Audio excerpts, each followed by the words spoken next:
I, a Ugandan by birth, I reject Museveni's military operation over Museveni's organized fake elections. And that is the reason why even the Electoral Commission, they don't have the official results of 2026 because the election was a military operation. It was not an election. Just a brief statement. Omuzungu ono avaluinga comment yo, avaluinga tweet yo ng'omutaginzeemu naye bwe kituuka ku email agiwa even more value. Kati ngenda saba buli munnayuganda wenna gy'oli. Tolina simu ndala okitulage tutukolerawo tukirabe live. Sina simu ndala taata. Naye bw'oba wanji bash abamu tubitegererako ddala yadde. Nkitegeera taata naye waliwo abatono ababitegeera. Singa nina computer nandikiraze maybe mumpeemu dakiika nga 10 nja kubayera njaba ntuuse waka. Nonya computer. Kaka tu recording. So basically ndoza ali mu bagamba tugende ku bibanja ku website sa email. Yes, mugende kubanga saawa zino batuwadde attention. Kati kibeera kirungi nnyo ne tukozesa attention eyo. By the time they finish their meetings ne basanga nga buli email kuliko nga 100 200. Ate ekirala mpuliddeko omuntu ayogera wano ku comment section. Bannange buli wogenda ku comment section nosanga munno akomentinze. You like that comment? Bwe kiba kisoboka giretweeting oba gireposting. That is the way comment ye egenda kuba eyambuka waggulu. Oyinza sanga ku mukutu kuliko comments nyingi naye the ones that are mostly engaged on ezina most likes they are going to be prioritized ne baziraga waggulu. Kanfune computer nzije ku ekyo kya email. Thank you. Yangu recording. Honorable Jakabinyo blood wange. Honorable kamalirize. Ndoza kanzikalewo bwendi. Banange buli abadaweddemu amaanyi. Tusituke. Ngera sobora wabagambye ti butuso obanga tulima ku lulimbe wakati muli unowanga bikusobedde nosoka wesigamu omuyini. Amukupali watu wesigamye muyini. Ngaga nayo kigenda maso kuluno olubimbi. Naye kati wategedde waje rudda.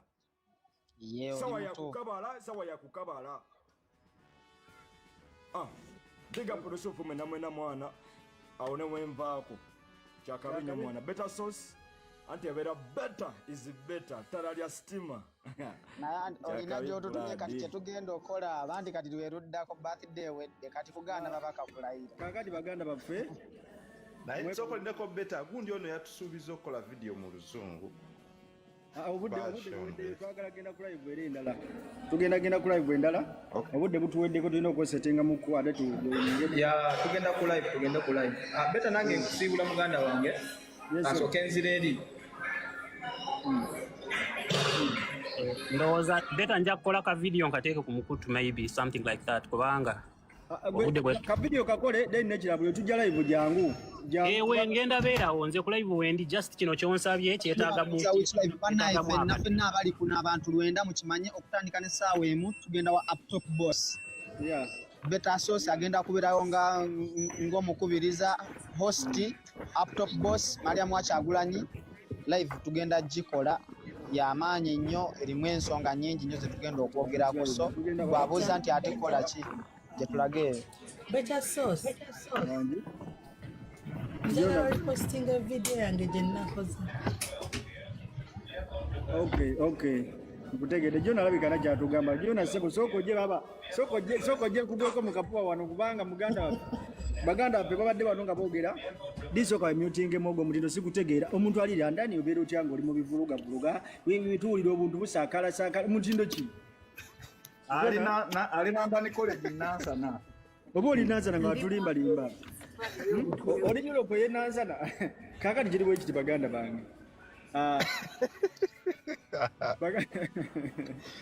Jona njaga ntwali mukisa gona okwebaza kubanga yego omuntu omugwabo agoli omuntu tuleke twesonyiwe toda inviting nawe tujja kuba ekiblock yego omuntu omugwabo twemedde ku games munyoba wano esaawa eno tuyina we tutuuse abali balowooza tuli mukweyogeza mutukuba kerere mutwogera nnyo baganda ffe tulina bwe tutuuse ensolo ku kizigo kweri.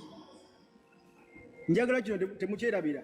Tuli anda Bungereza, tuli matwale ga Bungereza bannayuganda. Bungereza erina obuyinza obusobola okujjako Museveni wepa, ate yo erina obuyinza obusobola olayiza pulezidenti wa Robert Kyagulanyi Ssentamu. So kati omulimu gwaffe gwe tusigazza tugenda kuba tuteekawo pulogulaamu zonna zetu.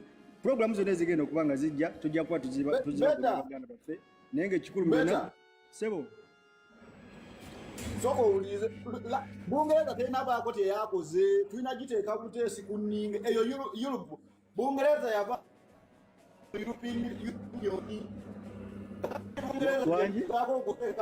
lwaki basirise etwale ndi waba European Bungereza tulijjeko akubadde tonnakategeera Bungereza yava sikuwulidde bulungi Bungereza teri mu European Union kyakugamba Bungereza yava mu European Union eno European Parliament yebikoze kakati Bungereza yerinze eki tulina giteeka ku bunkenke nayo abaana be Bungereza mulinze ekyokulumba oyo ani simanyi kamasu balina n'amannya gaabwe nze ganne amannya gali gagaba na Rwanda kamasu balinze eki okitegeera ekintu waliwo omumemba wa Parliament ayogera ne tebamuwa attention waliwo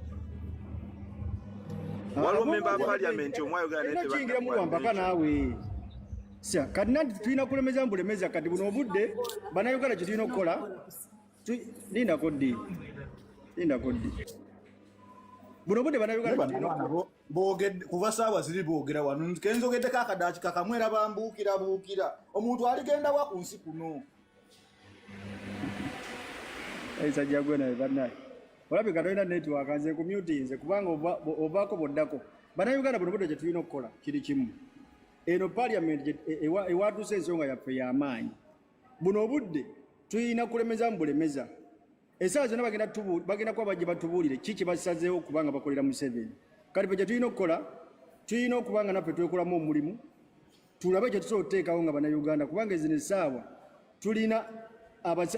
tulina parliament ennene eyimiridde naffe kitegeeza ki kitegeeza nti naffe bwe tuvaayo no essaawa zino tuteekawo embeera tusobola okubanga tuyambibwa n'okubanga Museveni tumulagira okubanga tusobola okukikola bannayuganda senga ffena tugaa nti kati tweyiwe ku kkubo oba ebibuga ebisi waliwo omuganda waffe wano ayogedde ensonga ate njirabye enkulu nnyo agambye nti ekibuga bwe kibanga batulemesa okulumbayo mu kibuga nga tuli bangi tusobola otandika okwekalakasa nga tuva mu byalo kuba mu byalo ojja kwekanga nga tebasobola tuteekako security y'amaanyi kutulemesa kwekalakasa mu ddembe ne tutandikira mu kyalo eyo nga tutandika okulaga bano abantu nti naffe era tutandise okitegedde bwe tuyongera okukola vidiyo okubanja byabakama kkiriza gaana tugenda kujjako Museveni baganda bange obudde buweddeyo kambe ate tugenda kuba ate tuddamu yona abadde alina kyagamba yona talina network nanti yona alina network gamba badde kugamba mayanga beta ene Bungereza kirina okukola buli omu mu constituency mwoli owandikira ogamba ki email nze nawandikirira MP wange nti wano wetuli eno mu UK tolina network naawe owandikira MP wo sibawulira sikuwulira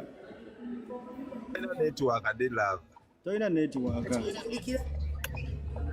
otulimbalimba nawe nti oli Bungereza olabika otulimba toli Bungereza ali mu lift saawa eno alabika bakugamba omuntu abeera mu lift abeera Bungereza kale baganda bange tugenda kudda mu part 2 mwebale nnyo okubeera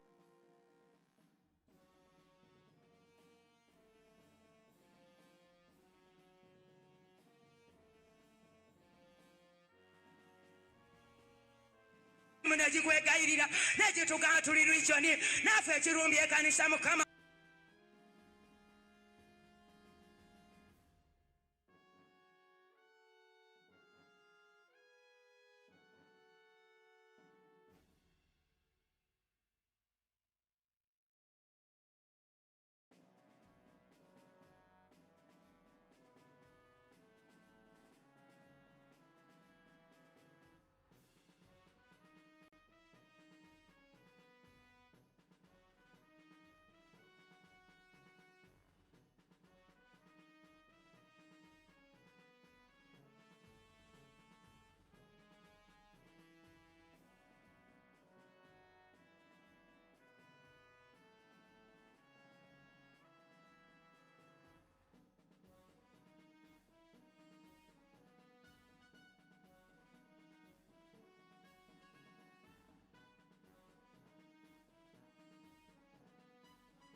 state oyagala amagye ge gaba gakola ekintu kino ngajja kikola naye the major role is to protect the boundaries of the country. Webale nnyo kati omunnamagye okukwata flag n'agijjayo waggulu ng'agirayo bagikozesezza oba mu bukyamu nga bwe kigambibwa abeera amenye etteeka abeera ali within the law n'agisanga waggulu nga bagikozesa bubi n'agijjayo n'agitereeza.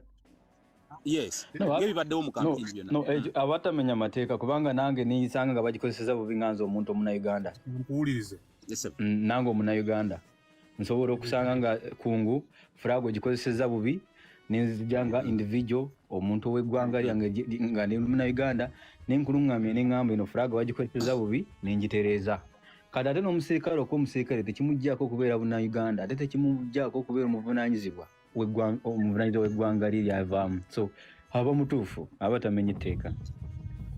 Ekyo kankubuuzeeyo mukama wange sooka onkwatemu nange awo kunga nsaba kubuuza kibuuzo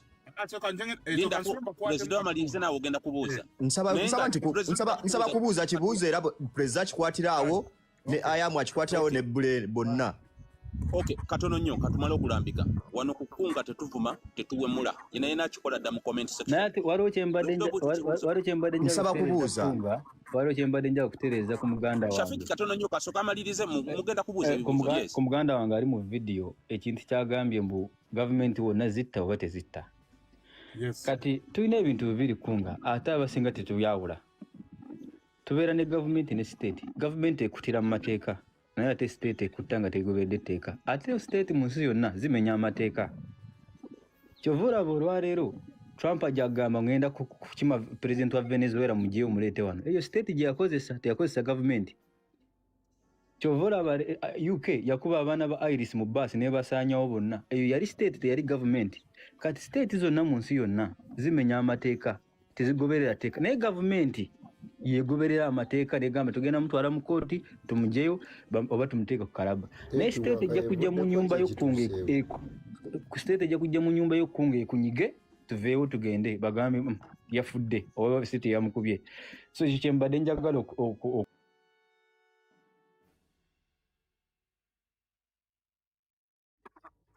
Okay, Shafiki ogera soko buze neba nitupenga tapping screen mbasaba busabi omwami avuddeko asooka annyonnyole bana Uganda naddala ffenna the difference between the state annyonnyole state kyetegeeza ne government because bw'aba agambye nti Trump asobola okugenda Venezuela najja gundi which means Trump yakozesa government amagye ga belongs to where to state to the government then ekibuuzo ekyokubiri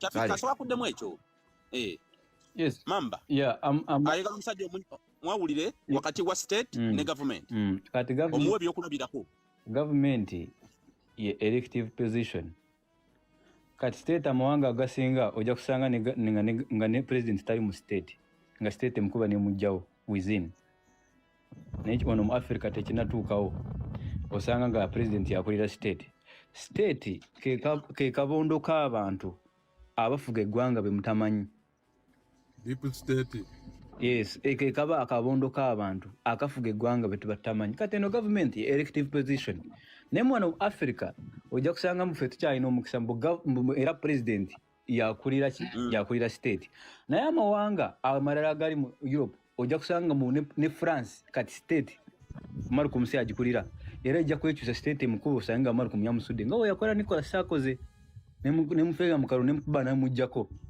so I think that's the difference with state naye kati abo abantu abakabondo bajja kukuba bakujja oba babeerezeemu n'ekyabwe betutamanyi betusobola n'okulabako naye ng'owulire mbu ensonga yakoleddwa tetumanyi oda zavuddewa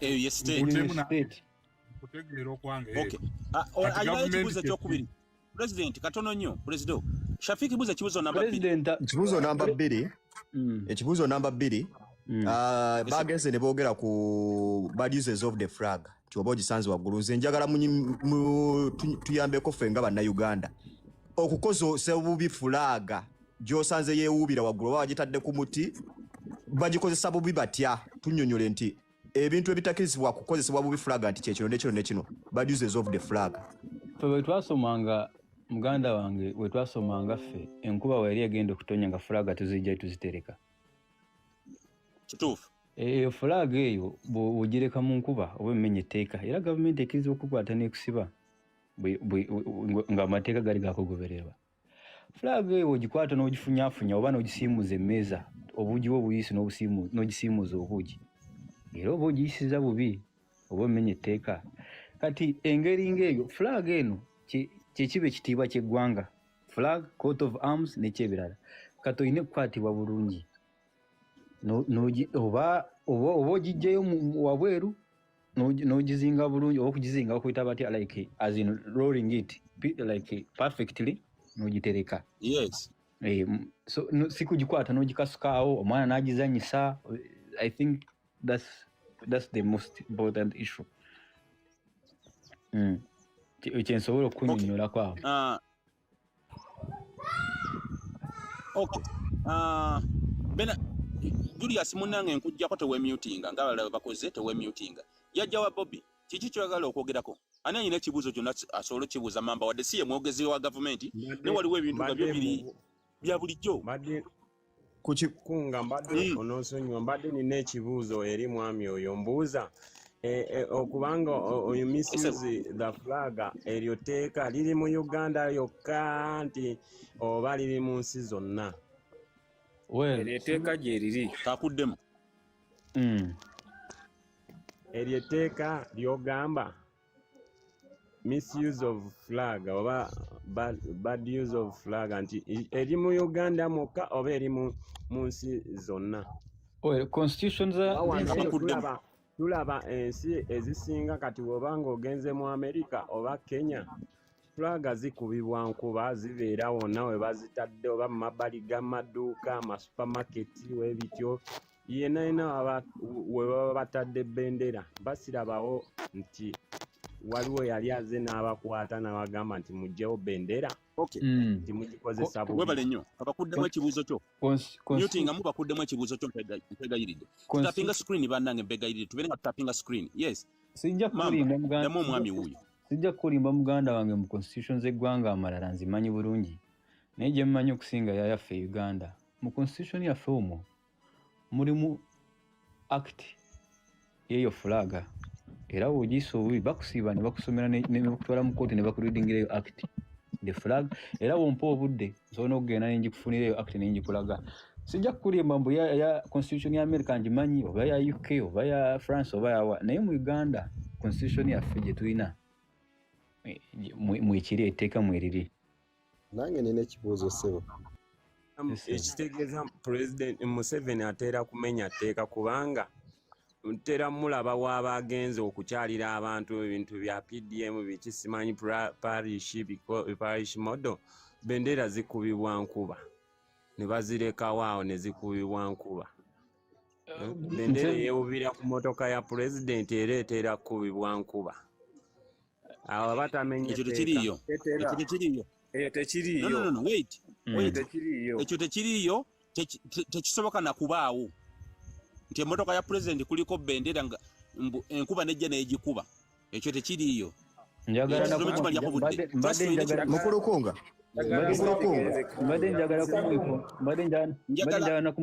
omu bannange omu please trust obadde olina ekibuuzo. Mukulukunga katono nnyo nga trust yajja mbadde nsaba kwongereza katono nnyo ku mukulu oyo kyabuuziza ogambye tekiriyo naye nze nsaba kwongereza katono nnyo nti wano ku Odi Kampala obviously these days enkuba webadde etonyera obadde osanga bendera nga weeri yeewujja ebyaddala nga tuvudde mu byaki oba ebyaki wano ku Odi Kampala police station nga oba ye mu police atera ayiteyoko lumu nga enkuba etonya atule ku kintu ekyakirabe era nabo bamenya amateeka tolowooza mbu abapoliisi tebasobola kumenya amateeka. Onkoze bulungi waliwo ekintu kyenjagala okubakunganyamu katono ku kya fulaga kiri kimu naddala etteeka lye basinga okumenya abantu lye batamanyi muno balimenya kwe kukozesa fulaga y'eggwanga nga partisan politics ne bagi branding ey'okuba mbu ekibiina ky'ebyobufuzi kimu kiraga muno kye kiyina se ku fulaga buwansi bwe bagikwata kiba kiri presentinga ekibiina ky'obufuzi ekimu era etteeka mweriri ogwo guba musango mbu fulaga baba balina ogikwata mu ngeri yonna etayawulayawula mu ggwanga oba mu byalo byabufuzi bw'omuntu wa kibiina kya NUP asobola ogiteekawo era ku bbali n'ateekawo ne fulaga ye y'ekibiina kya NUP kyova olaba n'ogenda Bulange Mmengo bateekawo eya Uganda ne bateekawo n'eyaki n'ey'Emmengo era n'ogenda mu UPDF bateekako eya UPDF ne bateekawo n'ey'eggwanga so fulaga eba egatta kati okugikyusa n'ogibrandinga ng'ey'ekibiina ekimu so yensonga lwaki bagamba mbu guba musango oba ekintu ekyo mbadde njagala kuddamu ka vidiyo ako kunga omwana kaalaze oyo moze kaalaze kunga when the president is addressing giving a speech enkuba ne weeba etonnya the flags must stand waba ayogerera abantu even if it is raining the fact munaye etaddeko bade mukuyimirira mu nkuba the flags must stand era nowaba akola address ebiseera ebisinga flags baziteeka emabega n'ayogera so kaka video kolaze the president was right. Okay, trust kibuuzo okay neyanzege ekisooka kansoke in fact nga sinabuuza kibuuzo kansoke nziremu muno Charles mugambe nti nno just abantu abamu bafuna feeling kubanga President Kyagulanyi ye yasaba bannayuganda teyakomandinga wabula yasaba bannayuganda okwagala ensi yaabwe era okutambula ne flag eyo kati abamu ne bafiikinga mu feeling mwe bennyini mwe mwakifula politicizing nenga kijasi kyali ky'abannayuganda bonna kuba sisuubira ojja kumpayo ka video kamu ng'oweeni aliemu akote fulaga abala ne bamukuba oba ne bamugoba ku kyalo oba ne bamubaako obulabe bwonna bamukolako oba ne bamumookinga ng'akote fulaga naye mwateekamu feeling ne mukifuula partisan. Then secondly ebbanga lyonna bw'oba oyita ku poliisi eya Jinja Road n'oyita ku poliisi wano ewandegeya newa enkuba oba etonnya oba tetonnya fulaga ebeerawo ebbanga lyonna ayagala okubanga akiwakanamu balanga enkuba etonnya oyitewo nze lunaku mpitawo. Then n'ekisembayo mu kaseera kano ke tubaddemu nga bataddewo road blocks ez'enjawulo fulaga bazijjangako ne ku motoka nga ne bwoba ogitadde ku dashboard wano munda omusirikale ayisamu omukono n'agikuulamu awakana nze kyantuukako nze kennyini ensanja awo so nsuubira okubanga obadde okola owa information katono nnyo owekitiibwa simugere nja kusaba osokomyutinga mu katono nnyo oluvannyuma mbuuza oyo muze naolabye oba oyina ekibuuzo nawe kyagala okubuuza wangi leka trust asooka abuuze kunga abadde tanabuuza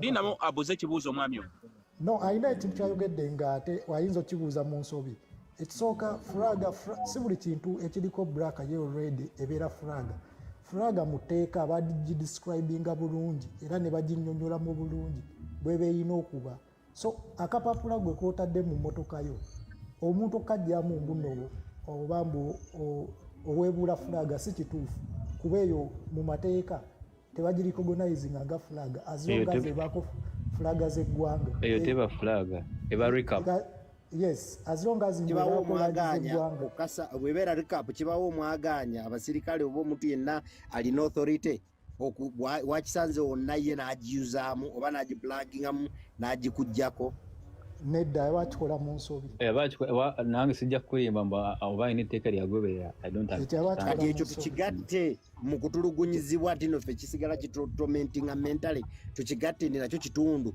mu kutulugunya ffe bannansi abakozesa kala za fulaga. Buuza ekibuuzo kyo ky'obadde oyagala okumbuuza. Wetugendere wuwo mamba ekibuuzo kyo omuzimu ensonga z'owadde tuli ku fulaga ogambye nti no fulaga tekubwa nkuba nenkunyonyola nti ku poliisi ebbanga lyonna enkuba flag esisinkana era nezikuba. Poliisi emenya tteeka ki eri ku bya flag enkuba oba zo kiri exceptional bakkirizibwa gikubya enkuba nga we baagala neyanziza. Ati muganda wange, the fact that I am not a police officer sijja kulimba mu manyi guidelines zaabwe ate sikoleranga kuneko police station.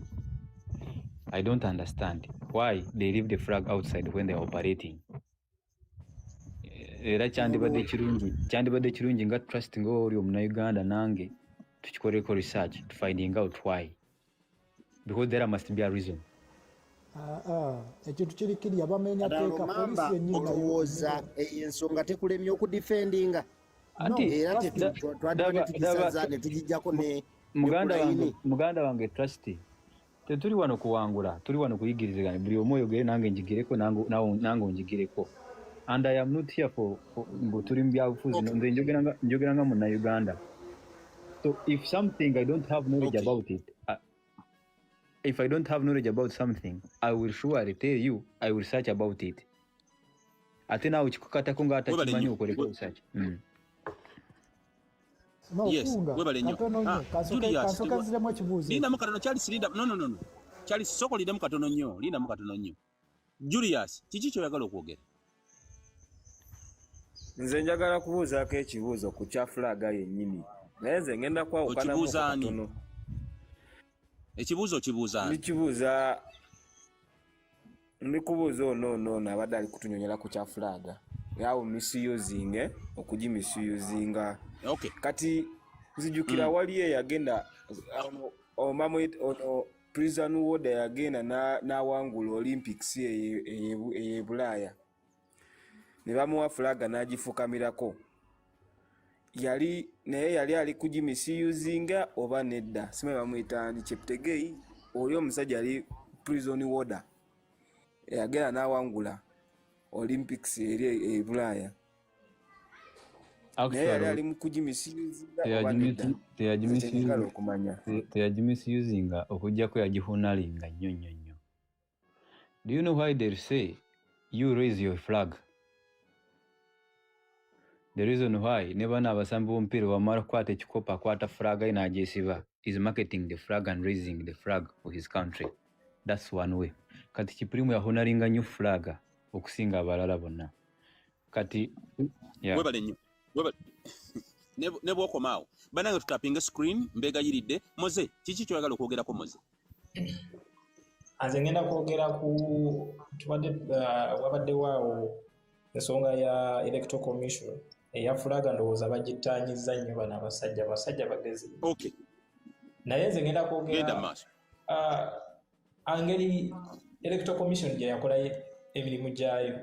First of all, electoral commission singa yali n'ensimbu twali tusobola ofuna abakandidate abatasukka bana mu race eno, kubanga yalina guidelines zaayo naddala ez'emikono ba presidential candidate gye baali balina okuleeta. Nkakasa ba presidential candidate abasinga abanominating I think baali 11 baali tebaweza mikono egyo. In actual sense twali tusobola okubeera ne ba candidates abatasukka bana, Mwami Museveni, Mwami Kyagulanyi, Nandala Mafwali n'Omugisha. Moze. Yes. Moze. Gwokakasa otya nti be banominating abaite balina mikono nga gwate bwokakasa nti abalina emikono electoral commission yavayo nekugamba nti NUP emikono gikyabulako. Anti kyekyo kyenkulaze. It was not transparent. Ngenda kudda ku biometric machines. Bwe zaali zireetebwa batukakasa nti ezo mu kukola toleeta manual. Era guidelines ze baafulumya zaali zigamba nti ku polling station atwala ebyokulonda ku polling station eyo kasita weetantala okukozesa manual tugenda kukusiba. Era tugenda kuwona tujjukira minisita w'ebyamateeka Mao ng'awa ekiragiro ekyo. Biometric BVVK ne zigaana okukola. Abantu ne bakonkomonera ku polling stations okumala almost 5 hours. Nga ekyamazima bonna batya kusibibwa. President mu kaseera ako yali talina buyinza commanding electoral commission, obuyinza bwali bwa chairman w'akakiiko k'ebyokulonda. Naye president yalagira nti kati mukozese manual. ekitegeeza eyo nayo yali nsobi electoral commission yakuna nnyo mu kalulu kano n'ekirala bwe twabadde tusaba national gazette yesebo ogambye president yalagira twalaba president Museveni ng'alondera ku mashini eyo ye kituufu oba nedda naye yasooka gaana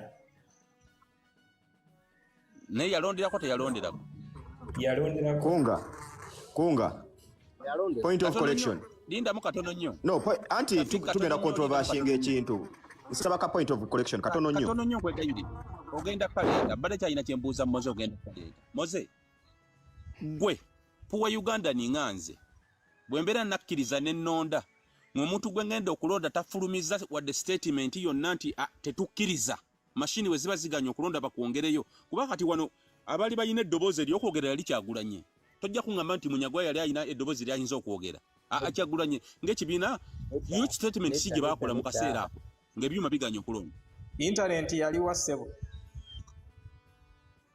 internet yaliko batayali ogambye internet yaliko batayali si yali avunanyizibwa okimanyi nti baali basobola okusiga mwami Kyagulanyi obw'oku inciting violence about that statement gwe gy'oyogerako gy'omutuma ayogere nanti olwo protest vote ebeeregera tandika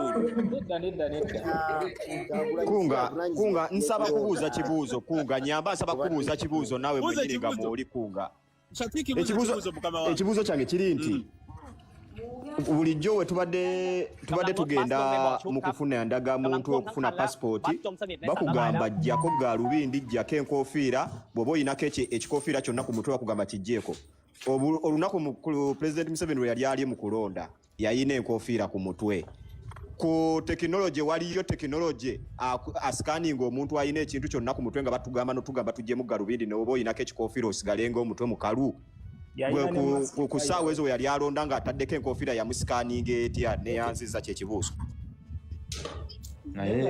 obunafu katono nnyo ekyo kankiddemu obunafu wulira katono nnyo obunafu bwaliko ye yali amulondesa yatamulambika kikyayina kukola bwe nyinza okuddamu kuba amulondesa yali asobola omugamba jjako enkofiira jjako masiki lindamu katono bino ebintu si byakukaayana kuba kati agenda okulondesa yakusalirawo weddembe okugamba togenda kulonda oba oganya okuggyako enkofiira oba omuwamba n'omuwamba naye nga yakoze omulimu gwe yes Charles kikyo badde bagala okwogera juliyo njija gyoli katono eri yali yakyenkumu ekyenkumu kyo kasitayo kiteekako ne kiipaasinga kiba kitegeezayo nange kyembadde njagala okwogera okitegedde tekyetagisa kusikaninga face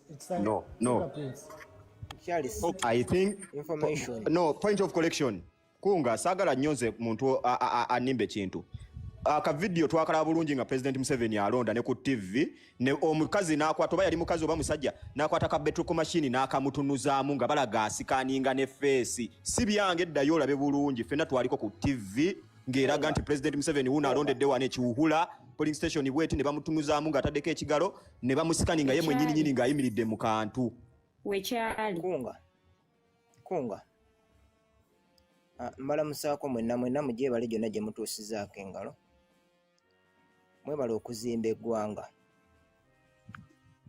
genda maaso muzigala gwoguyina kiki kyoyagala okubuuza kiki kyoyagala okwogerako kaakati ngenda kusooka okuddamu Mr. Charles tugabenga information nga tugaba information eri correct kyoba tomanyi nsaba ogambye nti ekyo sikikola ki sikimanyi obuuma obwaleetebwa okulonda bwali bukola both ku face ne ku fingerprint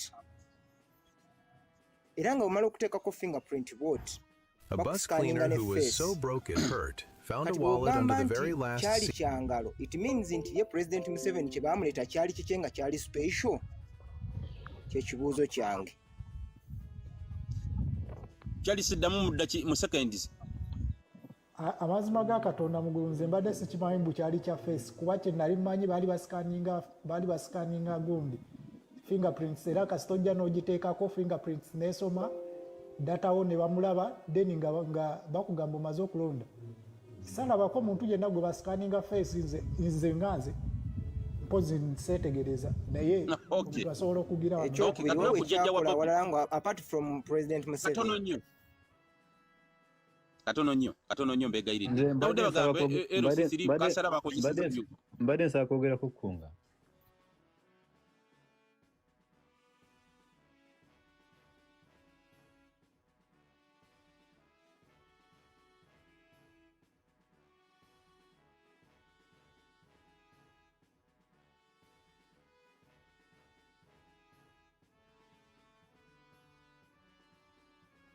basooka kugenda ku polling station n'abalwawo nga tulinze eyo ekyo ekyuma kye mwogerako nze nateekamu olugalo lwange ne kigaana natryinganga 4 times weera we kyagaana tebagamba kabansikaninga face nze njogera kye nalaba era bwe kyagaana ne bagamba mulinde maybe we shall use registra so salaba nga bagamba teeka face wano I don't know naye nze kye nalaba nateekamu fingerprints 1 2 3 4 5 nekigaana sinze nzekka n'abalala bagezaako ne birema and then they were like it's not working and then we had to wait kubanga twatula ne tulinda so I don't know mbu kyali kikozesa face nkiwulidde nammwe webale nyonze nange saakirabako ekyo okay neyanziza Julius wagambye kyali busy sikyo kyali sikyo yagala okwogera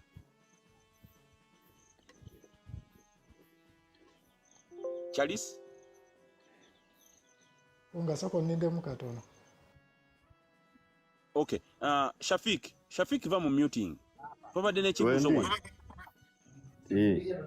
kibuuzo kyange nkibuuzizza lwakuba Charles ne Ayamu bagambye bo tebaakiraba ekibuuzo kyembuuzizza mukulu Kunga ffenna tube ku TV tulaba ebigenda maaso bo bennyini be batuteerawo ffe bye tulogera waneeno tusooka kubbiraba ku bo kyembuuza nze njagala kubuuza leero bibuuzo bakulu baneeno okuli Ayamu alabika ye mu poliisi oba mu nnamagye is it in order oba kiragirwa no just kale mbuuza kale kamubuuze kale mbuuza kiri mu mateeka road blocker oba abapoliisi oba bannamagye okuyimiriza emmotoka ne bagamba privacy y'omuntu nti mukulu Kunga leeta essimu yo buli ali mu taxi ne bakuggyako essimu yo obviously ne basangamu ekifaananyi kubanze kati n'ekyo ekifaananyi ekiri ka profile kange nga bw'olaba tojja gamba nti mwana wange buli omu kyayagala kyateekako osanga oli nga yataddeko nkumbi oli naye ne basangamu ekifaananyi nze nga nyinamu either Kyagulanyi nga tebamanyi lwaki nakiteekamu nyinza okuba nali mwagala lwakuyimba nyinza okuba mwagala nga pulezidenti wange oba nyinza okuba nze mukoppako birungi byeyakola naye okusinziira ku ekyo ne bakwata ne babuzaawo omuntu oyo oba ne bamutulugunya olw'okubeera just n'ekifaananyi ku privacy y'omuntu ekyo akinnyonnyolako kinze kinjagala bakinziremu abo babiri well the fact that I am not a spokesperson of the government and a spokesperson of UPDF nja kuddamu nga bwe ndowooza nga muntu wa bulijjo nange wali weebuuzizaako lwaki osanga roadblock ng'Entebbe naye ate notagisanga Kyanja. The reason is it depends on the operational standards these people have received and what is happening around. So osanga roadblock mu kitundu ojja kumanya there must be something cooking and fishy. Era security eba information and intelligence gyafunye. Kyesitamanyiiko mbu basobola okukwata omuntu ne bamutulugunya mbu alina ekifaananyi kya Kyagulanyi. Just for that, I don't think so. There must be other reasons. Kubanga nze omwana gwensula naye wano like kumpi nange the neighbor omutuhe mulimu ekifaananyi kya Kyagulanyi ate atambula n'agenda ku mulimu n'akomawo. Is my friend tugenda ne tunywamu ne tukomawo ne twebaka ate alina ekifaananyi is a true mtu wa Kyagulanyi agenda ne ku gundi headquarters zaamwe mpozi ziri Magere ziriwa. So asiibayo najja n'akola emirimu is a fan of Kyagulanyi simulabangako nga bamukutte mbu alina ekifaananyi kya Kyagulanyi. So I think maybe gosobola okulowooza I think maybe muganda wange Shafik gosobola okulowooza mbu bakwatidde ekifaananyi kya Kyagulanyi naye ng'ate balina information endala gye balina ate ne bakukwata for other reasons. Oyinza okutaba mbu reasons ezo wazirimu naawe oyogera nga n'omulala akola tuli mutufu kati obutuufu obwa mwoyo gwo naye bw'olaba ng'oli byayogera bisobola okuba nga bigattako bigoberere kuba abatawemudde bangi bannaffe bateekayo live nga bataddeyo kutuvumirako oli najja n'akuvuma nze nyera kubeera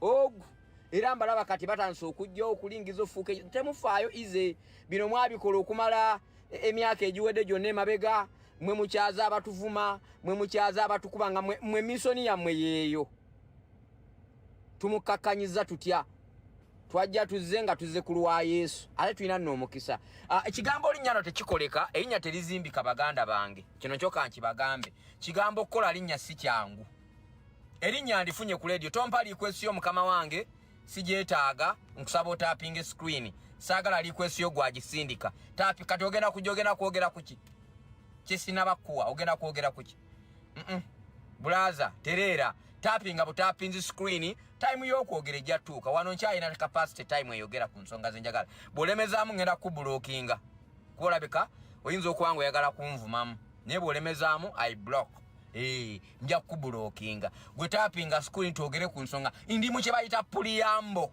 ngitandise kisooka kya byonna baganda bange ensonga z'okwogerako mu struggle nyingi era nyingi nabagamba bannayuganda tebali mu struggle bali mu byabufuzi era ekyo kyonze nkibuuza abantu bannayuganda bali mu struggle oba bali mu byabufuzi bannayuganda yetwogera bali mu byabufuzi oyagala toyagala tambula nabo mu mbeera gye balimu process by process time bwegenda tuuka nga bannayuganda batuuse okuba nti kuba kati ebyongera okunyigiza bannayuganda bingi abakulembeze eddembe lyabwe libaggiddwako gwe munnayuganda tokyalina ddembe lyogera ku nsonga za byabufuzi kati obusungu bujja kutuuka bannayuganda bwabike bwabisi byo byonna ebikolebwa ku bannayuganda naawe agamba ebyo tebinkwatako kigenda tuuka ekiseera nga bikwatako bwe babanga bannayuganda baggiddwako eddembe lyogera ku nsonga z'ebyobufuzi naddala ezabaddewo mu kulonda kati bagenda kwogera kuki oba rediyo zigenda ze mbadde ku rediyo nkubyeko essimu omusajja abadde ayogera ku nsonga za palamenti ya bungereza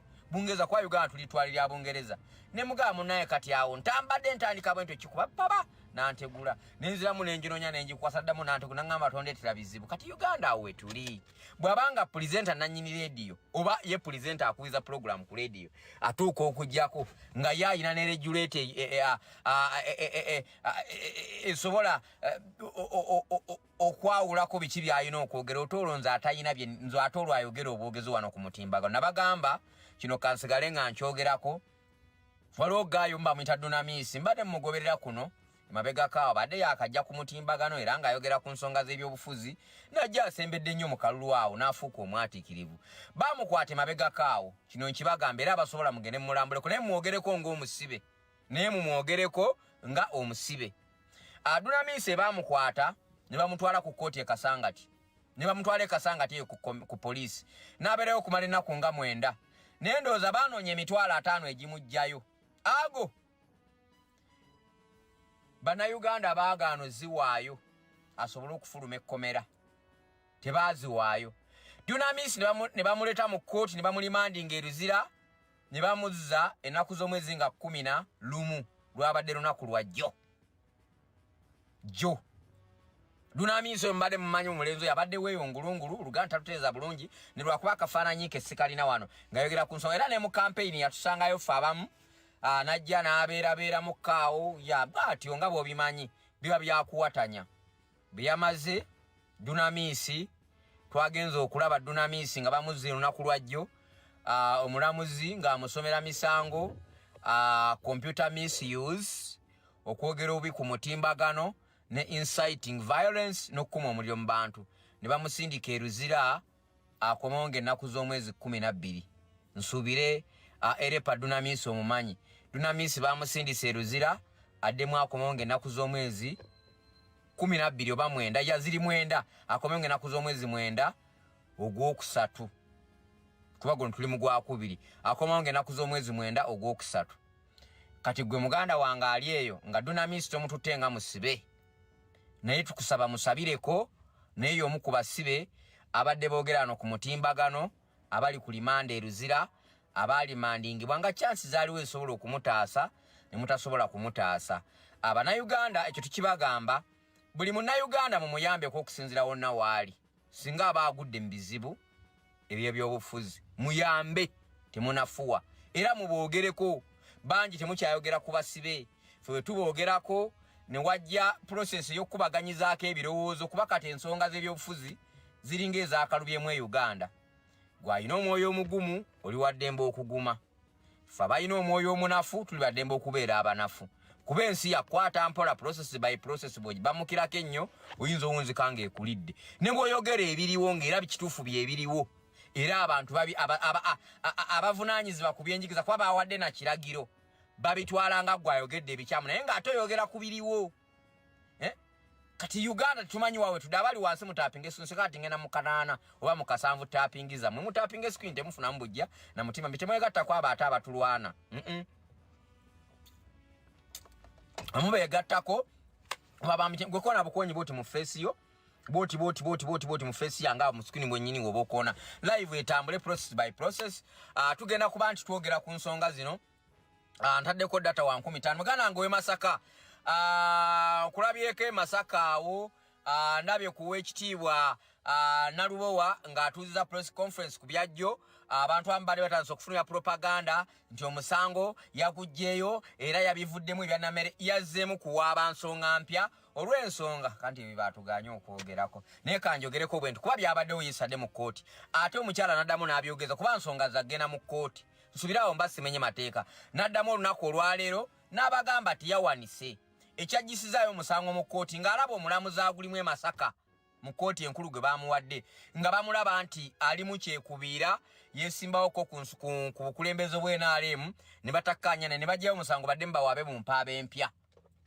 ekiriwo Rose Nalubowa yazzeemu okuwaaba mu mpaaba empya teyavudde mu musango ng'abamu bambadde mutandisa obitambuza propaganda mu babadde atandisa okutambula ensonga zikyagenda maaso mu kkooti okugenda okutambuza emisango nalabyeyo abamu ababadde bavumirira ate Rose Nalubowa abaka ba palamenti awo namere kati awo tukulabye mwe abatagala abaka ba palamenti mulowooza ebibiina by'obufuzi bigenda tambula bitya mukize Uganda erina okubeerawo n'ebibiina by'obufuzi weebiri oyagala toyagala weebiri oba gwani ebibiina by'obufuzi byo weebiri oyagala toyagala birina okubeerawo mu Uganda ge mazima era ku tulina okutambulira n'ekibiina kyoyagala okutambula national platform gyoyagala okutambula erina ttambula ng'erina abakulembeze abaka ba palamenti abakulembeze abagitwala oba oyagala toyagala bw'onaayagala okunafuya abakulembeze nga n'ekibiina kinafuwa bw'onaayagala okunafuya abakulembeze nga n'ekibiina kinafuwa tulina okuzimba ekibiina kye tukkirizaamu ffe abangi abagamba mu tukikkirizaamu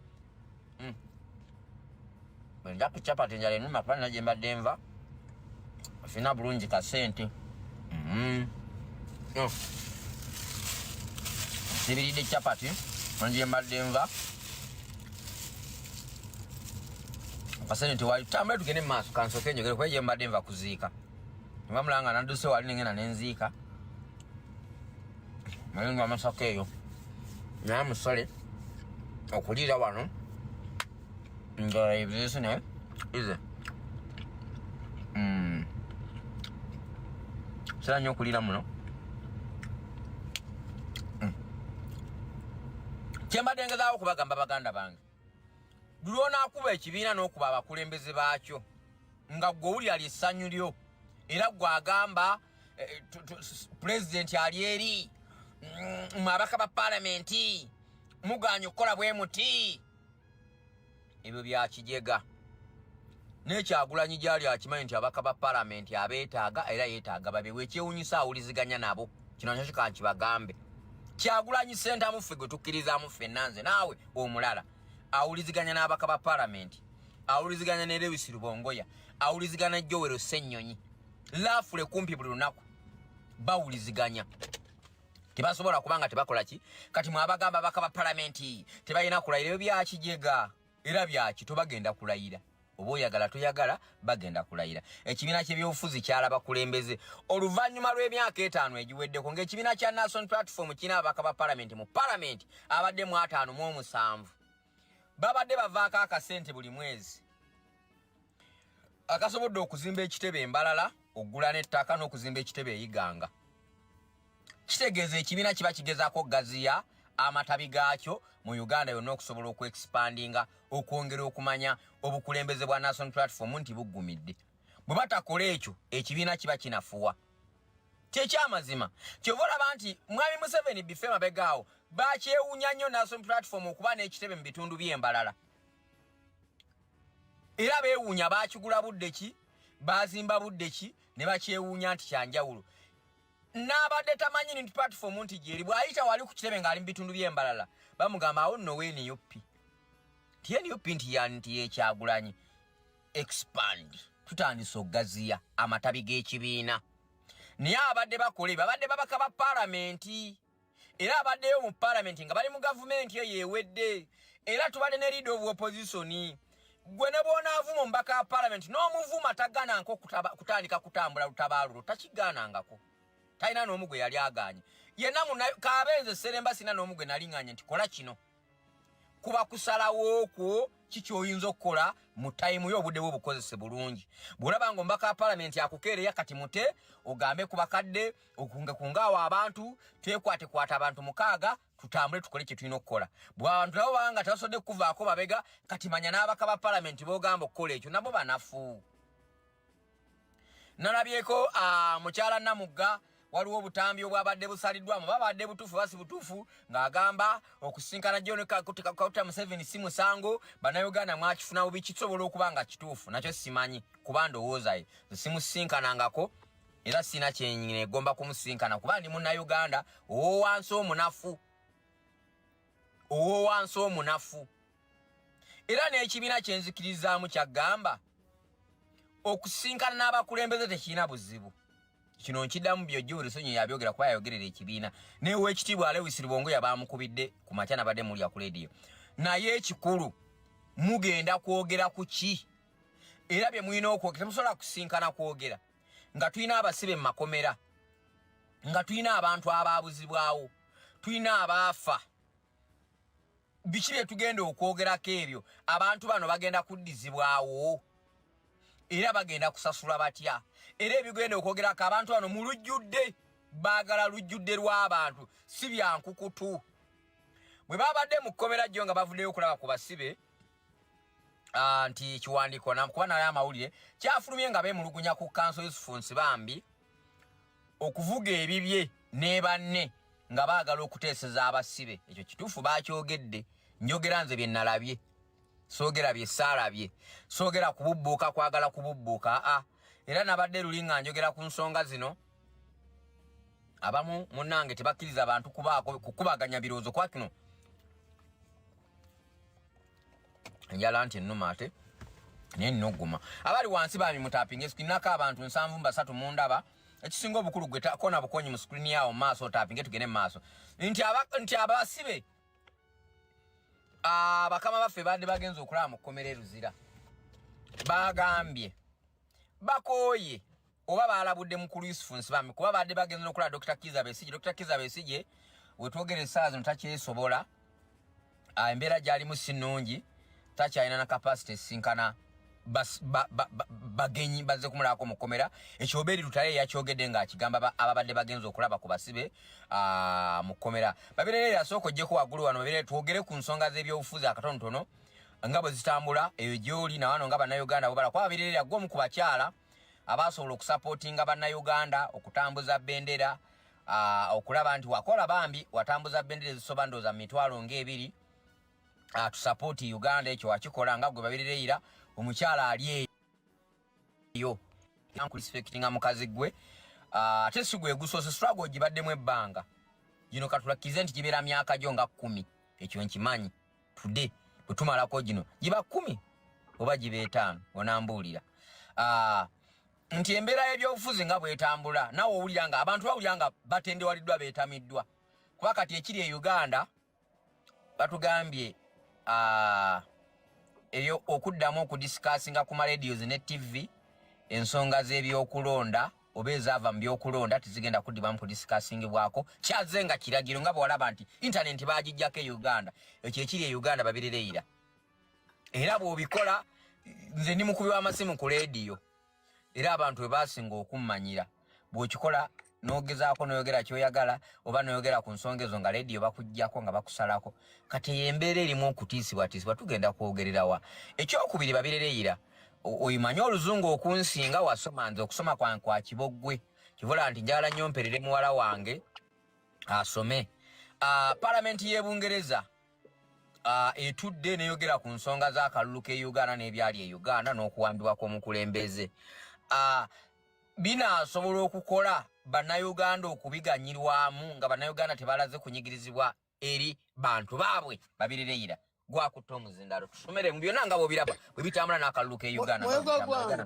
Yes. Webagwanga gyebaleko ddala. Sijja kujja mu video ndi mbadde ngenda kunaaba. Naye twogerere wano mpolampola mulimu ki abannayuganda mikwano gyaffe. Bannayuganda batulabera mutapinga screen temufuna fina mutapinga babiri tugende maaso. Genda maaso. Webagwanga weebale nnyo okuweereza, weebale obutazikiza. Era eddoboozi lyange terikyali kyamufunga omunnayuganda. Kyemanyi abannayuganda miliyoni 7 n'omusobyo kuba ffe tulabako miliyoni 7 ez'obululu obwalondebwa abannayuganda. Kakati mwebale obutazikiza era tetusobola kubeera basanyufu ffenna gye tuli. Simanyi abalala kuba Uganda yaddayo mu nnomo bwe baamala okulonda, bwe bajjako amasannyalaze, nga bwe twalaba ebintu ebyo byonna bye baakola ku bannayuganda nga ne tukomye ku ekyo kyokka ne tulaba nga kampeyini zaalimu okutulugunya omuntu omu ffenna kwe twalaba. Abannayuganda ne bakozesa eddoboozi lyabwe nga bannayuganda si bantu batemu, ne bakozesa eddoboozi lyabwe ne bakozesa bwali buvumu abannayuganda abavaayo okulonda kuba intimidation yali nnyingi. Bakuba abannayuganda, babatta, bakola buli kyonna ekisoboka. Naye ng'abannayuganda enkola yaffe era olina kyoŋŋambye kyombuuzizza bino byonna binaakola bwe tuba twalabye EU naye evuddeyo neyogera. Tulaba kati amawanga ensi yonna amase gatadde ku Uganda. Naye nga nkuddiramu mukwano gwange mwoyo gwa ggwanga mukulike eyo mu kalulu. Twakkiriza akalulu tekajjaako Museveni era tekasobola mujjako. Naye abannayuganda nga buli kimu kikyali nnomo nga bwe mukiraba nga bwe mwakitwala ffenne bwe tunaakola tutya omunnayuganda. Ekyo sooka ojjeko naawe mwoyo gwa ggwanga. Kale kamujjeko genda maaso kamujjeko. Sirina maanyi ga byabufuzi byantamye mu mwoyo gwa ggwanga, sirina maanyi. Ngenda kuzza ssebo oluvannyuma gera oli awo genda maaso. Kyagalina kubaawo ndeese tunyumyemu ate bw'otandika okungattako abantu mbadde nze ngenda kwenaabira. Si kuba mbwe yaggwako space ekwata video natamwa butamu ng'omunnayuganda.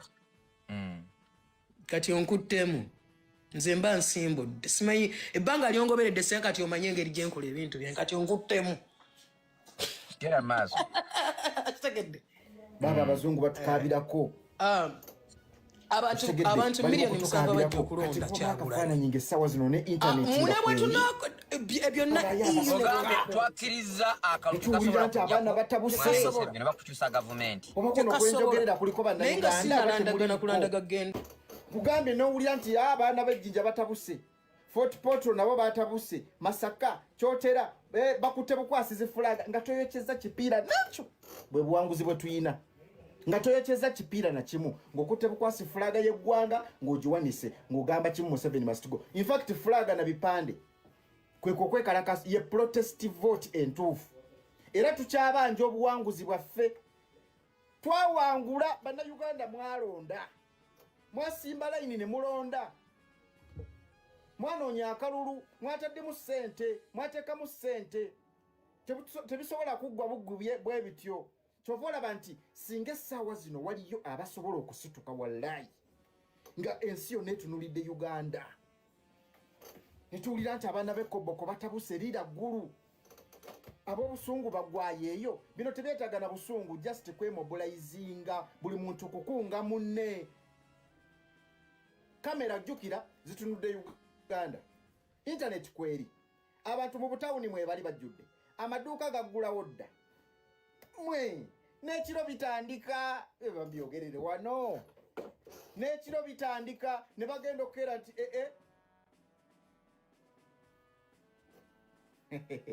omusajja bwaleeta amagye okuva ebweru, aga amagye gaddayo dda ate bannayuganda abali mu magye nabo baagala enkyukakyuka. Essaawa zino abali mu magye g'e Uganda bannayuganda baagala enkyukakyuka.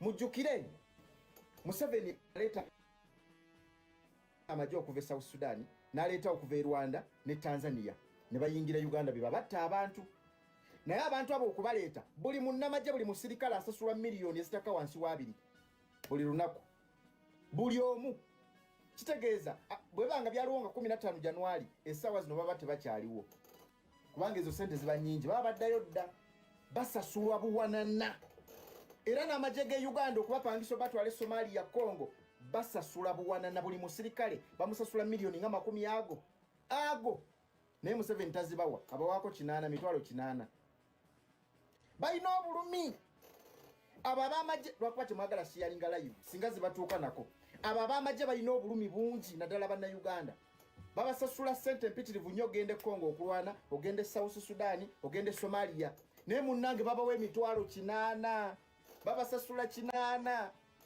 jukira bebagendeyo bafiirayo bafa jukira bofiirayo sente ezo zirekera famire yo naye ne sente tebazibawa babawe emitwalo 8 kati balina obulumi ku mitima ate kati be bannayuganda betuyina essaawa zino abali mu magye mulimu obutonotono obunyarwanda obwava e Rwanda bwo bwava direct Rwanda buli mu magye bubeekwesemu bweyita bunyankole wabula butono abasigadde obungi baagala enkyukakyuka okategeera kakati jjukira bannayuganda bazze mu butawuni obutawuni bujjudde abantu batambula otuuka mu kibuga nga tolina woyisa kigere bannange nga parliamenti z'ensi yonna zitandise okutuula zitandise okwogera ku Uganda akalulu ke Uganda bagambye tekaali kalulu kati abasajja nga obaviire ne bagamba nti ako tekaali kalulu bagambye akalulu ke Uganda tekaali kalulu yali military operation bakyogera batya mu luzungu military operation bintu nkola ya kinnamagye bya kinnamagye bayiwa amagye buli wamu abantu tebafuna freedom eronda batiisatiisa abantu batta abantu baditaininga abantu balagidde abasibe bateebwe ewatali kakwakulizo konna ewatali condition yonna era bingi bakyabiragira ogenda okuwulira sanctions kati kyovolaba twali wano ne tugamba nti ensonga z'enkyukakyuka tebaziwa budde nti leero enkya biwedde bwe tulemwa leero mbu nga biwedde tusigala tulwana ne kuno kwe tulimu kulwana Museveni akwagala nnyo ng'oweddemu amaanyi oyongobedde oli bwoti mu kasonda alyoka akukalakate nga tolina genyeenya ebyokulonda bikyawe buli kimu okikyawe mumulooza singa tetwagenda mu kalulu singa bino byonna weebiri ye munnange singa twakazira twandibadde tulina n'olukusa olwogera naye bino byonna biri weebiri ensi yonna eyogera ku Uganda olw'ensonga waliwo akalulu ne tulabisa ebyo byonna byakulabisa buli we bagenda mu kooti kulabisa wadde pulezidenti waffe yabigaano bigendamu naye ne bagamba ababaka basobola okugendayo mugende eyo era munnayuganda tebakudaivatinga kujja ku nsonga bidiversion bingi biproguramu bingi wano bividiyo bingi ebibadaivatinga ogenda owulira oli bamukute ne mukazi n'omukamusajja ogenda owulira nti ate jenozoganya obutambi bwafulumye ne banne ebya jenozoganya nayo biralamu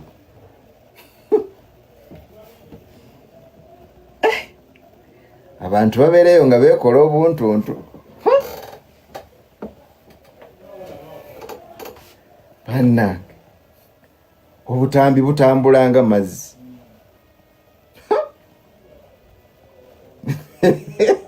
ogamba otya essumi bannange tebirimu kuteesa tebirimu kukola ki nti ate tontuga bano ekiki ekigendamu abantu nga no waliwo ebintu bye tulaba essaawa zino tugala naye ono alabika yali mutemu abaana batulimu wano nga bali ku mirimu gya butemu eyo kanveeyo so bidiversion bijja kuba bingi naye ffe tusigale mu maaso naddala mu abaagala enkyukakyuka tugende mu maaso nga tutambuza message y'enkyukakyuka osegedde lwaki temutusindikirako Ashalazaani mwana wange oyagala kulaba ki abaana nga beekola bikolobero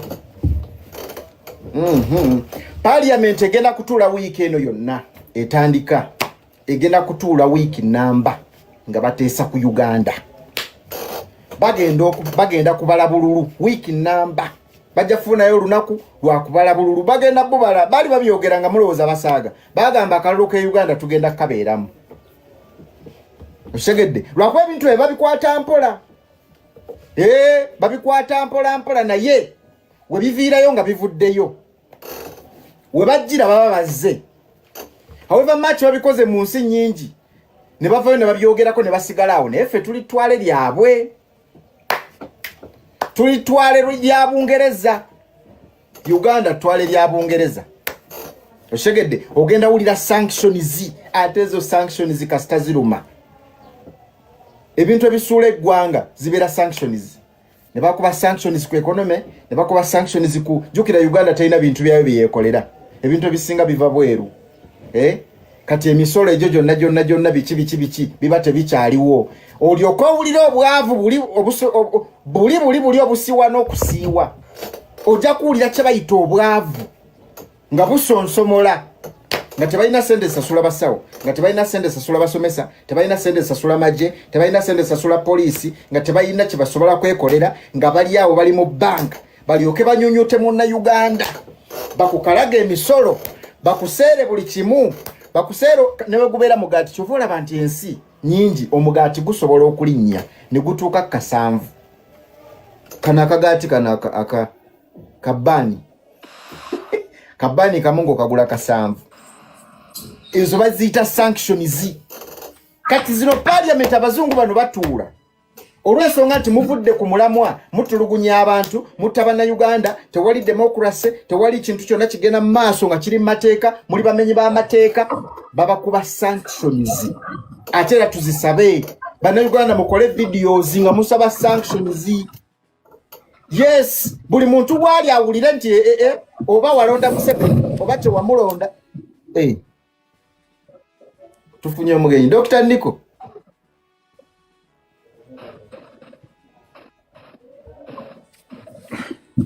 Anyamulese you can come in video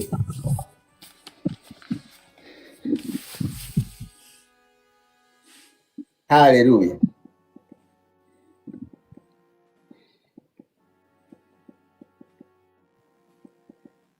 okay agira ibisetinga tukatugende maso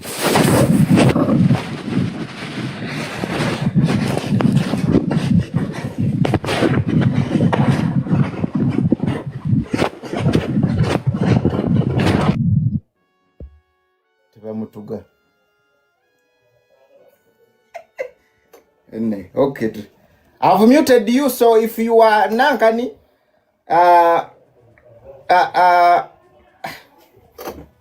nange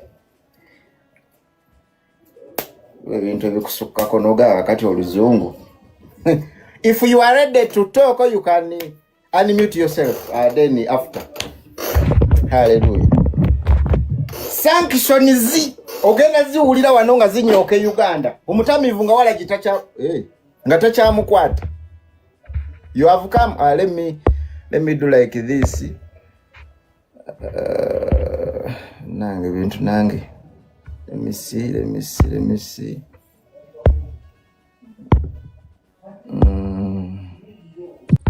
hey comrades. Yes Dr. Nico, how are you?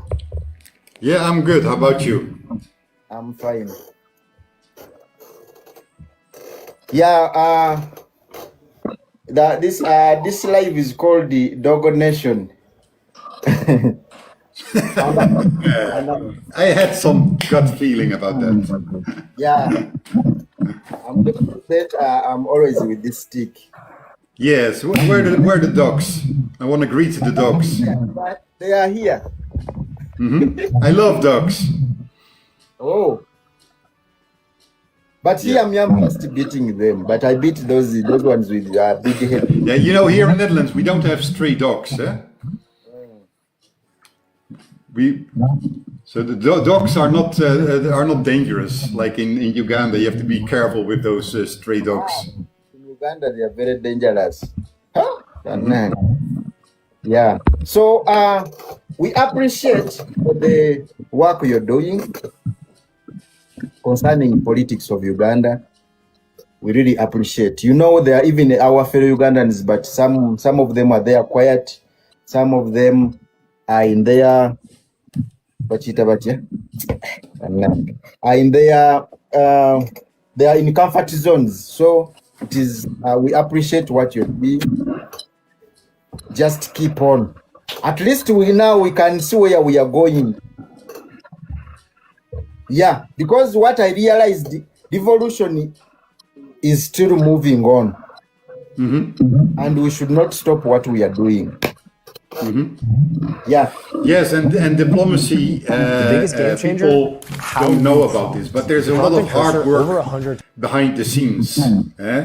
So our president himself and me, we have been cultivating these contacts with European Parliament already for 5 years. Those contacts are very important. Maybe you remember that 3 years ago, me and President and David Lewis, we went to Morocco for a conference. It was the conference of these people. Oh. Yeah, this gentleman that was one of the speakers, Jean-Christophe Oetjen, was one of the speakers yesterday. And like in every country, politics is also something personal. You need to make personal contact with these people for them to better cooperate. Just like I better cooperate with our president because he has visited me. Yeah, you understand each other, you connect, you help each other, right? Yeah. That is important. And so little by little, we are making these people in Brussels understand about the problem in Uganda, and that it is far more than just one dictator. Actually, it's an African problem. That it's neocolonialism. Because of the interest of the minerals, of the refugees that Europe doesn't want to have, of Islamic insurgencies in Somalia, where we want Ugandan soldiers to contain that insurgency. That is why the European Union is like, well, please, Mr. Dictator Museveni, please help us, right? And that is blackmail. The European Union is being blackmailed by Museveni to give him money, to give him weapons, and to legitimize him. All these three are very important for the dictator. And diplomacy is really a very slow process, and we still have so much to do. Because we need more ambassadors. I am the ambassador in Brussels. In Geneva, we have a lady ambassador that is very helpful. In US, we have the diaspora leader that is our ambassador there. But those are just, and in UK, there's a gentleman called Peter Ekakoro, who's ambassador there. That's only 4 of us. You get, we need more ambassadors. So,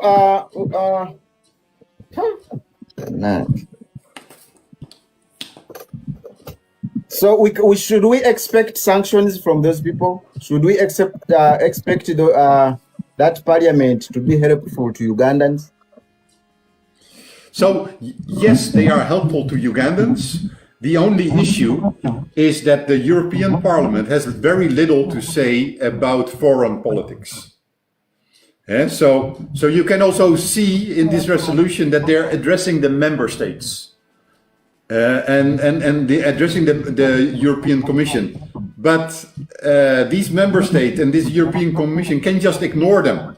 And that's what they did 5 years ago as well. And if you listen carefully to the lady that was representing the European Commission, you could basically not hear a lot of understanding.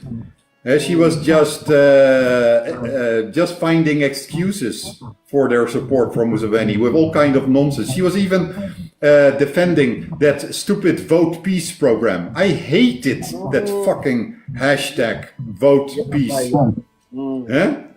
Together with the UPDF. How the hell can they have a Vote Peace program that tells citizens to vote peacefully when the violence doesn't come from citizens? The violence is coming from the military. And that their failure to understand it. No, not their failure. They don't want to understand it. They simply don't want to understand it. And one of the reasons why they don't want to understand it is that Europe is a true democracy of European citizens.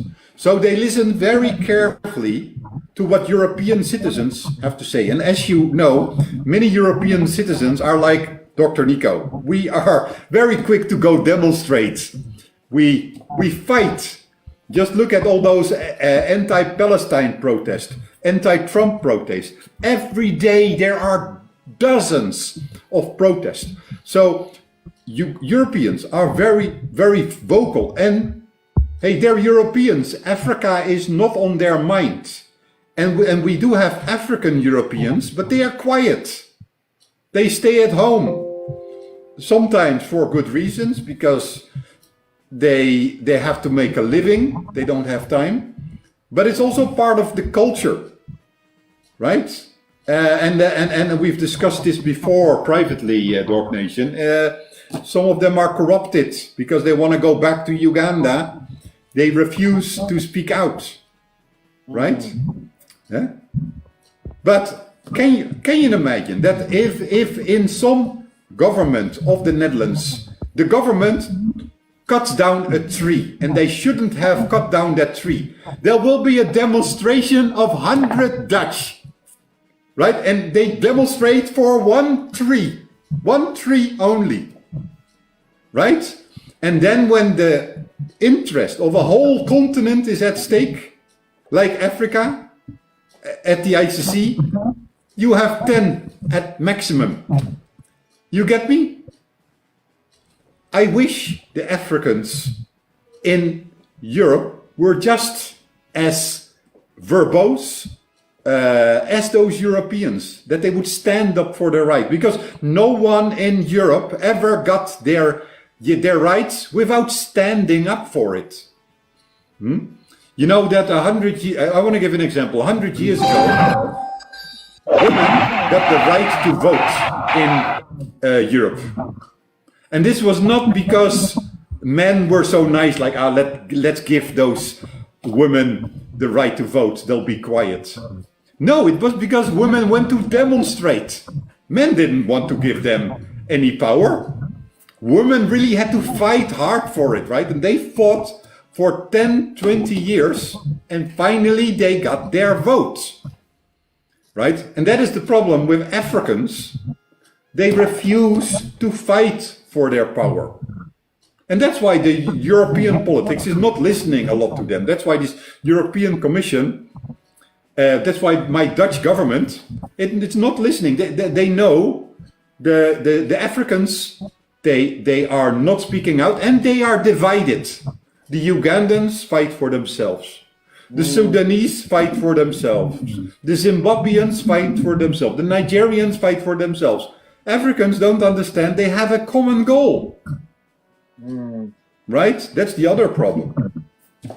That is it is a big problem in Africa, really.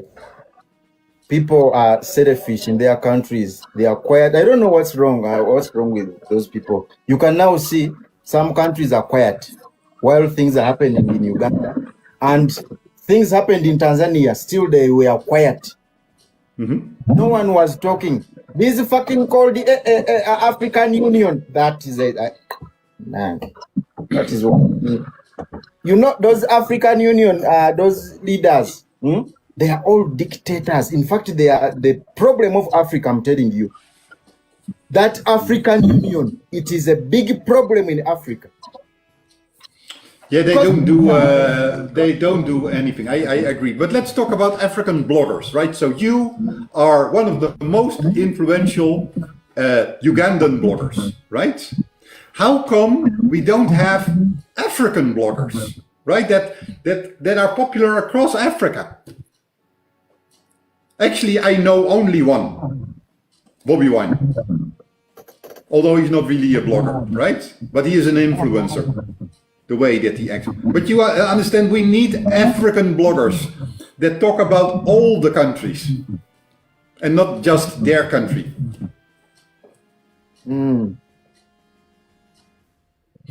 So we need those people. We need African bloggers. Yes, and I can see on TikTok they're small, right? So that means that that Pan-Africanism is dead. It's just a void term. In the end, every African is just about their own country. That is the weakness of that so-called African Union, because that must be done by them to get the bloggers, to even finance them. No, but please forget about African Union. African Union is not a union of countries; it's a union of dictators. Yes. Right. So yes. forget about it. That is not going to change. But we don't need an African Union to unite. Right. Now you are in South Africa, right? So. Who are the influential bloggers in South Africa talking about South African politics?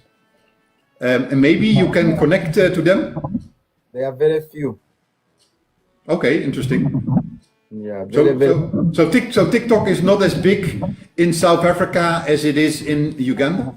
Very big, even more than.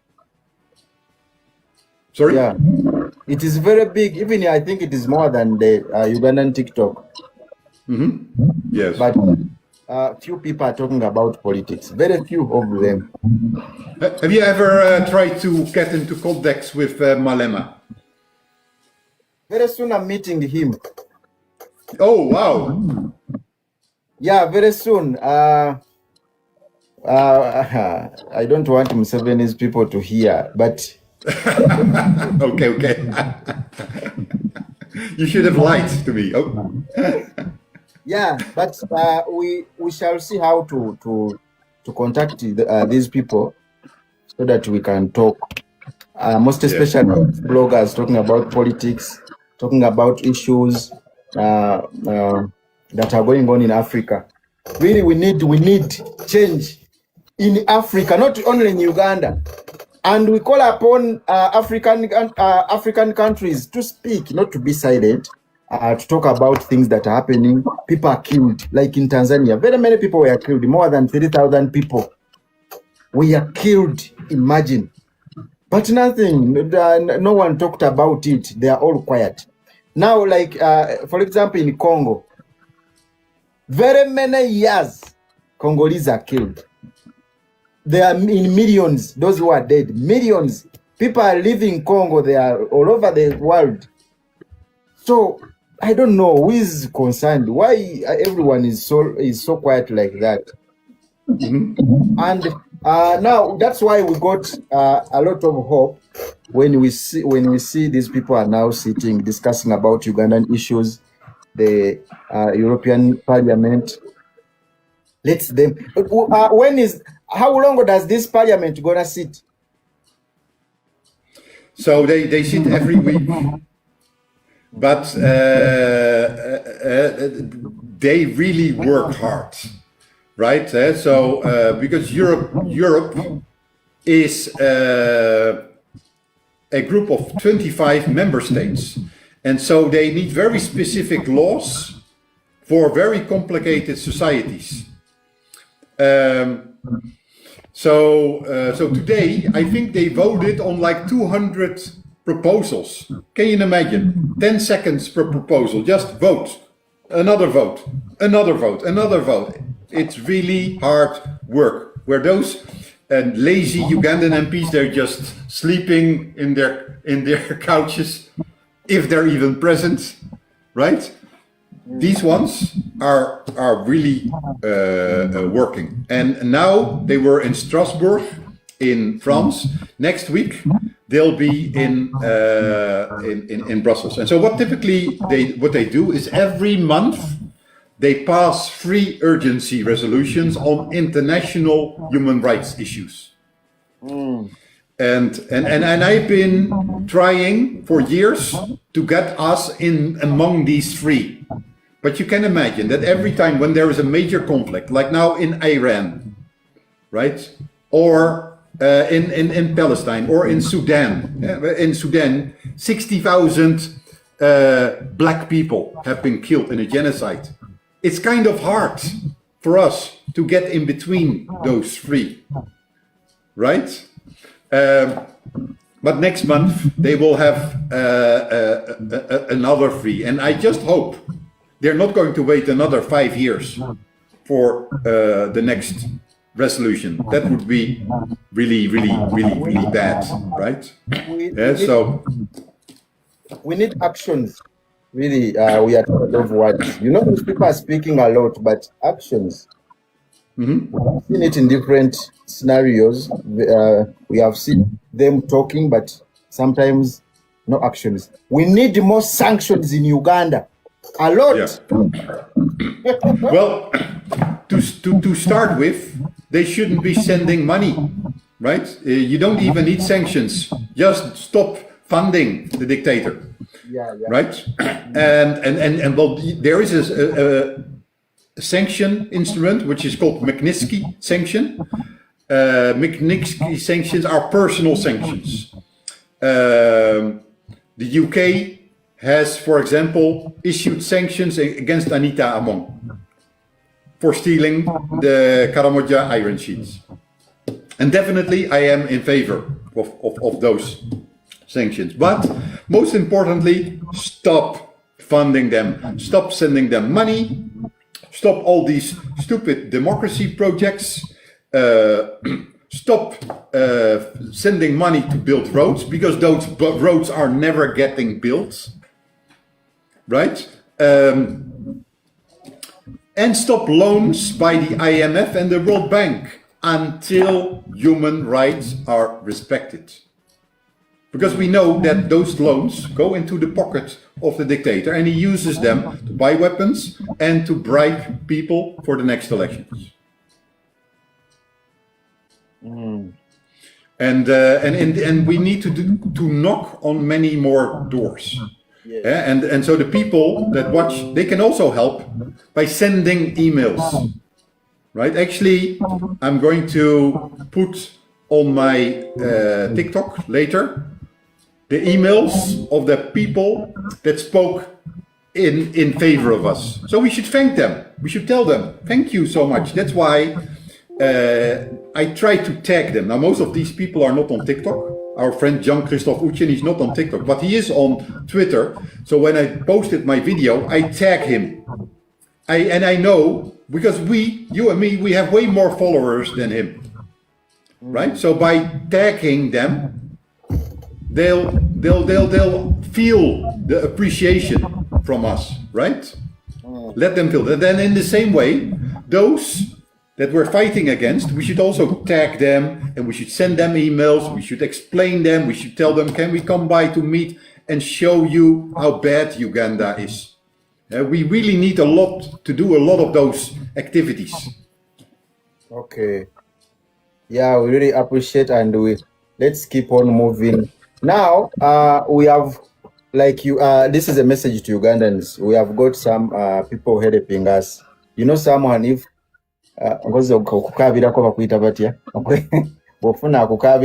if you get someone crying for you, you must also cry. So Ugandans should not stop what they are doing. They have to post those videos and tag those European Parliament and any organization that can help. Because really people were killed in Uganda, and very many, and still now they are killed. There is a silent genocide in Uganda.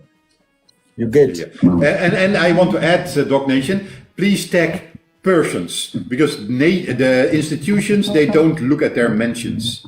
But persons, they are looking at their mentions. Oh, but we don't know them. Yeah, for example, the commissioner yesterday that defended Museveni, her name is Maria Kos. Now I remember. Yeah, so we can look it up and we can tag them. Yes. Oh, one by one, personally, one by one. Yes. Okay. You have some videos because we saw some few videos. If you have some more, you can. Okay. Yeah. Okay. Yeah. Give me a minute, please. Bannange nno byebyo oluzungu lokalengezaako olunanemanga neekolamu akabwa olunaagaana onaawulira okitegedde munjogeza oluzungu teri asobola kumpa ku bulabo teri asobola kukola ki temusyalinga live temukola ogamba bulokinge ogakambaleke kandete wano mumanyi oluzungu abasaba request no Western Canada. Okay. Nalabika amanyi ku luzungu waliwo omulala amanyi ku luzungu awo no muli bangi naye mulaba ndi wano njayana na luzungu katuyinze mbadde saamulabi. Yes.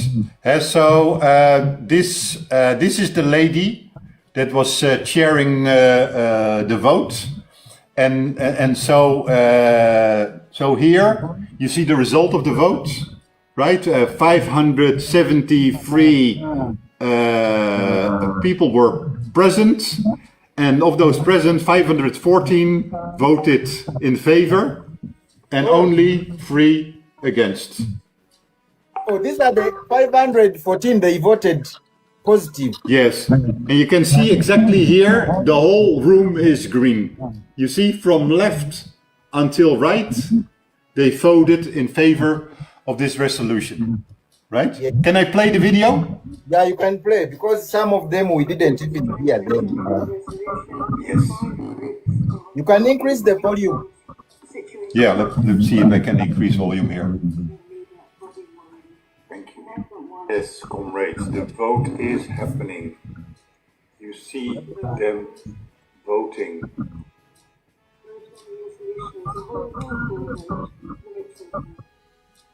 The whole resolution. Show it. Look at that, 514 in favor and only 3 against. Thank you so much, European Parliament. Yes, yeah, so that was good. I wish I can get those 3 that voted negative, and I have some dogs here.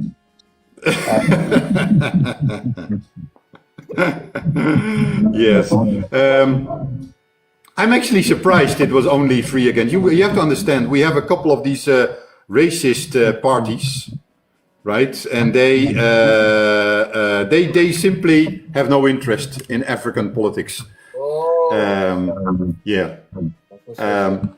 So and the other thing that I want to show you is the video by our friend Jean-Christophe Oetjen, one of the writers. Let me.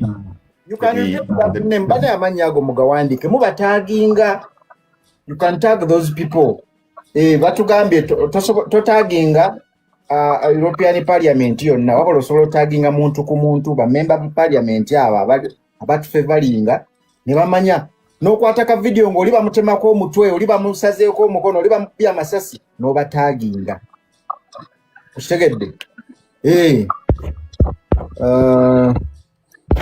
kiki tinatula bugamba otya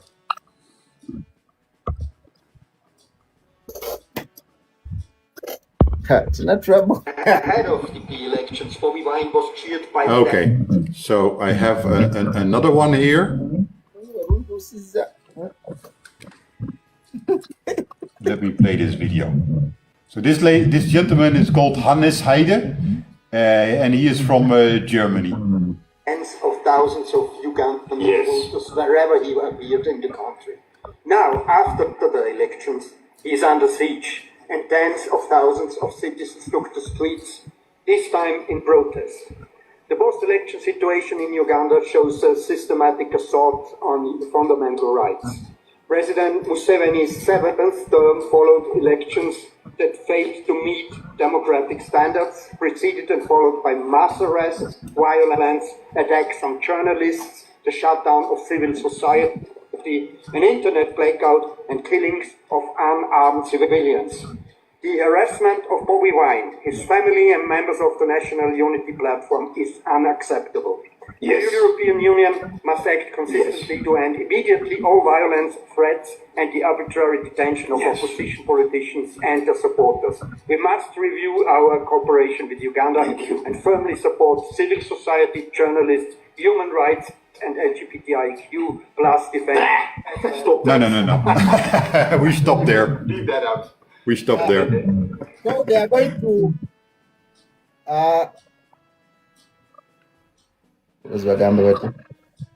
they are going to revise their cooperation with Uganda.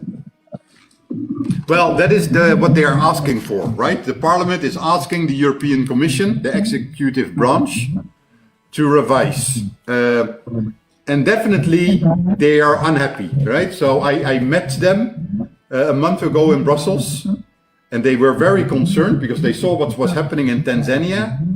That dictator that they are cooperating with, he is crossing lines that they are very unhappy about. Yeah? So Europeans, they pretend they care about human rights, and if their development partner then just tortures and kills, that makes them very, very uncomfortable. Oh. Yeah. So let me also look up the video of the lady of the European Commission reacting. Okay, give me 5 minutes to look it up. Kali kansoke ndete wano tina soko je sango na yogero luzungu ka iwe kola bati. So you want me to help you in English? You think I'm expert? Okay, I'll show you. Even for me, English is a colonial language. Have you heard my Dutch? It's really my English is really horrible. Hey. And Dog Nation, you know, no problem, Dr. Nico. We are waiting so for the you must video. recognize the type of English. But it's because my network is not clear. But inshallah, I will manage. What are them? Inshallah. That's uyinza okumalako nalwo kale ka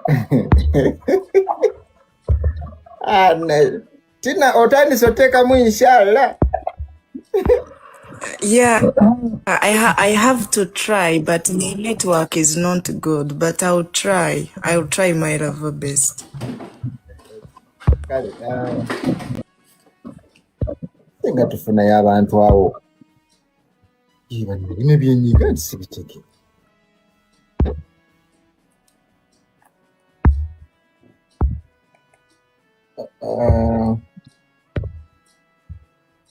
Ekirala kyenjagala bannange bannayuganda ate tinolazeewo bannayuganda tuyina abatukaabirako naffe tulina okwekaabirako tozinga mikono baako nekyokola nze nkugambye nze nekibooko tuli tuti era kibooko evuga wano kati naawe making sure nti olina kyokola ku akawunti yo tandikira ku akawunti yo nga tonnagenda walala wonna okitegeera tandikira ku akawunti yo obeeko ensonga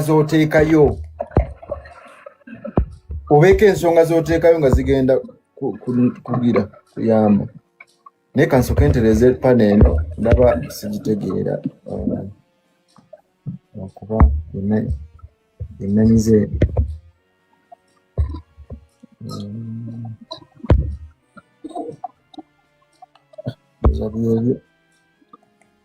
naye nga netiwaka yo kweri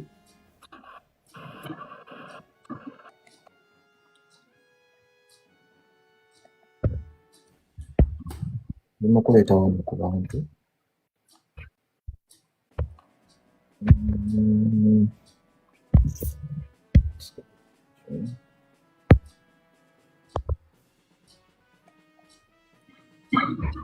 Okay.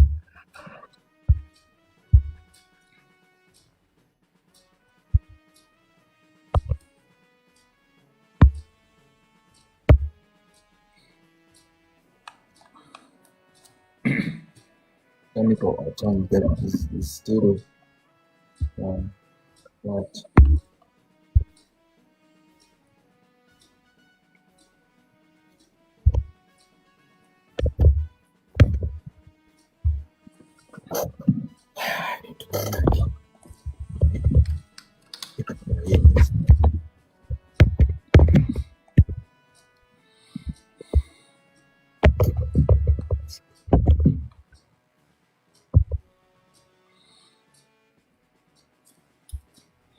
Yakiwulira tukitooko bamulowooza.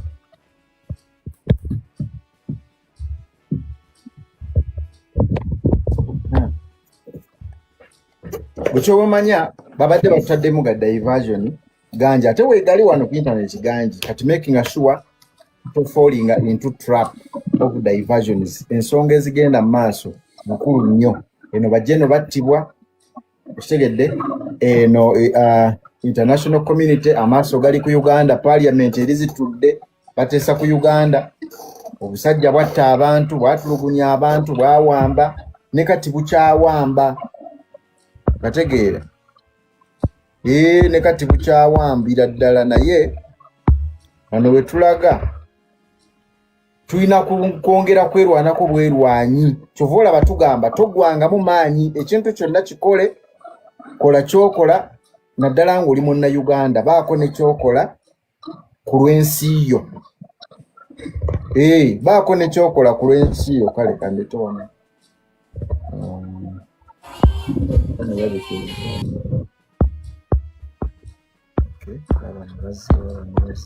ate waliwo natendese Western Canada yalazeewo.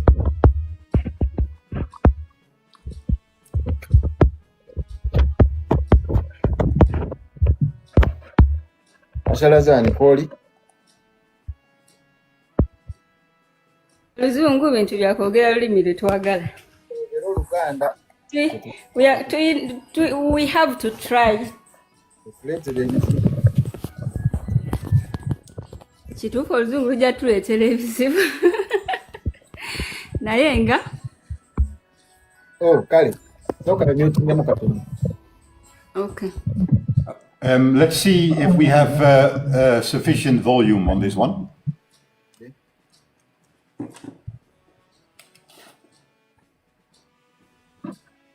Oh, this is very... Wait. Sorry. Elections were not in... Again. Thank you, President, colleagues. What happened on January 15th in Uganda, the so-called elections were not an election. They were a military operation, and the facts confirmed. Soldiers, acting on direct government orders, raided the home of opposition leader Bobby Wine, assaulted his family and forced the family into exile. Opposition supporters were arrested, disappeared or were killed, including Mesa Kokelo, who was fatally shot while attending a peaceful rally.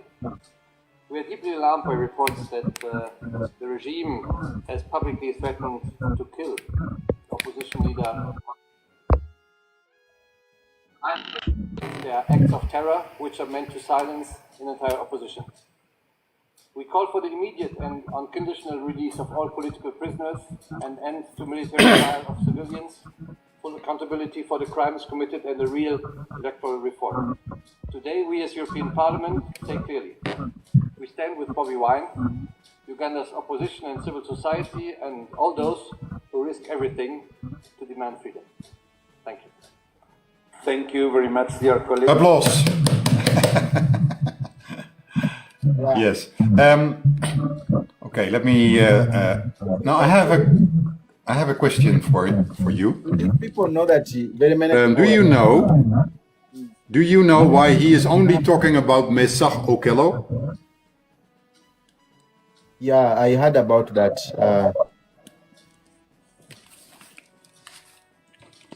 Yes, but do you know why he's mentioning Mesach Okello, but he's not mentioning the other deaths? The reason is that the case of Mesach Okello has been documented by Human Rights Watch. So there's an independent organization that has verified. Because the problem is there's a lot of fake news around. So these people, they only want to report something if it has been confirmed by an international reputable organization. And that is why it is so important that we document all the victims and that we talk to journalists and that those journalists then also publish. We need to help those journalists because it's a lot of work. Right? So that is the reason why only Mesach Okello is mentioned. Oh, so we must document even those who were killed at Monga Chivumbi's place. Exactly. I just wanted to mention Chifumbi's place because there are no good articles about it. Right? So otherwise I would have made sure it was part of this resolution. But I couldn't give them any reference in English what had happened. Right? And that is also ourselves to blame because I don't even know the names, to be honest. Do you know the names of the people that died in Chifumbi's house? They are the ones to give us the names. Me, I don't know them. But we should tell them that this is important. It's very important. Not only there, in very many places, people were killed. Yes. Yes. And we need to document, and I request Ugandans, please write to me or to Dog Nation, and then Dog Nation will forward to me. But please, and don't share what is already on Twitter and Facebook. I don't need that. No, the things that are not on social media yet. Those are important to report. And I even have special forms for it. They can fill out. It's very important that we document that. Yeah, because I was wondering, he spoke about only one person in the campaign, and yet there are very many people, very many people who were killed in when the internet was off. Very many. So, Bannayuganda ndowooza muwulira bw'oba omuntu oyo afa totula butuuze osirikira eyo twetaaga bwenkanya. London. Dr. Nico, today I have watched I have watched the video today on 15th. On 15th on election day, they shoot 17 people in Kayunga. Only in Kayunga, they shoot 17 people. Just in Kayunga. I have watched the video today, which means they killed more people in. Yes, and so a video is not enough. I like the work that NTV is doing. We know that in Uganda the only press that is a little bit reporting is NTV. Yeah, a little right? bit. Yeah, but the problem is NTV, they've only published a report in Luganda. I don't understand Luganda. I can't do anything with that. I need a report in English, and no one has even bothered to translate it into English. So I can't use it. Oh. So we need, people have to document, have to write, and those musindikira bali mu diaspora to send those documents to people in diaspora to forward them. Yeah, and translation, everybody can translate into English, right? Yeah, and publish on your social media feed. Make sure, because something that's on NTV, they might remove it tomorrow from their website, right? So it's important to have a copy. In the meantime, I'm going to look for the lady of the European Commission. I want to also show that to you. Okay. Banange muwandiike tosobola kufuna bwenkanya mu Uganda.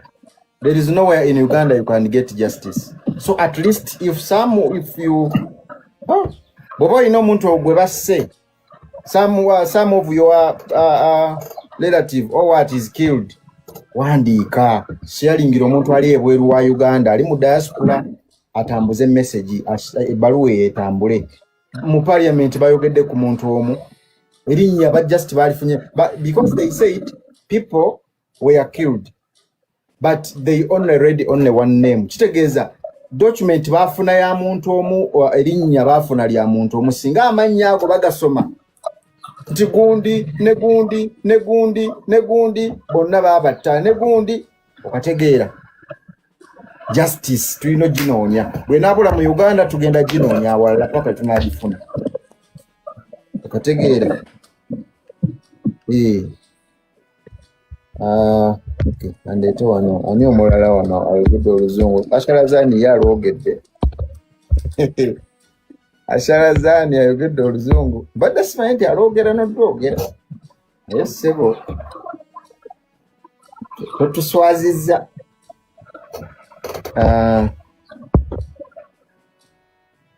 okay. Abaana batambuza obutaano nezoganye bannange tuli mu bizibu byaffe tuli mu mitawaana ogenda owulira obutambi butambula gyenozoganye ate bannange ogamba yali afaaki gaako osirike ani ono ogamba okay.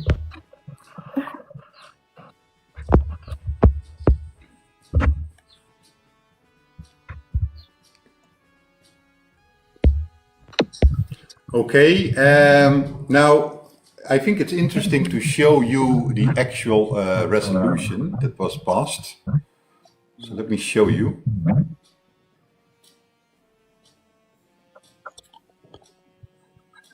Okay. Yeah, okay. Yeah, so it's a bit small, but it says here European Parliament resolution on the post-election situation in Uganda and threats against opposition leader Bobi Wine. And then it has this code 2026-2611, right? And let me just put the highlights. So they're talking about the violence.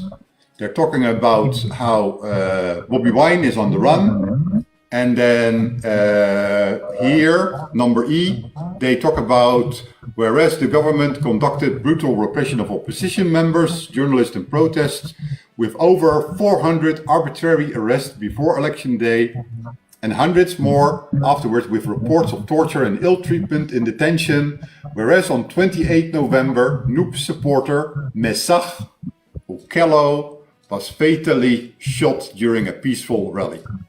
Right? So that is what we were talking about earlier on. And so we've seen one of our friends, Jean-Christophe Oudjen, speak. And then at the end, this lady called Marta Kos, this is her name, and she is one of the members of the European Commission that are really in charge.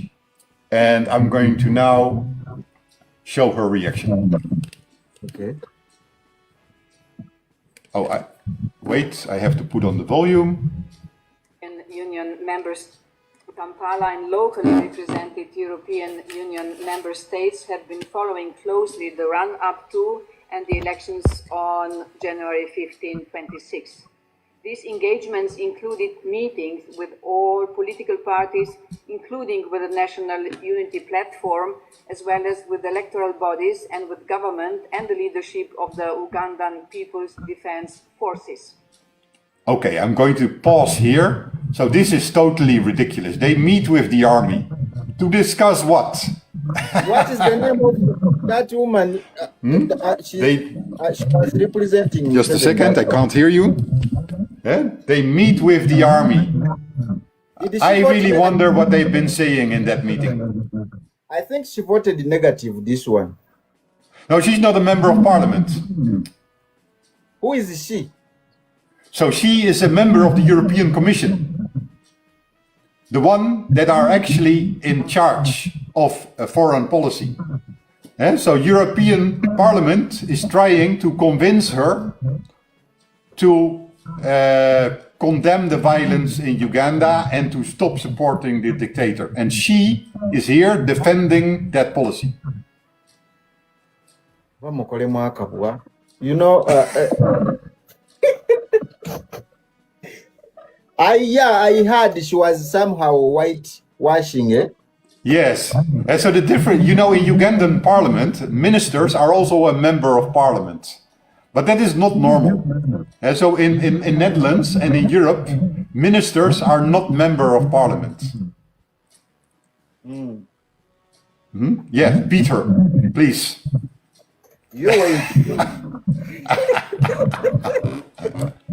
Okay, let's continue a bit more. An EU-funded project focused on electoral violence prevention called Let's Talk Peace was launched ahead of the campaign, which was welcomed by stakeholders across political lines. A diplomatic watch by the Wait, I want to hear that again, what she is saying. Prevention called Let's Talk Peace was launched ahead of the campaign, which was welcomed by stakeholders across political lines. Now this is a lie. She is fucking lying here. This was only welcomed by the NRM. We all know that I vote peace thing. And everyone in opposition was very unhappy about it. We even demonstrated in The Hague at the Netherlands Institute for Multi-Party Democracy that was also participating. This is a pure lie. So let's continue. A diplomatic watch by the EU delegation was carried out on election day, and the spokesperson of the European External Action Service issued a statement after the announcement of the results. As mentioned in the statement, we share the findings of the preliminary statement of the African Union COMESA IGAD joint observation mission as regards the involvement of the military in the electoral process, which is contrary to the Ugandan 1994. So what she is now saying is very ambiguous, right? And actually it's very bad. Because we remember that that mission by the African Union, led by I think some Nigerian called Goodman, and they even met Bobby Wine at his house. I think our president should not have met them, or he should have told them off right away that he has no confidence in that African Union mission, because African Union, as we all know, is a dictator's club. And the interesting thing is that while this African Union was complaining about too much militarization, in the end, they also congratulated Museveni, right? And what she is saying here is not in line with an earlier European Union statement, because in an earlier European Union statement, they said, we take note of the results. Basically saying, we've seen what you have announced, but we don't believe it. Right? She is saying something different here, and it's quite disappointing. So let me continue. 5 Constitution. Furthermore, the internet shutdown implemented 2 days before the elections clearly limited access to information and freedom of association. Well, that's good. We are also very concerned with the arbitrary arrests and suspension of numerous civil society organizations ahead of the elections. We call for investigations and accountability following the reports of death, violence, and detention. I am again pausing her because this request has no credibility from them. You know, in November 2020, when the dictator killed hundreds, they also asked for an investigation. And that investigation never came. And now she's asking for another investigation? How credible is that? Right, let's continue. Of opposition politicians and human rights defenders, as well as for clarification of the current situation of Bobi Wine in particular. We call on all political actors to exercise restraint, to refrain from violence or incitement. I really hate this kind of statements. We call upon all actors to refrain from violence. From who is the violence coming, dear Dog Nation? Who are the dogs? It's the fucking dictator. That really pisses me off from this lady Marta Kos. Let's continue. The EU, despite the current challenges, will continue engagement with Uganda on a broad-based agenda based on shared interest and mutual respect, including on trade critical raw materials. Our cooperation and humanitarian programs promote a Team Europe approach, exploring opportunities for transformative projects, including under the Global Gateway. At the same time, the EU, through an open dialogue with Ugandan authorities, will continue to advocate for the respect of human rights and democratic principles and to follow up on anti-discrimination measures. The EU will continue to stand by civil society organizations and support them in line with their needs and our values and principles. No applause. No applause. Right? Okay, let me put my camera back to point at me. Yes, just a second. That Yes. was paid off, I think. Sorry? So I think that one was paid off. No, it's not paid off. This is the European interests. You have to understand how international politics work. Europe has no interest in African human rights. The only thing they're interested in is that those refugees don't come to Europe. That is what European voters want. You have to understand, European politicians, because we have a true democracy, they listen to what European voters want. And if there's one thing on the mind of European voters, it's immigration. Right? And that's why so many of our comrades go to South Africa or to Saudi Arabia. They would like to come to Netherlands. But the people of Europe, they don't want to have more immigrants. You know, in South Africa, how much they hate immigrants. Yeah. Right? Yes. Now in Europe, I don't think it's as bad as South Africa, but it has resulted in people voting for politicians that build a wall around Europe. And part of that wall around Europe is also just looking the other way if there are human rights violations. So it's pure electoral interest. Because in Europe, it's not the cows that vote, it's the people that vote. And that is why I was saying earlier on, if Africans in Europe stand up, go to the streets, then people like this lady will also listen to them. But the problem of us Africans is that we don't stand up, we don't raise our voice. Yeah. Oh, so they are fulfilling their interests.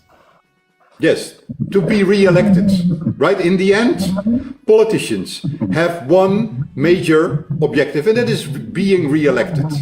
Museveni does that by using violence and bribing. European politicians do that by pleasing their voters, right? Their voters have no interest in African politics, but they are interested in immigrants and keeping immigrants out. And that is explaining why this lady is talking like this. And the natural resources. Yes, natural resources also, yes. Oh. Yeah, but for us, we don't have any problem, even if they take everything. Because even now, they don't help us. Mm-hmm. We have gold, we have oil, we have everything, but it is only for a few people, Museveni's family. it is not helping us anywhere. So the good thing, Uganda was what you get about it? Was is it colonized by Bungereza? Mujakutia always by Britain. Yeah, so they can take everything. For us, we don't mind because we don't even benefit from them. We have oil, we have everything in Uganda. Uganda is at least one of the countries with natural resources. But we are captured. Those things are only for a few people, like Museveni's family. Yes. Yeah. But we thank you, Dr. Nico, for always raising up your voice, always kulabisa, for us kulabisa, showing the things that are happening in Uganda, the bad things are happening in Uganda. So please keep on. And we also call upon our Ugandans, fellow Ugandans, to do the same. And most especially those people in diaspora, they can... Yeah. Gifting suspended and live visibility restricted. Oh, what happened now? I don't know. Why are they restricting my live? I think I have to quickly go off. Whenever I appear, your lives are getting suspended. You can put yourself in. You can first switch off the video. Yeah. Hey, wait.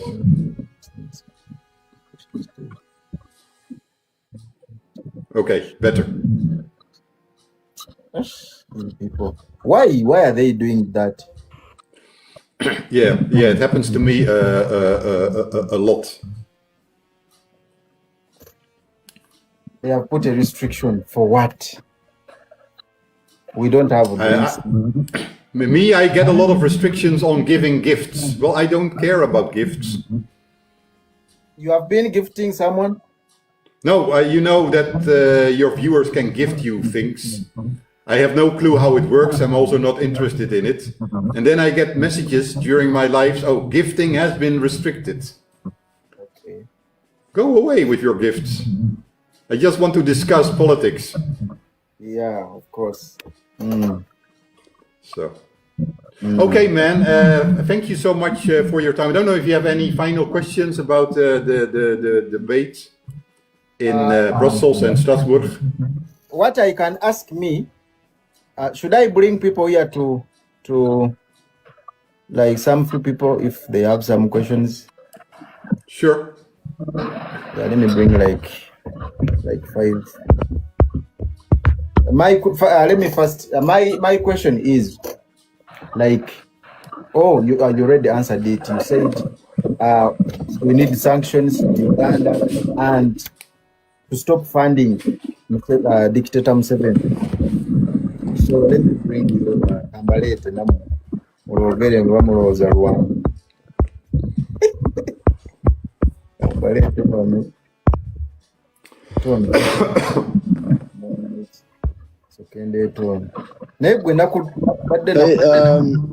Hey, Dr. Nico, how are you? I'm good, thank you. We really thank for what you're doing for our country. We really appreciate it.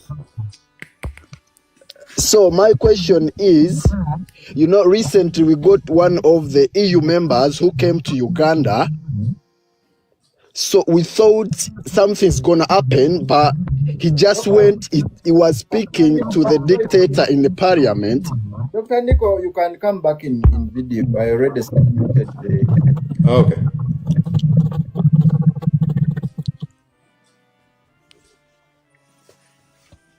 Can I go on? The account you get more private.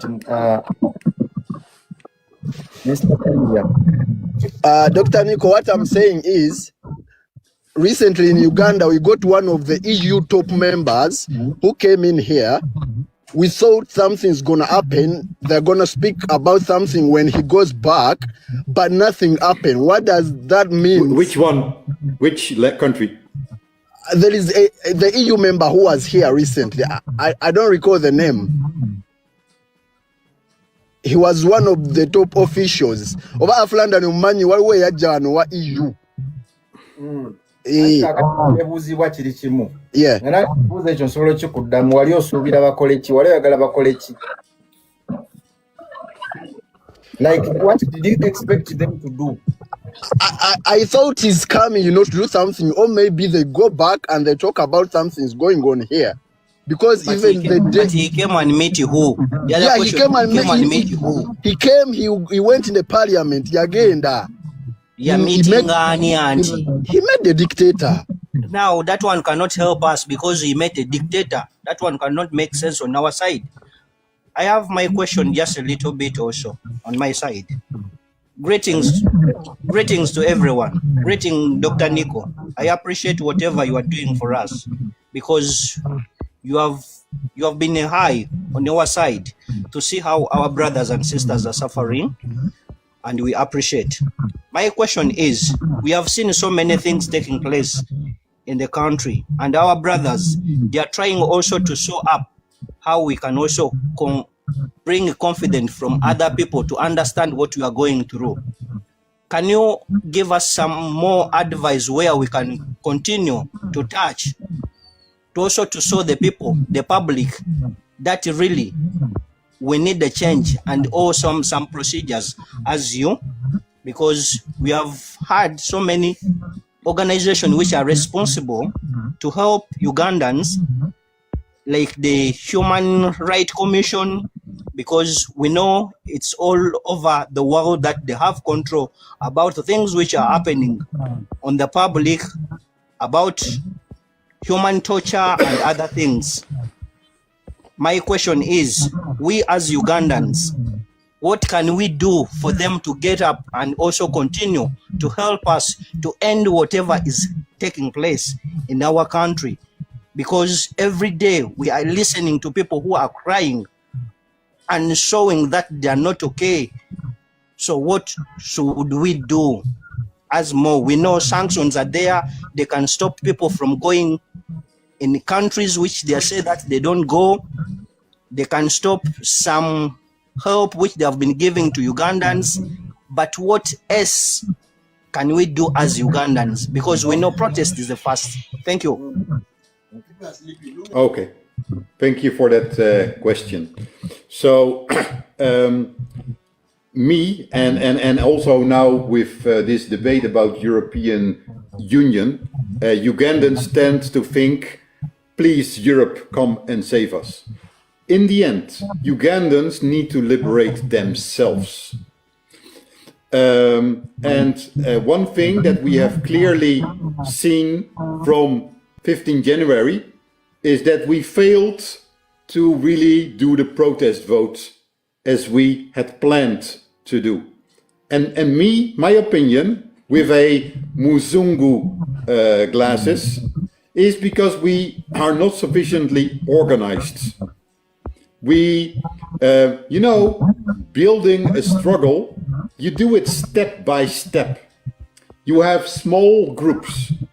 You have communication, you have small actions, and then from a small action, you go to a bigger action. Me also, I started with a small demonstration, and some demonstrations were very bad and without any success. And I by doing it, I got to understand better how it works. And now I have good material. You can't demonstrate without good material. In the same way, you can't change the leadership in your country without good material. We need to get... You want to say something, Doc Nation? Yeah, like which material?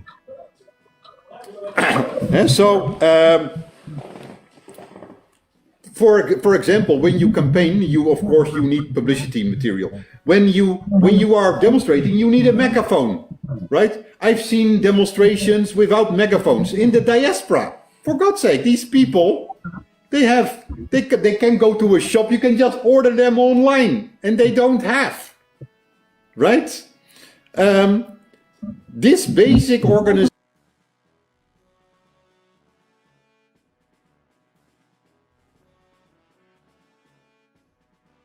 it shows we are bloody amateurs, because WhatsApp is very unsafe. If you have a WhatsApp group, there only needs to be one NRM guy in that WhatsApp group, and everybody's identity is known. And Ugandans refuse to change to Signal. For me, that is a sign that Ugandans are not professional and they're not ready for change. When I was building the U-Vote was a way to tally the results. And there was no support from the Ugandans, from our leadership, to support U-Vote. So if you don't appreciate the tools that are there, I'm sorry to say, don't be surprised if you get another 5 years of dictatorship. Dr. Nico, which means the biggest role must be done by the Ugandans home. Yes. To raise up in large numbers, in fact, the whole Uganda. But before raising up, first they need to get organized. There need to be groups. They need to be communicating through safe ways. They need to do small protests, maybe at their local MP, maybe hitting pots and pans. You can't, from nothing, go to a protest with 1 million. That is impossible.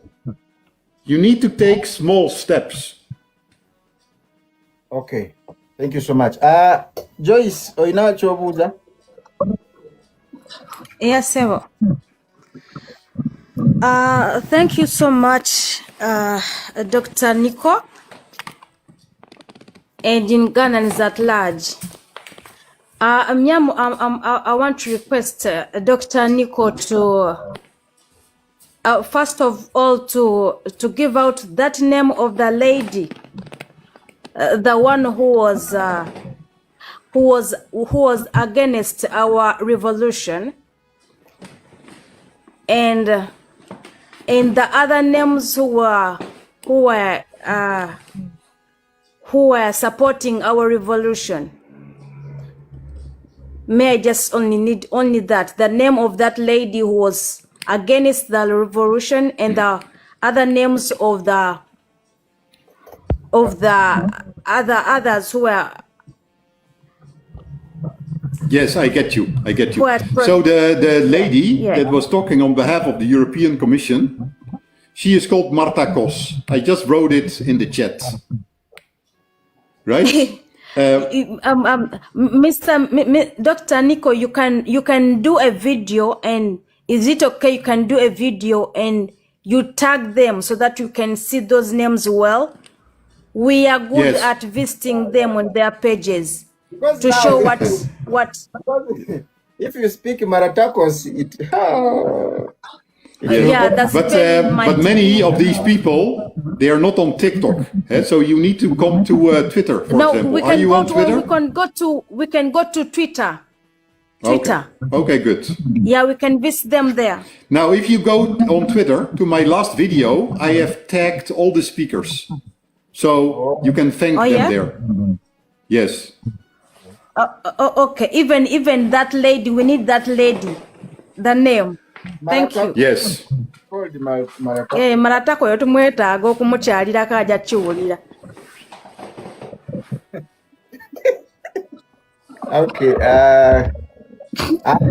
Simbega waliwo ababuuza oyo nga abuuza amannya Simbega wabula video zino bw'ofunayo video nga waliwo abasirikale nga balina gwe batulugunya oba gwe bakolako ebikolobero, osobola postinga video eyo n'otaaginga abantu abo mu video. Bajja laba tags ezo mangu okusinga okutaaginga European Parliament yonna oba ekitongole kyonna.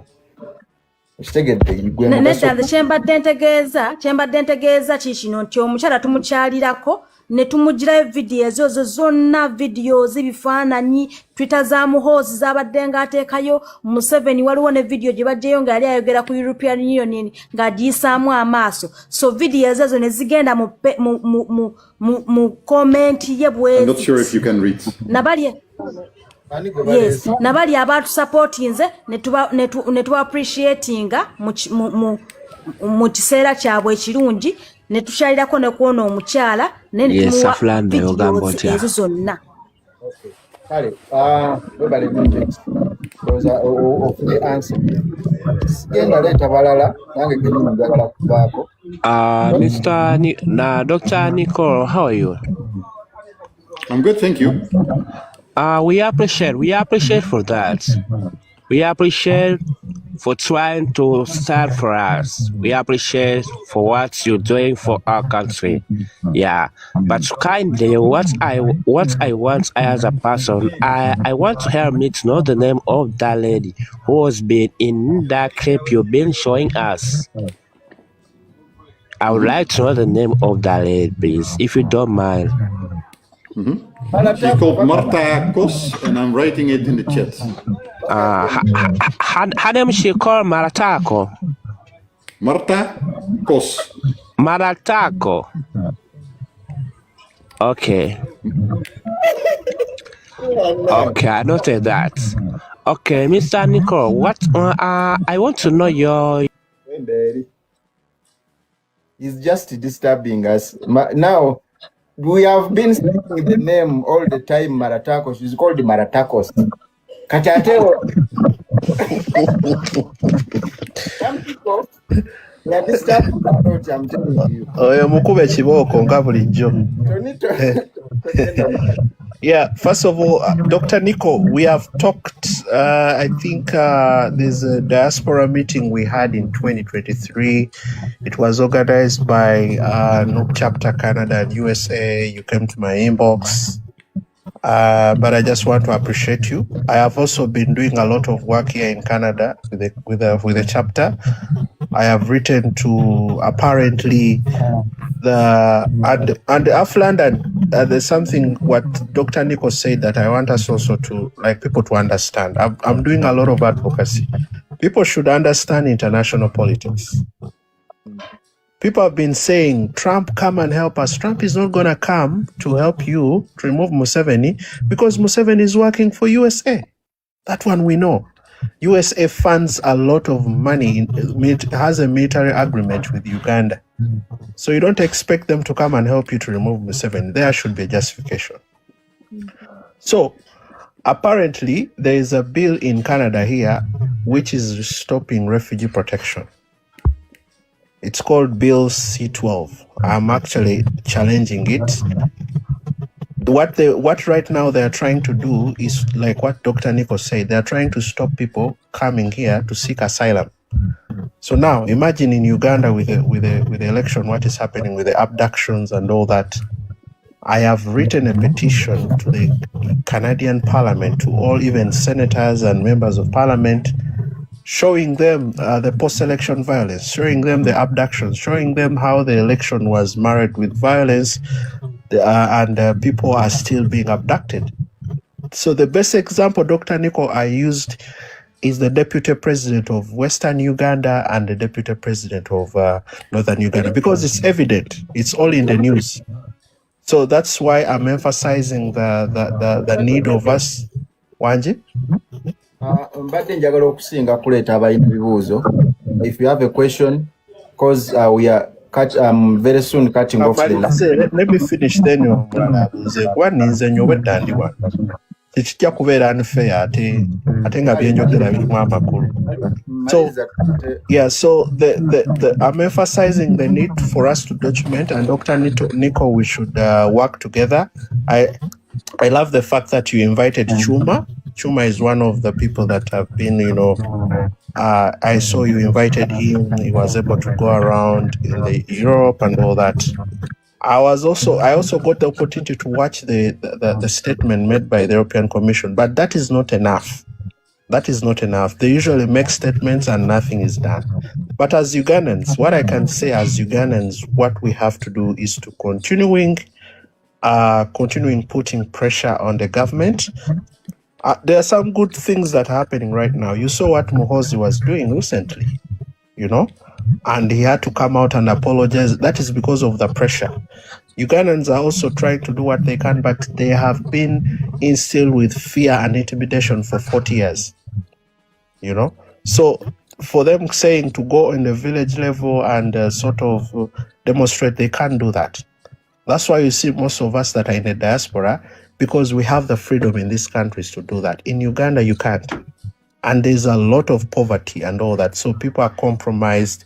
At the end of the day, they end up losing hope. So what we have to do is to continuing putting hope in people to stay on the cause until Museveni goes. Dictators go.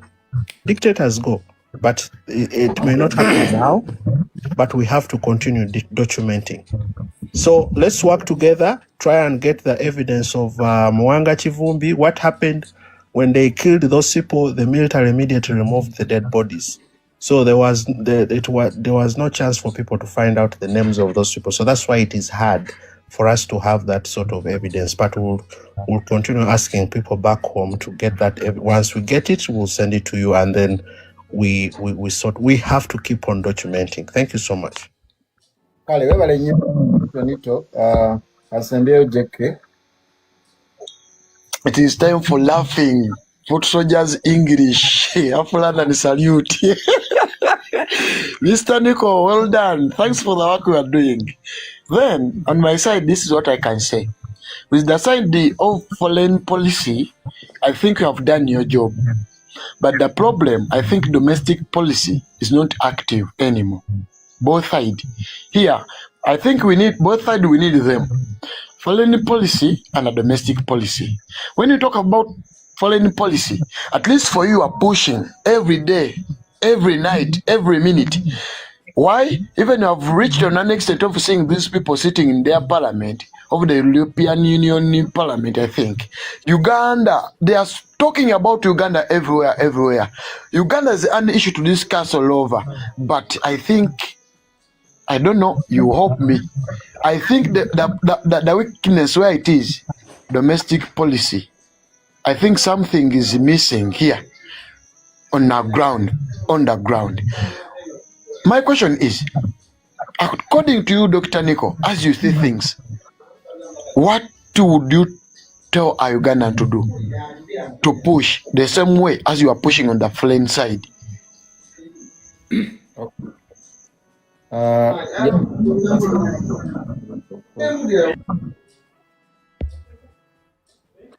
What are you saying, Doc Nation? You can answer him that what can Ugandans do? What should they do? I think you answered that. Exactly. Yeah, I answered. I get organized. If we're talking about digital tools, when there's an election, use YouVote. Always use safe communication like Signal.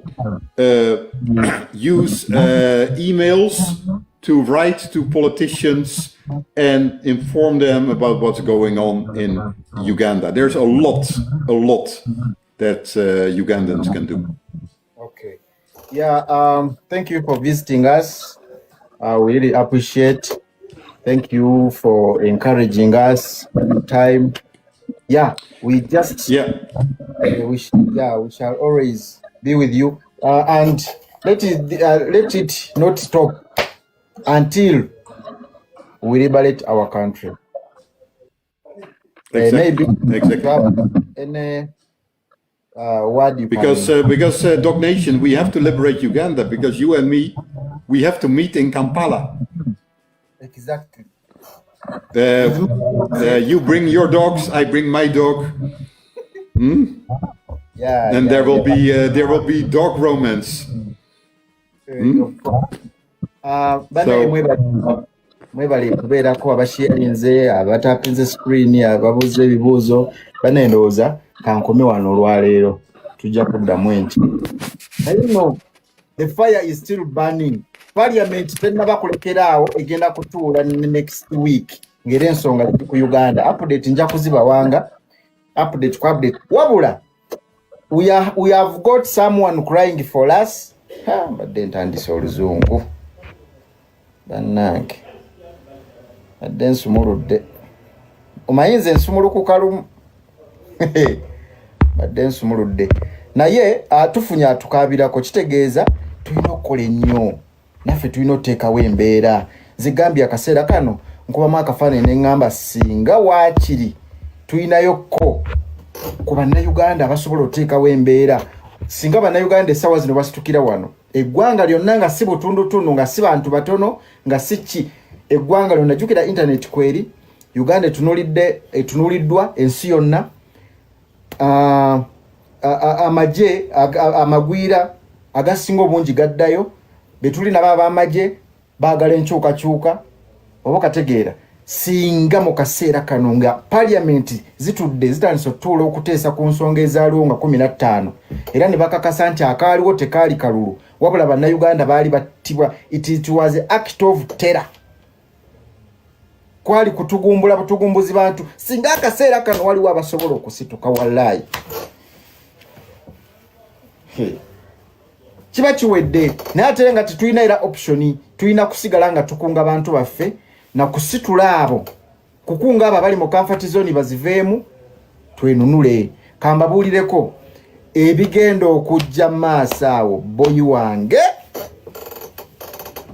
ebigenda okujja buli muntu agenda biro zaako oba wabawagira oba bakuwa sente zaabwe oba badde obakolera oba buli muntu agenda kukifiiringa sanctions zigenda kuluma mujjukire parliament z'ensi yonna zitandise okutuula kati kitegeeza sanctions zijja ate sanctions bwe zijja mu ggwanga oyinza owulira kye bayita obwavu babakenenula emisolo ne girinnya ebintu ne birinnya ebbeeyi kubanga baba tebakyafuna buyambi bweru kakati awo buli muntu aba wakukifiiringa oba obadde nabo oba obadde obakolera oba obadde tobakolera biba biralamu mwebale nnyo ababaddeko buli muntu yenna baako n'ekyokola ku lw'eggwanga lyo totuula tewali kuzikiza okuzikiza ng'eggwanga lyaffe linunuddwa obusajja buli awo bulyagala waliwo abalyagala kagulupu ka Museveni balina obutwetwetwe buli awo bulina engeri gye bwefaananamu balyagala baagala Uganda fulaga gye tulwanirira kati bw'obanga oli munnayuganda mutuufu olina baako n'ekyokola oba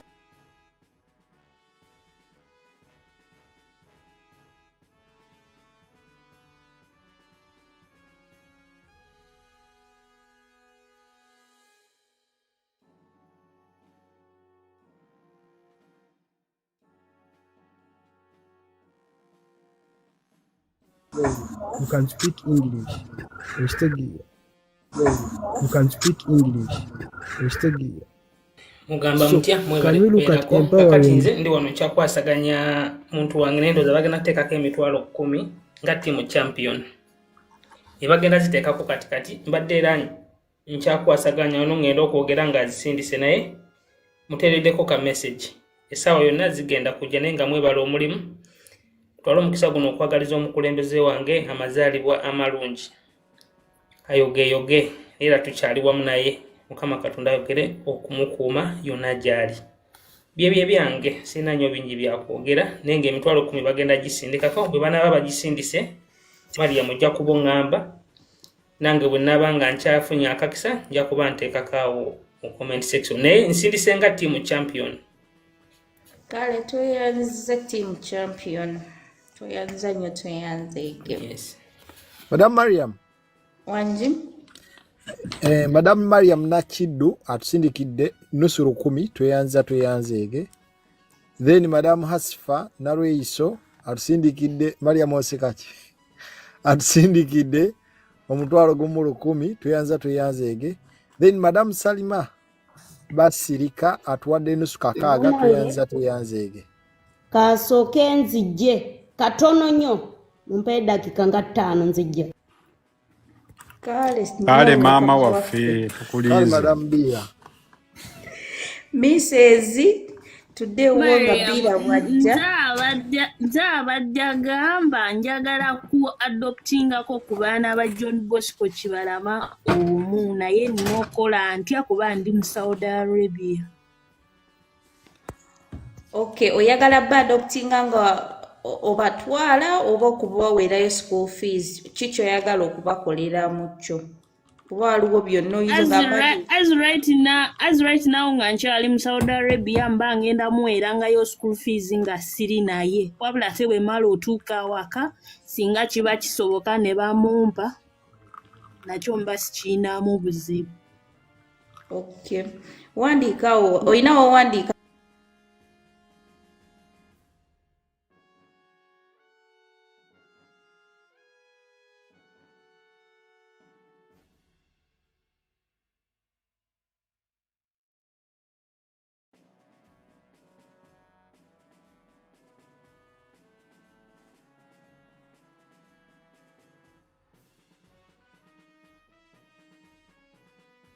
Msavutano 055 yayo 0 osobola toka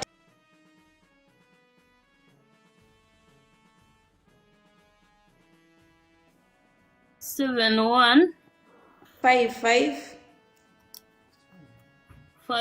bwe navudde nye nali nazungira gugo naye tuli bulungi laba wende gwe wantu wakusanyusa nti era tuli bulungi era tubasinga obulungi ngenda linnya train ngenda ku mulimu bye byaffe gwe ayagala tujje ku gulawundi gwe yalemerera okwerwana ffe omulimu gwe tukola bye mulaba amago UE emanya eyogera UN evuddeyo tulaba madowa abavuddeyo. That is the work of the people in the diaspora. Mwabali ya Uganda musobola okukola emirimu egyo era ke kalembereza ke mulina naye tunakumuganya okwerwanako akume mikwano gyange ngenze kola bwe naba nkomyewo tunaddamu Young Mandela yebale somesa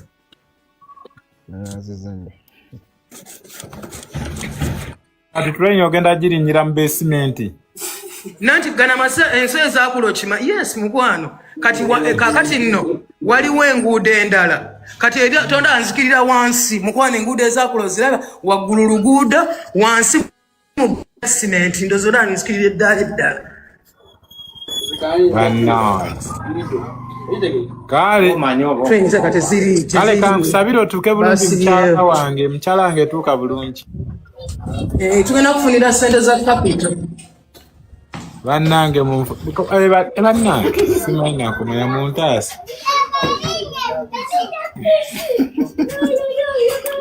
Seremba Yes, omwami n'abadde akyanjagala amalize Yanga Mandela genda maaso Mwego gangu bado ina ati mbadde nkugamba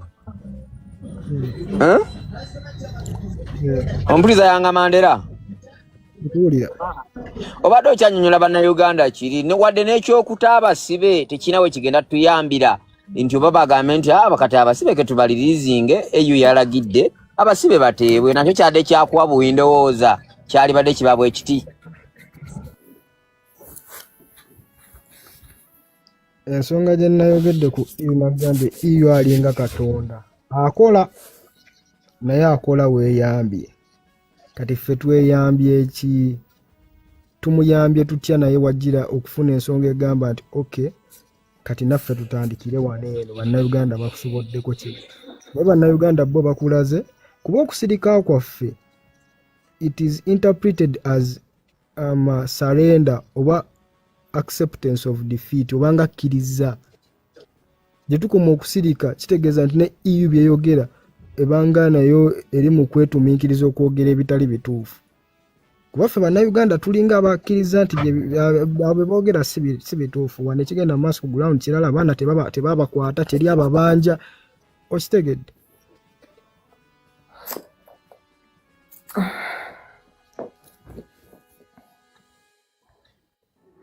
babiri omutinze sorry guys mbadde gamba nga nyongereza ku kyeyogera we normalized everything to one extreme ne be babba akalulu kati bali makooti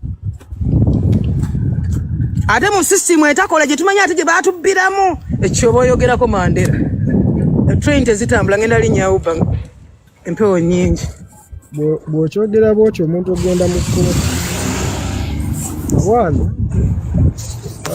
tosobola kugamba nti emmere erimu obutwa naye ng'ate ogirya nza akulaba ng'ogirya nzikiriza nti ate erimu obutu olaba agiridde ye agamba nti erimu obutu. Mbadde njagala mukyulire naye nninda bali abanonye kaamulali. So, that should be my Uber. Okay. Ekintu ky'okugenda mu kkooti nze ng'omuntu. Thank you. Nanze Thank you. Kuba one, it justifies into you are following the institutions that are created by Museveni. Olaba constitution ya Uganda ya 1995 yakolebwa Museveni ne bakyalibe. Naye n'agimaking okuba nti alekawo buli muwaatwa ogufevaringa ye. Alekawo buli kanyomero nga kayamba ye in the future. Nti yajja n'atusibako akatambala n'ateekawo term limits ne tugamba mu myaka mu bisanja bibiri ajja bba agenze. Nga ye yalekawo wali w'amendingira n'atuuka ku myaka 7 ne tugamba kakati emyaka nawo n'atuukawo. Ye n'akulaga nti majority. Bw'akulaga majority n'agenda mu Western Uganda n'akubayo constituency ziriwa mu bisatu. So ye najja n'akulaga nti tajja kubonaabona naawe mu Central mu Eastern naye ajja kulwanagana naawe mu Western ayongereko ba independent mu Northern wa bamanyi nti nawo babe ajje ng'akusinga ennamba akyuse buli kawaayiro kayagala mu constitution gye yeekolera mu 1995 okitegeera ne yeewa n'obuyinza obuba nga yalonda abalamuzi. Kati ebyo byonna akulonda akuwa omulimu yalonda abakulira akakiiko k'ebyokulondesa. Ebyo byonna EU ekulaze nti ebyogeddeko naye tegenda kubaako kyekola nga gwe nannyini lujja toli mu kulwera. Teri nayiba agenda kujja ere lujja lwo nga gwe toyera lujja lwo. Tekisoboka.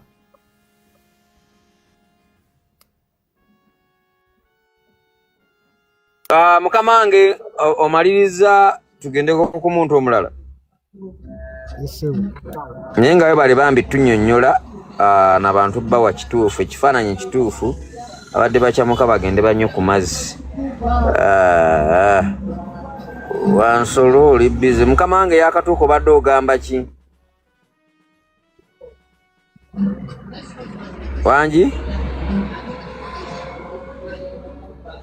Oze kuno kuweereza request kwemyuti nga bbayi. Yateeseze walala tetubakalubiriza. Nzigo genda maaso tugera tunyumyanyumyamu ndeete wano senga nash teeka okuteesa tuli abakumaliza. Leila wemyutinze my wife wemyutinze. Mukyala we mulamu olw'obulumi obungi yayetuwadde yaawe 10 ne tuli. And I'll be on phone, is that okay? Nothing is only Mukyala wange toyogera luzungu lungi Seremba teyasoma Zezeke yasoma ali wano. Atika mwagala nnyo ebibuuzibuuza bannayuganda Museveni watukwatidde. Anti kati oba matooke nakati nebuuza abantu abamu ensi ezimu balya mmere ki okubanga bakambwe munnange ffewofe Uganda kakati tuli bibuuzibuuzi gambye bw'oyitako ku mikutu osanga abantu 1.k waliwo gye batuuleyo nga bali 6.k naye nga mayibe banyumya bali mu bibuuzibuuzi byawalagi bwe beebuuza ebibuuzo n'ogamba ye rabbi line eggwanga bino bye tulimu bibuuzibuuzi mbu batya bakwata.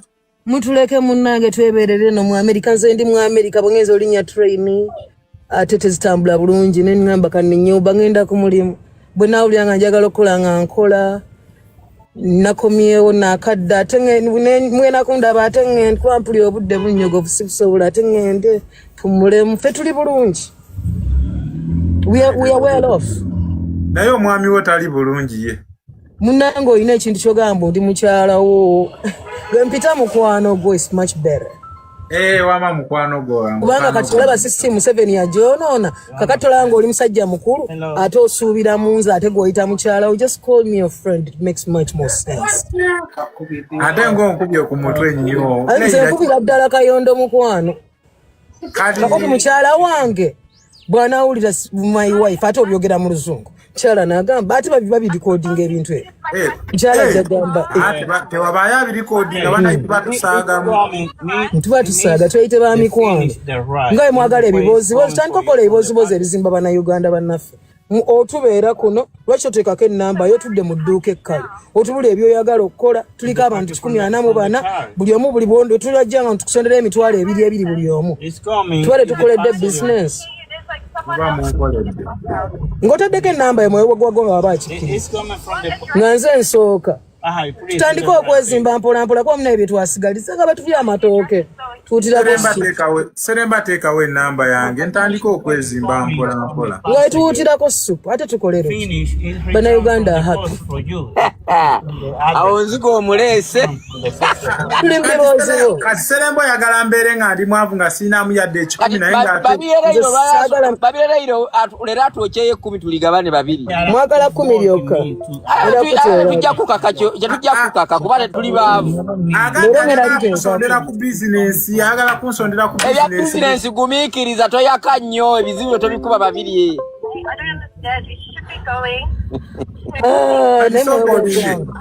yes babiri tubeereko serious kati kuyagala olemesa babiri okumpasereza tuli serious mwegwagwa kati nse mbwa serious nina ekintawaanya mwegwaggwanga era kinnumya omutwe nembuuza oba nze atategeera bulungi okubeera ku side y'opposition e Uganda musango andi Uganda gwafuuse musango babiri era nno ogwa ddala era ogusobola okubeeza emyaka 5 mu kkomera ekintu ekyo hi guys yes nanti navuga mu supaana nanti bannange olemererwa ffenna twasanga tuli ku masimu gwe ekintu ekyo kintawaanya nekira nembuuza ewa babi era babi Kyagulanyi ye ate yazza musango ki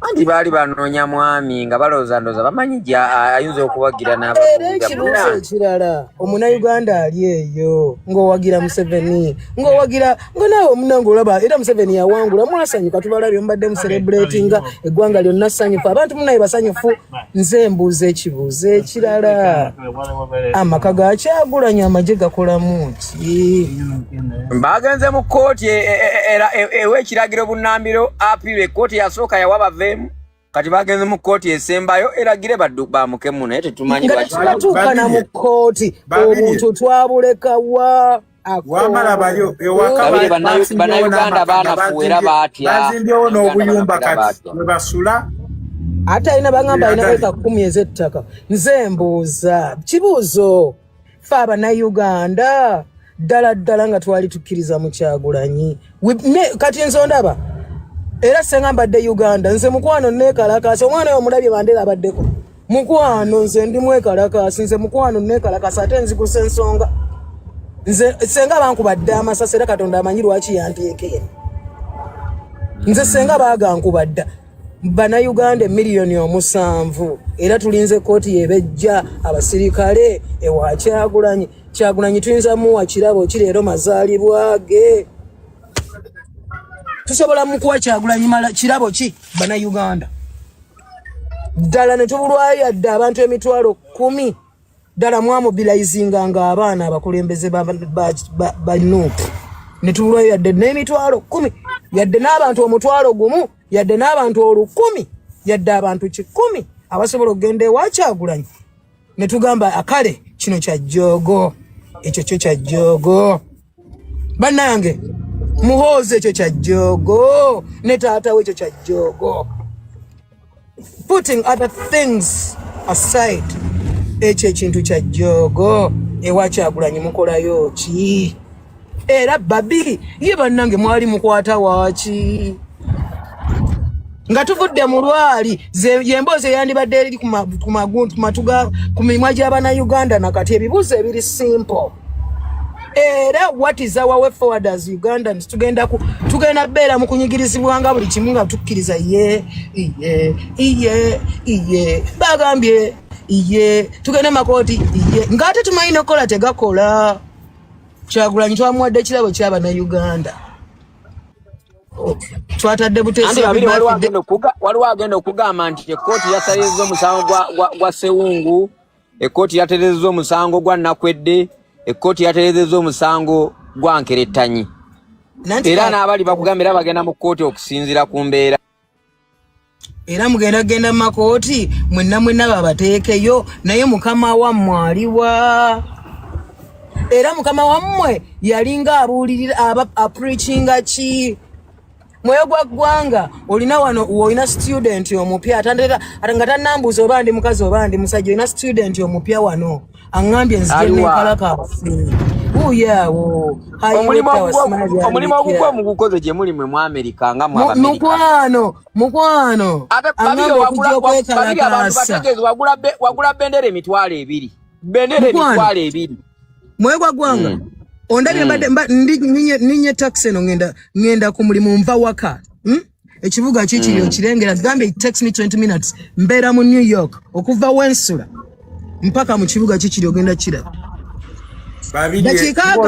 ng'osula kumpi n'ekibuga ekitegeeza ki siri levo zaba Kampala nkimeyo kinabadde omwezi mulamba Thailand Bangkok nga ndya ssente kati babirye kakati siri mu levo ebyo byomungamba jangu e Kampala nkoleyo ki mu milioni 7 wama tojja sigala Los bumpers de los carros si lo tiran al medio el bumper mu milioni 7 eziye Uganda mulemereddwa nz'omu ate nze abajja naawe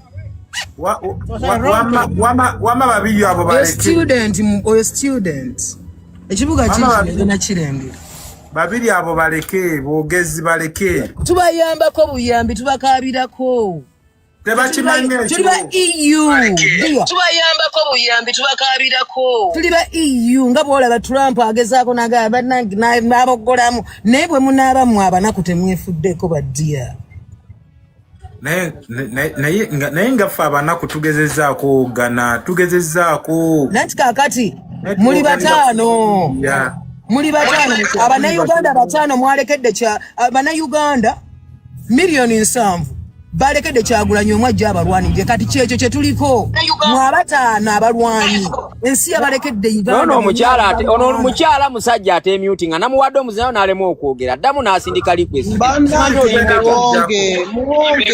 muwonge tobeera mukambwe nze sinze muwonge maama anti bwojja weemyutinga musinze muwonge bampita seremba but you see address us we have names address us call out a name togamba bugambi gwe yakajja yogera we are decent people togera bubi we are trying to enkwetondedde maama wenga nakulabye ng'ogidde mu video ya musole gumikiza nsonyiwa nina ensonga lwaki nteekawo engatto ffe tuli mu Uganda tekirina buzibu tubikola mu Roberto style kyogamba nze ndi Bungereza temubeera bakambwe nedda bwe tuba tuze wano okuteesa tukwate bulungi kale nkitegedde mukama wange nsaba kunsonyiwa nsaba weemyutingemu katono nnyo kale nsaba kunsonyiwa bwamazanda gukuwa babirye wanjisebo amazima tetwagala kulimba ffe na kaakati tukyalwana tulowooza mbu twakoma kakati nanti kakati nzigo bw'oba ozongoberera nga wangoberera bulungi nabaga atejja kubaayo kulonda kakati nzigo bw'oba omanyi nga bwenteesa ne bwenjogera nze omulimu gwange kupika si kubambu temukola si kubambu ebintu bya EU bijabulukufu mukwano our role essaawa eno yakuma munnayuganda busungo si kubambu EU tekirina makulu wegali revolution munnayuganda mwegwagwanga nkuddiremu EU agomanyi Kyagulanyi n'abantu bali mu diaspora tetuyinza gayiwa mu mazzi naye ate omunnayuganda bw'ona omugamba ngaddayo ng'atuula nga badda mu kwezina okyegedde tosobola kuleka maanyi gaffe nga mwe muli mu kwezina okyegedde si kubambu otegedde orol gambye ekibuga kikyo nva waka mba nkirengerako ekibuga kya New York kikyo bwenva ewange kikyawo kirabe si kyekyo bwenva ewange mba mu kibuga wakati naye kati nibwona kitulaga Leila ffe tetukimanyi nibwona atulaga Ekyenjagala kulaga we are well off. Tubayamba buyambi nga itukafeba EU kati. Mwino okwekwatira ku mufu wammwe ddiya. Ali soko tuyambe zene Feba tulambo bamwe kati. Bwe tubagolamu that is what you're saying. Era abasibe bagenda bata. Naye twagala bata abasibe ab'ensonga. Bonna abasibe bansonga. Kiza Besigye dokita ki akola ki? Ye yandibadde asooka okuteebwa. Eddi muntu ene ne ttiimu eyo yonna. Chovala batugamba ebyo bibozibozi naye nga si bibozibozi okitegedde. Mwino zuukuka. Wabya sente ge. Nzo omulimu gwaffe gwa buzz okussa. Abakozi kubambu abana Uganda bakivuddemu. Ate abana Uganda bwe tutyo bwe tulwana. Gwe muna Uganda senga musanyufu nga ali comfortable. Senga tetwakabye nnyo nga sanda afudde lwaki abantu basanyufu. Ye babawa ne milioni ya musanvu. Lwaki tebanywa mwenge gumala mu maduuka? Okimanyi mu kampani zafiirwa n'okufiirwa ezitunda ebyokunywa. Yes, that is how we fight. That is how we fight as Ugandans. So nekyo kitegeeza mbu abana Uganda basirika. Kati kampani ezo zituwe support tujjeko Museveni. Nzigo bannange. Zizo kampani zizo. Izo kampani bazibaterawo munyo mutamiire. Kulo temwatamira kubanga temwa ennaku yali ebaluma. Nakati ekyabaluma. Omwenge tekukyagenda. Leila. Wama sokotereze Seremba embeera tetuli munungi nze ne Seremba. Ombata muri bulungi fa bali obulungi ebato bakiwandiika wa mfeza fezibeeraawo. Mutuveeko nammwe. Gabalime kujjako Museveni ate namba gambye fa badde babaginya ndeka badde ndowooza tukusondere n'okusondera mugira mubona gira abanyika ate kati bannayirira ate kati onyize bunyizi nanyiza obutanyigiramu bannange natamiddwa mu Uganda lwaki onyiga ate nga fe abalwana ate fe bweyagala onyigirako olinga musumba abaze okusaba bogamba nawe gigitotukooya olaba abaze okusaba genda eri gye mwezinira munyumye ebibozibozi ebyokwegatta gye mwegiramu empale osanga basajja abakulu guno nga bali eyo nga ebibozi bye banyumye n'ogamba Yesu Kristo ebibozi tebitugattako ebyo much appreciate it. Twamaze otutuuka ku mulimu ataakole.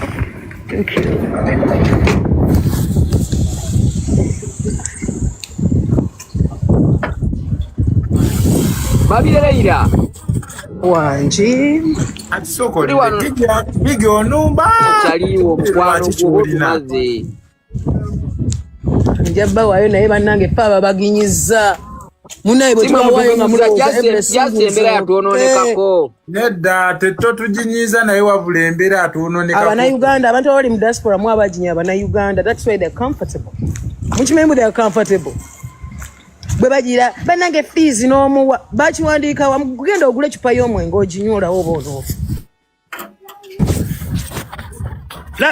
laba nzuni kugambye ne wempita batupevingiddewo just we tuyita laba omuzira gumaze wano weekend number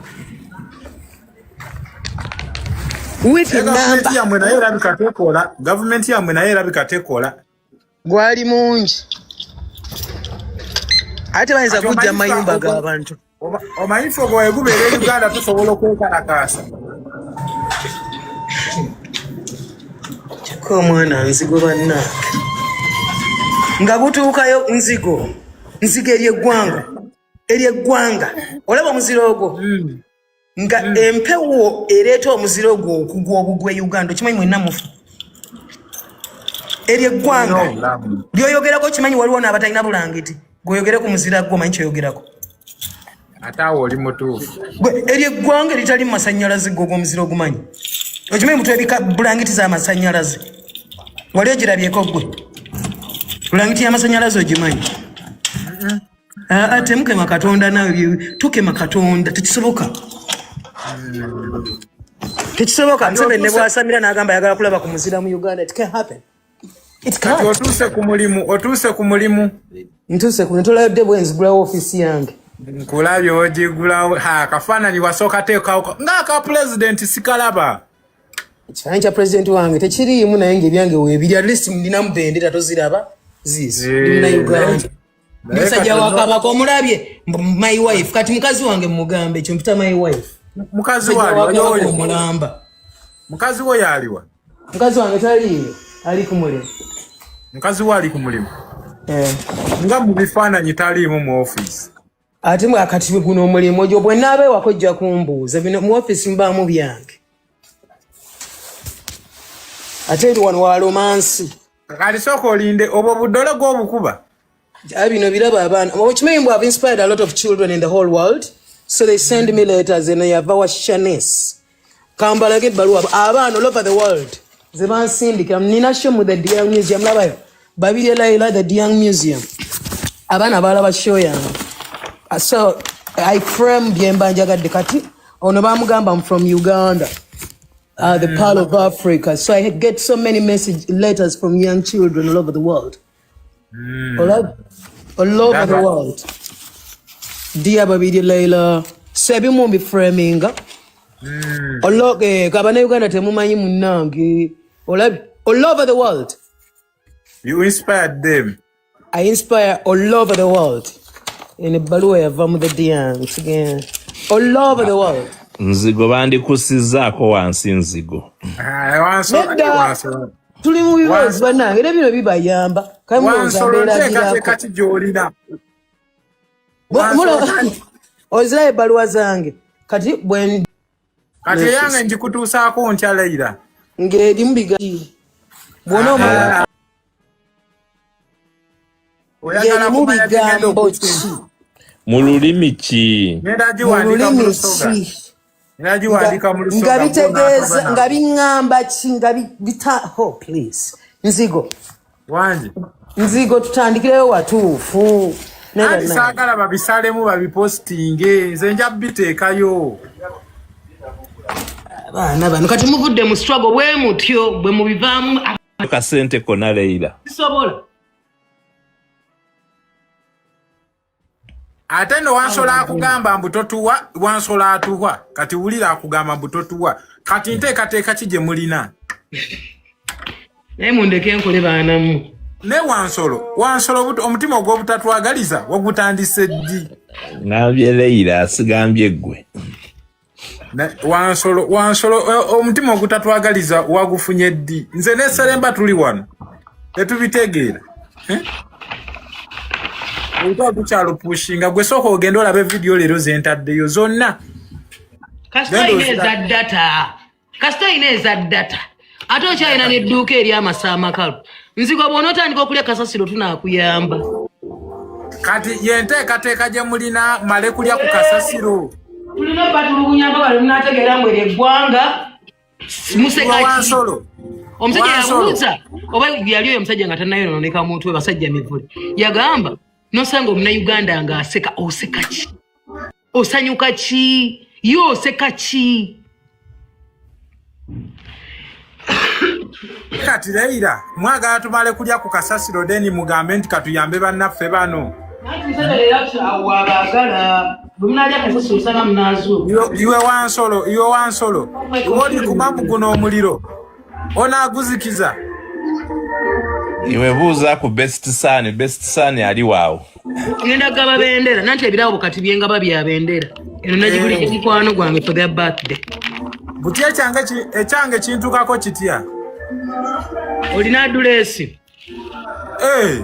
Uganda munaye mulina eggwanga buli omu alina address kati oyo ennyumba yeeyo akatikoko baba gamba Inzigo apartment 1 kiba kyentegeeza ya address apartment 1 Kampala Jinja buloba simanya bukomera awo byonna bibeera awo zip code kyentegeeza kulangira bulangizi kati naye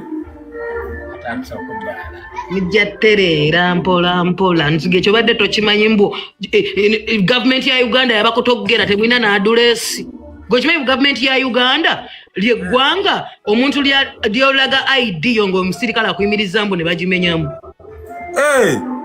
eyange bagimenyamu deni nenkola replacement naye ng'omusirikale yakoze eki nga yagimenyemu. Yes. Omukozi ekinzigo. Twali mu gundi, twali mu COVID. Gwe kati balese ekirala mbu omusirikale akuyimiriza mu ggwanga Uganda. Bune bakugamba tulage essimu yo. Bune gibalaga ne balamu Kyagulanyi. Bune bagiwamba. Abo si babbi. Ne bagisiimuula. Eri eggwanga bannange bulirulanga abasajja Katonda ekirungi tebatambulangako bwe bava mu nsiko basigala mu Uganda. Nga simu banaye babajoze mboli nakwata bendera nga bwe ngendo jigabira mukwano gwange zino nagiguze ngenda giteka mu basanji musindikire nakwata bendera ya Uganda ne bamukuba emiggo munaba Uganda ne bagamba isoke Leila buuza mwoyo gwa ggwanga oba kyasobola gikwata bendera ya Uganda. Ndi ku mulimu onangambye okola ki oloko kaddi olaba neyo olaba kanyanukula oyo kamwanukula ombuuza lwendokoka mu nsi yonna Uganda yesingamu amakanisa nga n'omwana wa Museveni musumba mu ggwanga eryo Uganda bweritonula bannange era nange oyagala ndokoke nga twala abasumba b'abalokole besitula bwannantogo ne bakkirira ewa Kyagulanyi ewa mukyala we nakati ebyamutuukako tebabyogerangako bannange obulokole embwagaza kiba kisimyamu walagi oyagala ndokoke mu ddiini kyentuufu ey'abasiraamu ddiini ki ey'abakatuliki ddiini kyawe gyoyagala ndokoke okulokoka nja kulokoka kulokoka naye banairira pack this shit and get out of here into shit nzigo amasage gajjudde nzigo bakire kiwani atudde wa neighbor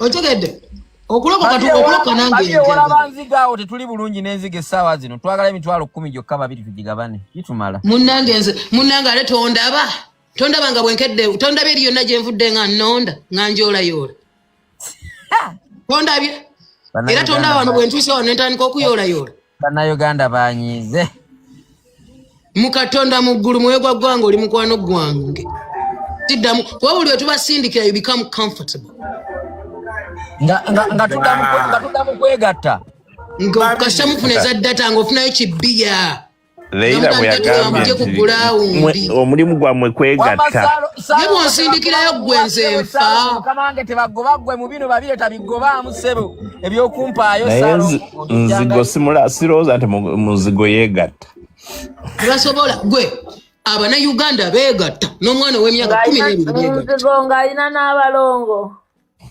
n'omukyala kayogereko bambi gwe nanyigiriza maama gyebaleko nnyabo bambi atusonyiwe matani Judy gyebaleko maama tubadde tukyabawulira babiri maama bangambye mwe bamu ku basanyufu AU nga eyina byeyogeddeko osuubira AU eyina kyeyinza otutereeza nga esaayo n'oli musanyufu AU egenda kukolera kyobadde oyagala okujjako nga totegeera nvumiddwa because you can't say you are happy because someone else is playing the tune for you to dance and you who is in the problem you're dancing. I think obeera n'ekizibu ng'omuntu okitegeera. I think Ugandans ekizibu ky'abantu abalina pages ennene mujja kiwulira temwagala kuyigamu muta education system kakati ate ffe tujja wano tubasomese temwagala kuwulira. Uganda batugase mu doketi ya Iran mumanyi ekyatuuka mu Iran mukimanyi mumanyi enzita gye battamu abantu so eyo yegundi gye battaddemu okitegeera kati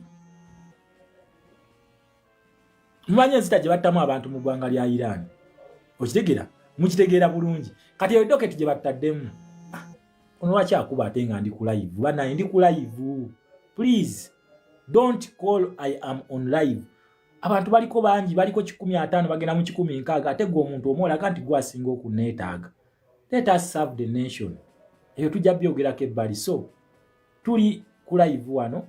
If you want, you can join us. Don't call. Please don't call. Ostegera. Wama Munnayuganda tuwadde tukyagenda mpola mpola. Mbadde nkyakugamba nti doketi ya Iran awo bwe batutadde awo wetujja. Nabagamba oluva Iran lwaki? Nakuga njaga otunuulya shift eno weetambula global shift. Ab'emputtu baliridda wabasinga emputtu.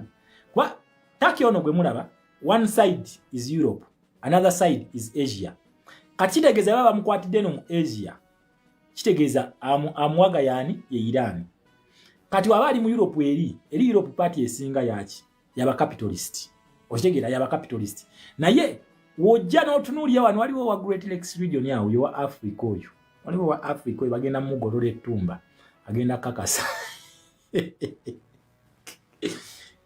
So mwali mwekwese mu bikokolo ne mukuba bannayuganda emigo. Kino nkikubuulira. Ne obanga face yo wagisalako bwoti. N'osigaza kawanga kano n'ogera n'okuba bannayuganda emigo ng'olina kawanga. Bagenda gamba wakawanga mu mutuwe. Kino ekintu. Njagala mugende mulabe kye bakola bajjeno b'e Sudan. Mugende mukirabe. Abaana bagenda okusituka okulumba Bashir. Ng'amaze okumenya military system ye n'esigala bulere. N'esigala bulere. Nga ne bana abasigadde tebakyasobola kukuba bantu kyovula babo basituka ate bawamba buwambi gavumenti yaabwe. Awo munansi ate we yabusuulira Sudani era ze zino mistakes zemulina okwetegereza. Temukkiriza maje kutuwamba. Ekyo temukikkiriza. Time egenda kuyeyo okusituka ejja just tenatuuka butuuse ejja. Nkiddamu. Temweraliikirira. Time y'okusituka ejja. Revolution eggwa. Oba ewe nagwanga wa Maduro simanyi. Ne whatever way it is, nange sijimanyi masa, I cannot predict this revolution. Wabula nkubuulya stage. Stage tuliko kati ya foreign policies to react. Kati reaction ya foreign policies zino. Jukira reaction eno baji insertinga ku government. Kati sawa no European Union ye parliament ye government bakwate bannamaje bonna abali mu ebikolobero baba holding to book. They hold them accountable. Those are the demands ze bakoze, and those are not just demands. Kweno stage mugenda kubiraba. Wono watabakwata bagenda benonera. Bagenda kubanona. Nkiddamu bagenda kubanona. Kino ekintu kyaliko Sudani. Kati jjukira bwe banona ba generals n'otegera nti ono bamukutte. Ate bano kyemba manyiko balabisa. Temulaba nti bigenda maaso ne babikweka eyo. Ne uli gwe banakwata bagenda mu postinga. Udeni mujeo eri elemero li president yabagamba nti kamera kye ekyokulwanyisa kyo. Mugenda kula kamera nga zikutte. Bagenda kukwata abantu bagenda bapostinga. Mugenda kubalaba. Kati buli wa postinga jukira regime ebere kakkana amaanyi gabeera gajigwa nti bano be bandisindise bakole ebikolobero. Babeera bakoze eki bakkakkana. Kati abantu ono omuntu gwabadde ba instilinze mu fear walaba nti nabo bakwatibwako atandika okusituka. Okitegeera revolution etandika okumusitula mpola mpola paka wabimba n'akola ki n'ayiika nga takyalina kyatya. Bano babeera bakka nga ffe tukwambuka. Kati batukkakanya bakulaga nti bo beegulumiza bakulaga nti be batop naye nga ffe batukkakanya. Kati senga ebintu bino bigenda mu nkola bo bagenda tandika okukakkana nga munansi asituka bino ebintu biri just opposite. Then number 2 senga banatuujja sanction zino sanction tebagenda kuba Munnayuganda. Teri Munnayuganda n'ogwo agenda funa sanction. Neki kye bagenda okukola bagenda kukwata sanction zino basooke baziwujje gavumenti eno ba officials ne ba individual bonna.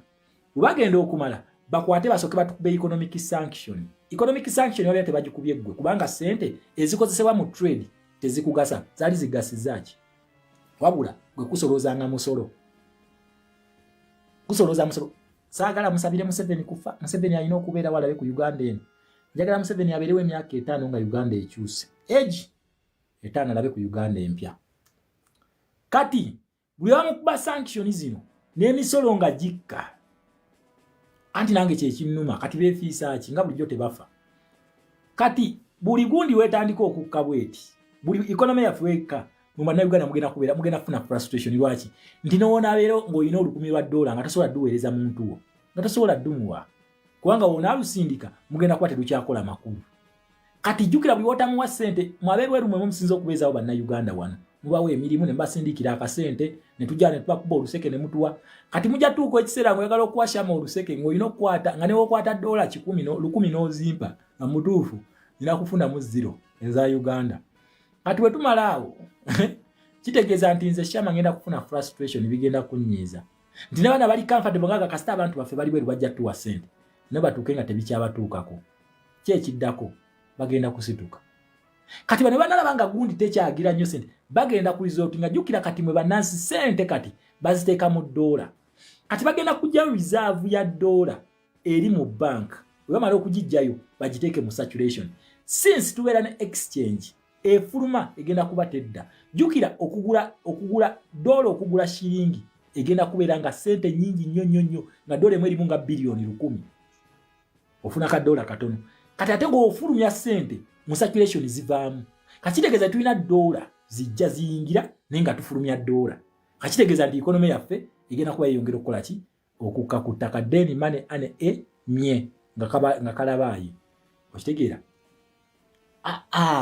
Kevin ebintu byakatandika bakatubba akalulu bakatubba nga 15 Januari omwaka gwa 2026 okitegeera leero naku z'omwezi mmeka 12 tetunaweza na mwezi ogwo nga bakatubbye tekanawera mulinde fire is coming nakugamba vibatuyita ba infinite class bino byenkusomesa we just notinga wansi womala okunotinga osirike Kongo tumaze okutiikinga ndowooza buli ayina ekitabo kyaffe eky'Kongo tiikinga nabagamba nti America yeri mu kuba M23 tutiikinze leero bavudde bo ne badimitinga naye ngene badde sigino ne bamugamba nti mukulu katolaba nti eri twakkuba naye otujja kiri kitya njagala olabe wano just watch this naye kati bagamba bakana akaana kabiyigirawa sinaki ka president ka NRM ngani gwe mufuula president mbwa mmwe ani abeera president wa NRM nze sisobola kale kati nina ekintu kyenjagala nkulage njagala olabe wano eno aliwo omuntu gwe balaze sigino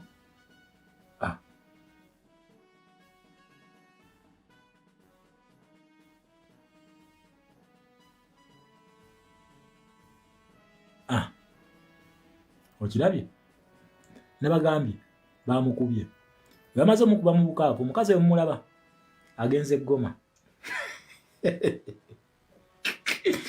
tunulize nabwa tunulya naku za mwezi mujja gamba ate byoyogera ate biki abalaba gamba abijja ku Google kati nze mbijjewa kati mwagana nge nkozese mutwe abalaba gamba ekikulo oyogera nnyo ebya Google kakati mwana namwe mutusobera wamma bibyo nagamba fe wano tuse yali Goma naye mukubeera Goma bakamala tulaga kiri nti Eric Prince yakubye awo tetunatuuka wawutu wetujja nina ekintu kyenjagala okwalaga nakaero video zairo njagala tusamalizinge byonna omukazi oyo yakulya munas commission ku UN agenze Goma naye agende Goma bakamala okuyisa statement ekulaga nti Blackwater ngekuliwa Eric Prince yabakubye mu Buvira kati eno sigino babeera bagisindikira M23 bagamba kati neyo mwewage tusobola okujja ne tubawujja jukira bamaze okweddiza Buvira munasco ezene etwala on orders of the government kubanja kalo jukire bano bebasooka okuwama ne bagamba nti United Nations ejje walina okubeera wawo neutral force bali bategeeza munasco teyajja kati ne bamusindikira Eric Prince n'amuwujja bulungi nnyo Eric Prince n'amuwujja bamala okumuwujja kati ne balaga nti ekitundu kize mu mikono gya government kati ate neutral force we yajidde kati tegeeza neutral force eno gundi zeerina za government kati onagenze bugenzi mu kitundu kya M23 gye bali basobola okukola kikokubako kyebogera bagambe nti mula kyetu abakoze eri Buvira ne wano tugenda basawula olutalo luno lwaki nakugamba olutalo lwa byanfuna luli mu Uganda na Congo olaba wano naye nange neetya leero olwo tugenda kutiikinga butiikinzi bitabo keesiganya abazungu ate keeraga kati nze nkole ntya ne president yabagamba nti amanyi waba amanyi nti amanyi abeera musomesa muwulirize kyokka bwe muddaalire muzalawa abasomesa tuzalawa manya eno diguli y'obusomesa gye nagijja huyo tuli tutya kampani ya America emaze okuyingirawo buye wali ekyobugaga kya Congo bagenda kiroketinga na gundi eyo kampani yaki ya America yiyo nabagamba olutalo baluyita de-dollarization lutalo lwa byanfuna enensi either tugisinga oba etusinga nkiddamu enensi either tugisinga oba etusinga nkugambye Uganda egenda kukyuka oba mwagala oba temwagala ebyokubba akalulu mwabadde mumala biseera mwabbye enjovu Uganda egenda kukyuka kino yembaga oba mwagala oba temwagala oba mumpamba oba temumpamba oba mutukwata oba temutukwata Uganda egenda kukyuka ate ekyukira mu capitalism policy ne wobofa kino kyaliwo nabagambye wane waffe tutambulira mu capital E the 3 E's historically akabinja kannamu ke kakubya Idi Amin Dada. Olunaku olwaleero chairman wa kabinja yazanyidde ku democracy, ensi emwefuulidde. European Union yegambye bajja bajja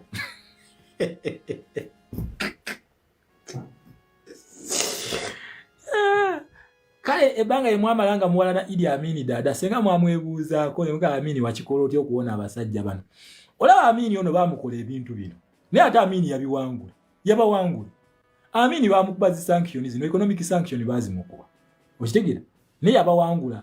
Kati we yabawangula n'abaleme ne bamulemererwa kwe kuleeta abakombozi bamuwuttule ng'abalemye. Amin ono yakikola atya? Amin ya empowering abantu. Kyobola bayagoba abayimbi amaduuka go n'agawa abaddugavu. Amin n'azimba companies nnyingi nnyo n'aziwa bannayuganda emirimu ezisinga zino zinaitiru zino sembule zanezo companies obo zitunulire zatandika ku mulembe gwa Amin.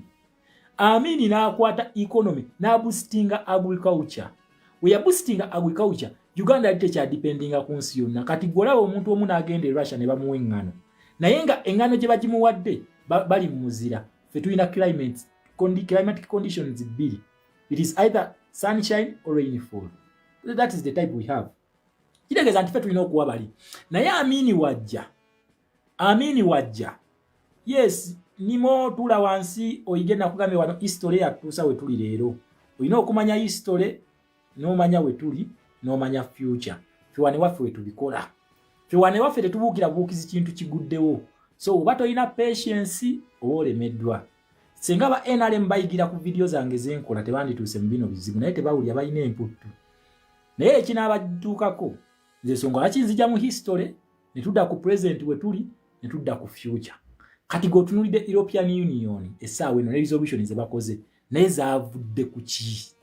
Na kugamba wane waffe to answering the question why. Lwaki ekintu kino kiri bwe kiti? Yensonga lwaki tebakulimbanga. Okitegeera? Webale nnyo amatenisi president. Naye sigwe president. Olina okubanga gwe Kyagulanyi mu ya account oba si yegwe. Yakujja okuba emigere. Okitegeera ombuli eri erinnya gye wali gye lya tennis president. Olikyusize nawo nga lumu January. Okitegeera? Wakiri wetume president we 11 tumanye nti gugenda kwesimba waawo mu maaso. Naye kati obyetume kati baka tujjamize kusabulire bwerere yejjeeko ganze president we 11 kuwo we 10 wali ukitegeera ekintu ekyo wali. So mbadde nkyakugamba nti ono yasobola atya okubiwona bano kye batasobola kukola. Bano tebasobola kuwona bano abantu tebasobola. Kubanga ekisooka bo baakwata ebintu byonna ne batugamba nti privatization. Kumbe privatization bo be ba privatization bo be bakola privatization beeguza abali mu system ne batugamba nti privatization. Naye Amin ya empowering the general public. Kati kyovolaba nti bagenda omukola ebintu bino Amin emmere yaliwo. Omuntu aba alina emmere ng'alya tomubuulira bya ssente tomubuulira. Amin yalina emmere nga weeri. Kati kyovolaba yabagamba nti inze kyenja munkubya sanction ntiye sente zange tezikyalina makulu mu ggwanga ntiye tezina makulu. Kati kiyakola n'abagamba njagala muvuge ennyonyi muzireete wano nga mutaddemu ssente nga ziri mu $, muzireete wano mbawe mmwanyi muzitikke wano muzitwale. Yagaana online transfer yonna ng'akimanyi nti bajja zikwata. Kati bano nga baleeta ssente ne batikka emmwanyi ne bagenda kubanga by then emmwanyi yaffe yali namba 2 katale k'ensi yonna yali 2 nga buli omu agyetaaga. Okitegeera? Kati nga baleeta ssente zino eza $, n'abawa ki n'abawa emmwanyi. Kati bw'ati bwe yasoboloka kati bo bagenda okulaba nga sanctions ng'omusajja shilingi azijje mu circulation. Amin yennyini yajja shilingi mu circulation yazijjawo n'areplacinga ne $. Omanyi bano abazungu bano kyemba manyiko kasita obafunza bakkakkana kyemba manyiko then ne bakupangira okukuba. Kati bagenda okulaba nga shilingi Amin azijje mu circulation. Amin yajja shilingi mu circulation atasoma. Era nabagaye mu government ya Kyagulanyi tugenda kuba bakambwemu. Kale wadde kale minister yange yeetaaga basoma naye endazo tujaziwa abatasoma. Era temunyigira nganga mbagaye nti muddeyo kusomera. Naye at least era olina okumanya oluzungu. Ani gwogenda obigira. Era mulina okutegeera oluzungu. ani bwe gawa nze saasoma Shama yagamba abataasoma tujje tuwawe emirimu nze president nzaga emirimu yabagamba agenda kubuuza wasoma ki ajja kuddawo weesigulire kunze Shama yatugambye tetusoma tujja no mumanyi nange munda banwanira kafu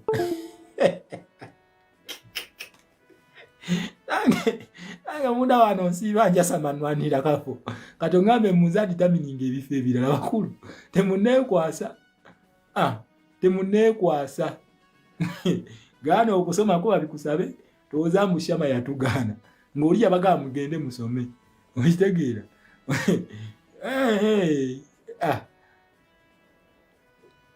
kati eno si code eno henu wetugamba airtime ono si code data gwetuliko nsonga ya data buli kintu kyembasomesa kiri wano muyinza okulowooza akozesa simu nkijja wano olaba bwetubijja zino website ezimu esimu tesobola ziggula tesobola tubijja wano nembikuleetera wano nembikuwa kati gwe saagala just obeere ku kino kyewalabyeko njagala nkulaga history y'ekyo ekintu kyava waji kitulaga mutegere Uganda weegenda okudda bye bino byendiko kati essaawa eno kugambe Uganda wedda tugenda mu kintu kyetuyita the final crash walimu eri stage nakozesanga ekigambo kye bayita economic sabotage kye nakozesanga kweno stage nkozesa ekigambo kye bayita economic crash njagala mu marking ebintu bino bibiri kubanga ki ebintu bino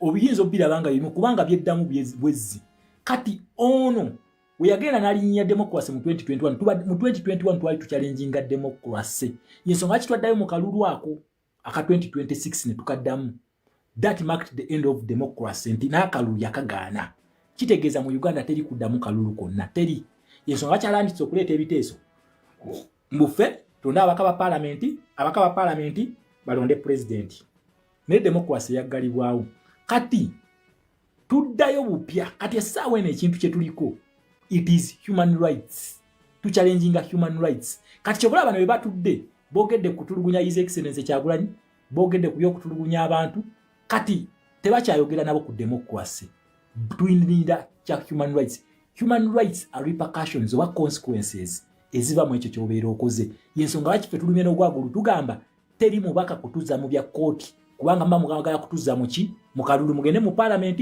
nonde leader of opposition mutuzeyo mu byakalulu ebya 2031 fe tugamba bigwa kati this stage wetuli ate tetugenda mu zino bino ebintu byabano webito bikola kyovula Felix Sekedi wamala okwekuba ne Kagame ate babatwala mu America bateese kati twagala tutuke ku lunaku olubanga lutuuse president waffe nga wamulyamu ddolukwe ne mugenda omusajja nga alina bargaining chip mumaze okumulegitimizinga kakati ate mwefudde nti muteesa ajja tukuba omupiira twagala tugende nga ffenna buli omu alina ekikye oli yatubyeko akalulu yes yakatutte naffe tugambe tugenda kuwa legitimacy naffe we tugamba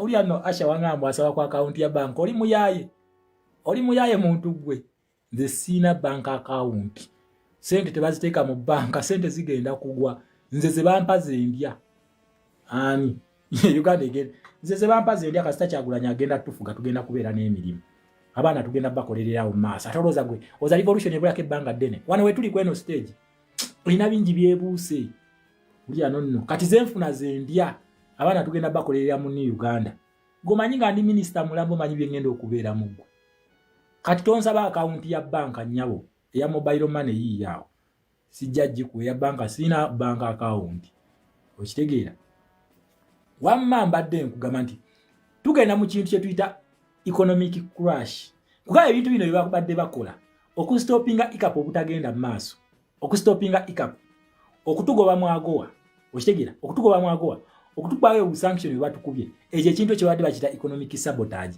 kati kyokola bino ebintu bwe bitukoze bino ebya economic sabotage bakoze eki babiresenga ku basuubuzi netwa bakuzi ifreeze nga zizze ne baleeta ku bintu bingi nnyo bye baleesaawo due to economic sabotage olwabeera bashakinga economy yo 1-2 naye wano mu human rights as repercussions of human rights tufuna ekintu kye bayita economic crash Sudani weeri Mugabe agenda osuula entebe nga waali nga bamutuusizza Irani weeri Maduro bagenza okumujjako nga we bali economic crash kati ye stage gye tugenzeemu gye tuyingidde okitegera ekintu ekyo kugambye mark my words omanye wantu wano wababuzaabuza nnyo stage eri eya democracy tubadde tuli mu kintu kye bayita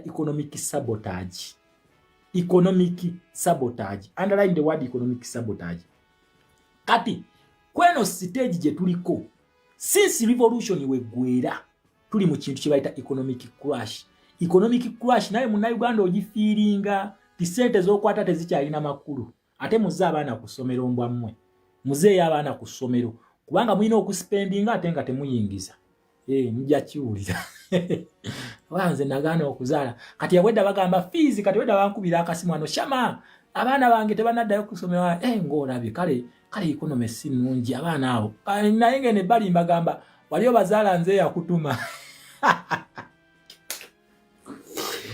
aya abazadde nze abazadde munyumira kati mwazaalira ki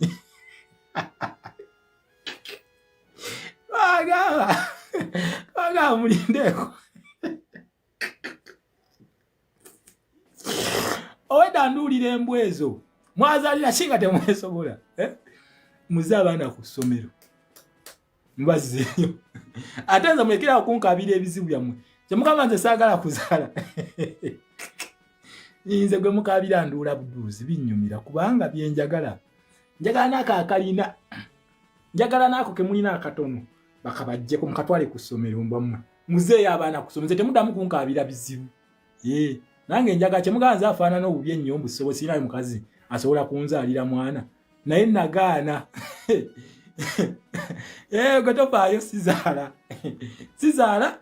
mwabazaala mukwate abaana mubaze ku masomero temumanyira temuddamu kunkubira busimu bwammwe kemutegedde nti sizaala temuddamu kunkubira busimu bwammwe munkabira ennaku nze munkabira ennaku y'okusoma temunkabira ennaku yammwe yakusoma nze ennaku gye njagala okuwulira naye shama oza Kyagulanyi akikwata muddi tufuuke ba minisita kati ezo emboozi ze njagala okitegeera danto sizaala esiri nti si mu bubi tonyiiga si mu bubi mwagaana okusituka kakati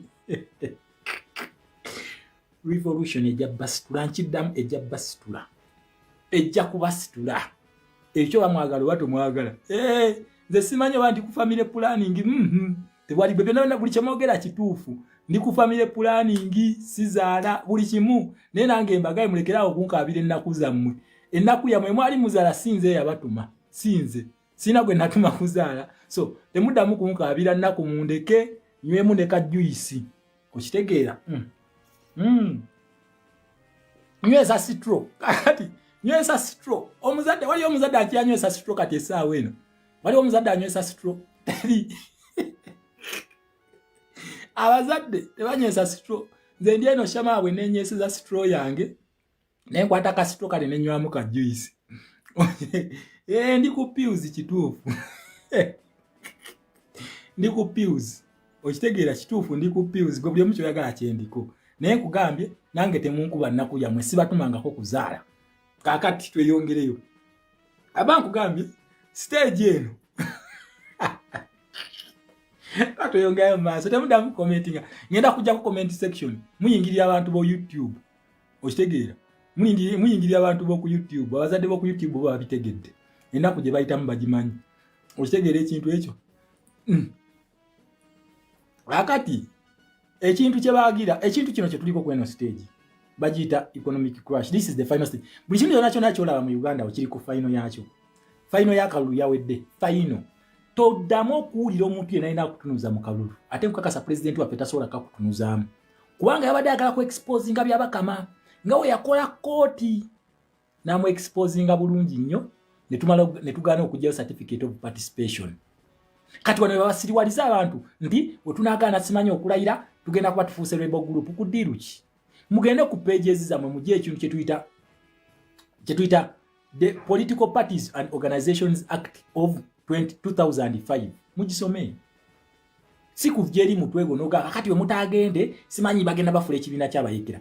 Boycott is every political party's right. Yensonga akine mu parliament bagamba katugifulumye kwange biteso bemulese tetukkiriziganya nabyo tufulumye.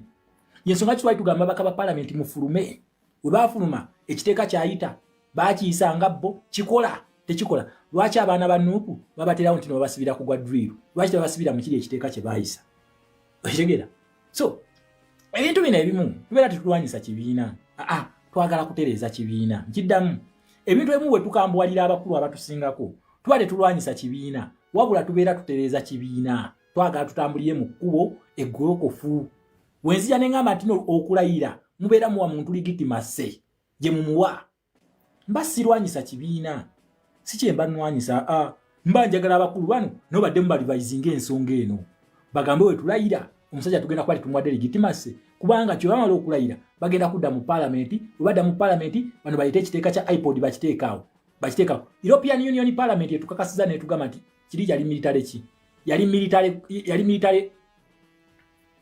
military mission gye baaliko yali bali ku military okitegeera we batugambye kakati gwe bali banazo kakasa nti kali tekaali kalulu kakati ate gwe ogenze mu yes military operations thank you Prince Hassan ate wejjeeko ekyo ekintu kya Hassan ekyo teriyo omulangira gwe bayita Hassan impozi ng'oli muwalabu omuwalabu ategeera olulimi lwenjogera get back to your roots you people oba oli mulangira gamba yenze mulangira kyabaggu don't mix your things tudamu ni Uganda aba elitu ya mubagala kubeera tribe mu Uganda mumanyi lwaki bagala tukubeera tribe you are changing your identity please ekyo ekintu ekyo bakikola kutuneutralizinga batujeka identity ya kati onako wawe gwe Prince Hassan nayenga Prince Hassan abeera muwalabu gamba nze mulangira Hassan generation zo bbiri ng'otuuma ekyo ekigambo Prince Hassan zigenda kuba tezirina roots yazo gwe kasitona avaawo bwoti nga tobawulidde roots zaabwe we ziri kubanga gwe Prince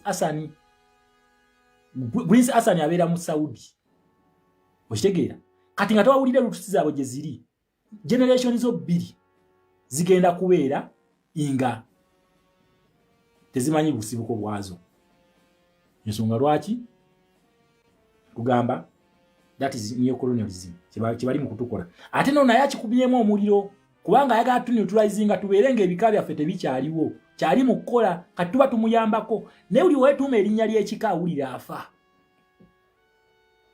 afa buli weetuuma erinnya ly'ekika so eyo si yabadde topic that will be a topic for another day okitegeera bagezaako batyo tuneutralizinga tukyali ku nsonga ya European Union Parliament wetuli abasajja we bali bawulira bafa ekijja si muntu nkiddamu ekijja si muntu nakugamba mu domestic police asobola okukola ekintu kyonna asobola okukikola kubanga yabeera mu control ya system ne if it is foreign policy we are dealing with the charters wano mu domestic mbera mu dealing na ka constitution just a small thing like this ka constitution kabeera kagavaninga wokka newe tuleeta charter lekatuulira bu nemulyoka mulaba tabu omuliro gujja nkiddamu omuliro gujja bino tebibeerangawo ko mu Uganda this is the first time tukyali ku point nkugambye tugenda mu kintu kye bayita economic crash nti buli kintu kigenda kugalirawo wano dictatorship wano kweno stage weggalirawo naye waliwo forces ezigenda okunyigira dictatorship eno ekkirize ebintu bino mugenda kunga lwaki tebinatandika kukola nga kalulu yakabba essaawa eno gavumenti eno eriko ekyali ligiiti yensonga lwaki mulaba leader of opposition akyagenda mu parliament honorable Ssenyonyi akyateesa mu parliament naye senga bamala okulayira bwe bati bwe bitandikira Samia Suluhu Hassan lwamala okubba akalulu era alina okugenda paka mu Gwokusatu okitegeera era alina okugenda paka mu Gwokusatu naye yeerayirizaawo kati weerayirizaawo kali akakiiko ne kamulumba aka Commonwealth nga bayitira mu kintu kye bayita Harare Declaration of 1991 nga bayita Harare Declaration of 1991 eyina bintu bingi nnyo by'eteeka tujja kuba tubiyitamu enkya Harare Declaration eyo tugenda kuyitamu enkya yes enkya tugenda kuba tugirabako then tugikwate in line with the European Union then in America mutegere we tulaga okitegeera nakuganze njagala nnyo kutunuze we tulaga kubanga it is our past that tells us the presence then the future njagala nnyo kutunuze we tulaga kubanga nakugamba zino police zireactinga kyekimu we zireactinga mu Iran we zigenda okureactingira mu Uganda we zareactingira mu Venezuela kubanga ba police makers tebakyuka be bamu either America or France or UK kusaidia aba capitalist then kusaidia aba communist it is either Russia or China yensonga lwaki gwe buli gwolaba ayagala okubeera dictator adduka wa Russia na China. For example, Ibrahim Traore mwamaliriza nga mulaba ng'abaninze political parties zonna. Okitegeera osanga atumuleko nnyo kuba nambasomesa nga yakajja ne mbagamba oyo walaga afuuka dictator. Okitegeera ekintu ekyo. So kati eno police yo reactinga kyekimu nze sirina sayansi bwe nteeka mu bino wabula otunuulya police eno n'ogamba reactinga etya kyekimu. Nkugambye oluva Iran Uganda is next. Nkiddamu oluva Iran Uganda is next. Mark my words. Temugenda kuwulya nti abantu bano balumbye ensi yonna okujjako Uganda. Bagenda kumulumba economically ate senga anaabaleetako olugezigezi bagenda kumulumba physically. Just watch the space. Kubanga kino ekintu kino nkijja kuki njagala tutunuulye entalo bbiri ezireese ebizibu wano. Olutalo lusooka baluyita de-dollarization kati lwe luliko. Nakugambye olutalo luno zino ensi just bayitirayo buyitizi. Olutalo luno luli Uganda, olutalo luno luli Congo. Nkiddamu olutalo luno luli Uganda, olutalo luno luli Congo. Kyova olaba Vladimir Putin nti yasobola na congratulatinga Samia Suluhu Hassan na congratulatinga Museveni. Ye member ye chairman wa kabinja ka Russia ke bayita Kanam. Ye chairman wa kabinja ka Russia ke bayita BRICS. Olutalo luno luli Uganda we luli. Just mwete munalaba ku nnimi zaalo nga zitandise okuvaayo bweziti. Nezigenda kuvaayo mugenda kulaba ebintu bino nkiddamu. Oba ndiba wembi, oba ndiba siriiwo, you are going to see these policies reacting. The same way they reacted in Venezuela, the same way they are reacting in Iran, it is the same way they are going to react in Uganda. The same way. Tewali njawulo. Tutunuulya olutalo lwa de-dollarization n'olutunuulya akabinja ka BRICS ako. Then on top of that, tutunuulya olutalo lwa decolonization. Onako olwairo bakugamba amaje ga Bungereza gamaze okugumba mu ggwanga erya Qatar. Era bagamba America sebo muteesa biki. Lwaki tulumba ono ne tumukuba. Naye kati weebuuze Bungereza bimukwatirako we bya Iran. Iran memba wa kabinja ke bayita Kanam. Kati ye Bungereza bwawulira memba wa Namu nga bamulumbye yakulembera ayina obusungu bwe notalo lulina emyaka 8 plus. Ayina obusungu bwe. Kati wawulira nti memba wa Namu yagenda okubwa nga naye ajja. Lwaki Venezuela teyaliyo? Oshigera?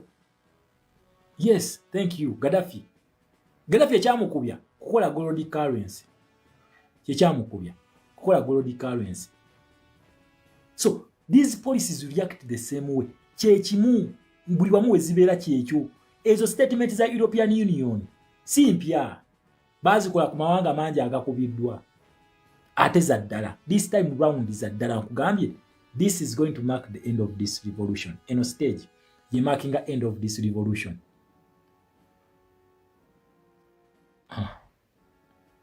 Kati ate ebyokulopa twabitandise ddira naye abantu bano. Ewe kate kankola apiiro.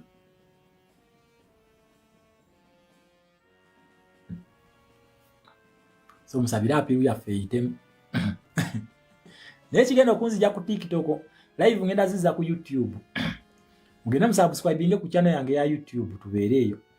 My Motherland kwezi naye tebakote ba reporting. So, mwaba TikTok ngenda basiibula live nzize ku YouTube. Kuba ku YouTube teri kuloopa, tebaloopa. Okitegeera, oteekayo live bakaweggwa. Okitegeera, naye abaddidizi bali ku TikTok kuno. Batya. Okitegeera. So tugenda kuba with time ngenda kukola arrangements at least live zino tuzitekenga ku YouTube. Nesonyewe TikTok yaabwe kubanga nze sina kya bakolera. Just input ya muyekola ki. Yebaleetera ebizibu. Okitegeera. Mputu. Nesenge ebintu mwabigonza ne mugamba okay katambuze ekintu nga kirina okubeera. Ekintu kyanditambudde nga we kiri. Naye mputu ye mulina yebaleetera ebizibu. Kaya ate ne mubiteeka ku. Kati omusajja abagamba mulika akalulu katambule nga we kalina okutambula. Okitegeera ne mubba akalulu. Kakala ate byo mubinenyezeera nze.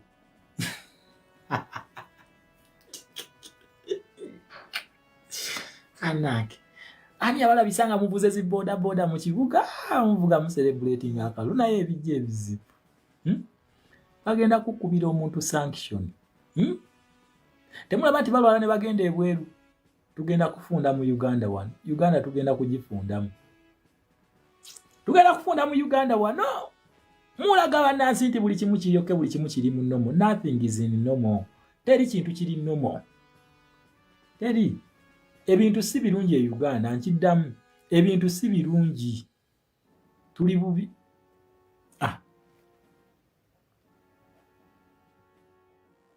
Yes.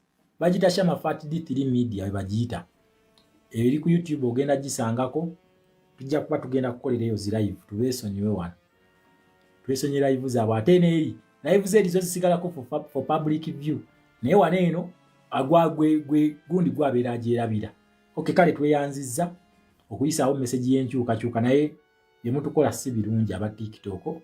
Obase ekyo mujje ku option ko kulopa live zaffe. Mukajjeeko. Obase ekyo tujja baviira. Naye ana mumba mukola loss. Kati ono ateredeko batuwadde data wa mitwalo 5 ndi mumwogererako mu mutwala nzaafuna mugenda kunsasula lumalanga mujjano nga mutandika okutugira kyokka oba tonaja buli kaseera beera bikusindikira message genda live video zo zitrendinga ati we tujja tutandika okukola nga biwoza mbuno ayi yalero katugimaleko wana maaso nja kubamba tegeeza tukiyatandika kukolera ku YouTube na Facebook bino bya TikTok tubyesonyiwa. Wamma mbadde nkugamba nti stage wetu gye tuliko eno buli kimu ekiggwera. Dictatorship weggwera, revolution weggwera, okutunyigiriza wekuggwera, ekibba ky'obululu wekiggwera. Kweno stage eno abaana abasibe either mugenda kubata oba okukola ki oba okubalemera oba okujja okubajjayo n'ekibbuli. Kweno stage kwetuli kweno kubanga buli yakwata bagenda kukubajjeeke. Aye bino tebigenda kusosola oba oli mulamuzi oba oli ki.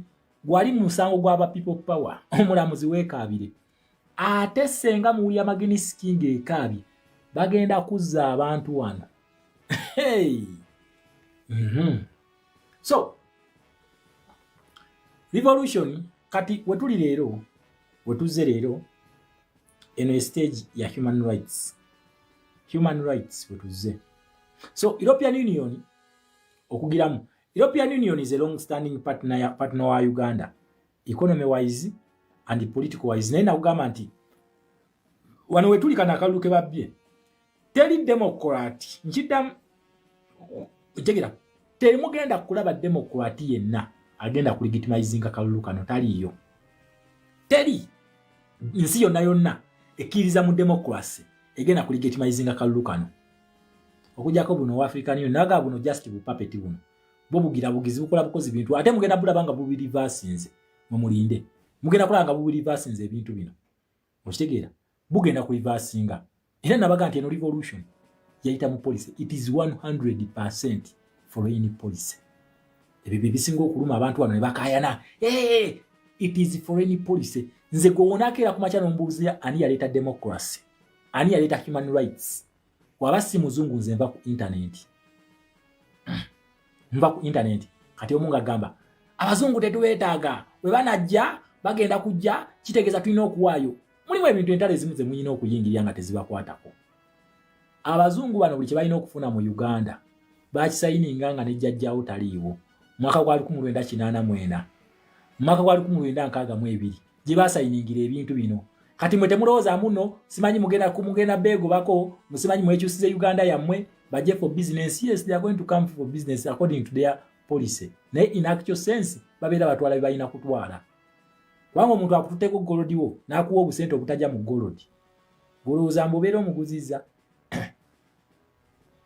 Kyekiri president kyabagamba tulina kuteesa nze mbagamba nti twagala katebe kuki twagala katebe ku Berlin conference ebizibu byaffe byonna byatandikira kyovola baffe tusobola kutula mu parliament ka Uganda ne tuteesa ku European Union era ekitutuza mu parliament ka Uganda tuba tuteesa ko ebyo batukoze naye ate bo basobola okutuula ewaabwe eri ne bateesa ku Uganda ne baga tugenda gikola kino okigera ne baga tugenda gikola kino lwaki nakugamba wano mu Africa tetulinayo president taliyo.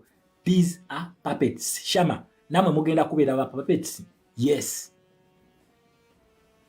kubanga ki twayita mu police yaabwe kati obola banzembera mukambwe nyo wendabo omuntu ng'agikyanga tugamba teri kooti go tugamba kooti awo tujja kubaluka tugamba tubawa legitimacy mu parliament go ngambo gena kulonda leader of opposition tuba tujja kubaluka. Africa teyina ba presidents, in fact not even Africa. Ensi yonna yonna teyina ba president, abantu abafuga ensi bali batano kivula nkugaye batuule waabwe ne batuteseza ku kiki bagenda tukola notegera nti bagenda kukikola ate ne bakikola. Uganda tesobola kusindika maje ne gajja muntu mu Europe, any of the European countries Uganda tesobola kusindikayo. Kivula beno obonoonya asayira mu ina genderi naye bo senga bakire kumacha ne bagamba twagala muntu mu Uganda omubawa ate Uganda bamunona. Lwaki police zaabwe zino ze batukolera ife tetulina kye tuli kuzo bo the overlord omuntu omunga gamba nti simanyi ate Abafirika simanyi abazungu. That is who they are. Bajajja babwe ekyo kye baakola. Senga bajajja baffe baalwana influence yandibadde y'amaanyi ne bajajja ffe tebaalwana. Njagala otunuulye ensinga Ethiopia, otunuulye ensinga Liberia, bo bajajja baabwe baalwana ne bagamba bakulu temugenda tukolonizinga kufaana okuwona nga Ethiopia yali ekubibwa Emperor Haile Selassie yali agikulira okigira naye abakulu temugenda tukolonizinga wano tugenda kufaafagana nammwe. Kati nsi kyeddawo neeyogere nnyo kati Ethiopia etandise okweteekayo okwenjoyinga ku benefits kwate yagirabawo era bana America bamugambye soko je mu democracy naga amugambye democracy nti okay naga kati gwe nayo tukutadde mu African Union East African Community mwoli mubeeraawo wene bamuteekaawo nyagamba gwe Liberia storage aga anze ndikyali wa mbonga nnyo ne Trump naga twagala base ya Africa omwewo okkiriza oba ogaana naga nzikiriza kubo kali sente tukuwe bano bebafuga ensi bino ebadde no ne batukuba emiggo ne batukola ki just nakugamba nti bino it is in their area of sphere or their area of interest wano we bakoma naye senga tubaleetera kye twabaleetera kino ekyettabbu kigenda kubatuuza nga kigenda kubasuza ku bunkenke kati nono just bigambo bugambo bano bamanyi ki ebigambo ebyo kye bitegeeza naye mulinde ebikolwa nga bitandise nkugambye ku eno stage kwe kiggwera bulijjo mwebuuza nti abo bareactinga ddi boogera bwogezi tuli ku eno stage gye bayita human rights buli kimu wekiggwera kweno wekiggwera omusango gwaffe gw'omu ICC wano weguggwera tetuzaayo musango mulala wano ogulina okuwulirizibwa era gusalibwe ekibba bululu wano kweno stage wekiggwera bagiyita human rights gye tuliko naye kino nabagamba nti ebintu biddayo ku square one kyobola omuntu nagamba nti ngenda kuza omwezi bweziti tugenda kwekalakaasa tosobola kuba revolution teri ku ground nkiddamu revolution teri mu Uganda teriimu yazzeeyo kivula kati mutambuza European Union wetubaddawo mu kalulu ngamba ndete mubitambuza nga buli omu apostinga bya kalulu kubanga zino bintu nabagamba nti osobola otunuulira ekintu kino n'olaba n'otegeera nti kati ekutte wano kati eri wano kubanga ki revolution is seen revolution bagiraba kivula bankugamba nti tokkirizanga muntu kukusiriwaza amaaso go kyegalaba kyekyo weba kugamba nti abaka ba parliament baagala kulwanira bufo waabwe nga bayita mugundi mu parliament mu kulonda leader of opposition amaaso go kyegalaba kyekyo kyekituufu tokkirizanga muntu kukutegeerera kubanga revolution bagiraba bwe bati ogiraba essaawa eno nemugezaako mutya muteekewo embeera mu musituke temusobola kuba teriibo revolution eri bweru yazzeeyo kati erina byegenda otuleetera okuva ebweru eyo bisooke biyingirewo wano olabe tabbu. That is how it moves. Ne democracy bwatyo olwava mu kalulu we bati mwalaba ntugendeddewo ekkololo eri otwava ekkololo tugenze documentary egenze paka kuki egenze paka ku awards ezikyasinze obunene mu nsi yonna bifta tulabe tugenze mu bifta tugenze mu twagenda mu awards nyingi nnyo nga tugezaako ku exposinga kati we muddayo ku square one kubanga democracy aina square one kye kyatuleetera democracy ono okutandika omukyalenjinga olunaku lwe baatubba akalulu aka 2021 okitegeera yes Oscar Awards thank you we baatubba akalulu ka 2021 it was the birth of revolution kitegeeza we twatandikira okukyalenjinga ki democracy kati we mukyalenjinga muddayo era still ku square one ensonga ki akalulu ka 2026 twakagendamu that was the last democratic avenue zonna ziblockinga kati yalwana last Democratic Avenue ebere ya 2031 kubanga amanyi consequences ne repercussions ezigenda okuva mu human rights when it is fully activated. Azimanyi kiddamu azimanyi kati twa activating the human rights kati tulina bintu byonna batugamba teri kye batugamba nga kikwatagana na democracy tebitukwata ko teri kye batugamba kati kweno stage gomalo ja activating era still revolution eddayo ku square one kivula omuntu atula ano ku live n'agamba bana Uganda muganya okusituka president mulidemo olukwe nawuliyanga yagala ne kaba gwe president kyogamba president tasobola kuduumira abantu tasobola ni lwaki takikula. Revolution, it is an automatic switch. Abantu mbaleke badde baze abaana ku ssomero, abantu mbaleke badde ku economy bakole, ku makubo bakole, mbaleke badde maduuka. Kubanga balina okuspendinga sente zibaggweko ate nga tebayingiza. Kati omuntu atudde waka agenda kuspendinga atya sente. How are you Bamunyoro? Asubire nti oli kiria blaza. Agenda kuspendinga atya sente. Abantu mbaleke ku Valentine bagende mu bidongo mbaleke bagende abaagala na mwekubira obusimu mwewe obumuli mugende ku Valentine please temusigale waka mugende ku Valentine because you have to spend womala okuspendinga ojja tubulira zoyingiza gyozijja okitegera zino ezibawaga zirina okubagwa mu nsawo kati bwe bazinadda ndi omuntu yabeeranga n'ekyekumi nga talina kya wadde n'ekyokulya ajja gamba kale nabeeranga ne10 awo obusungu butandika okujja ate ku Valentine mwefunise n'embuto mufune n'embuto otuuke mu ddwaliro nga teri ddagala obusungu obukwatiro kale omukazi namufuna ku Valentine n'afuna olubuto kati ew'okuzaalira tewali buli kimu mukikole ku Valentine buli kimu kyemwagala mukikole ne kati essaawa eno mugule engoye ez'ebbeeyi mugule amamotoka family planning bamubole kituufu nnyo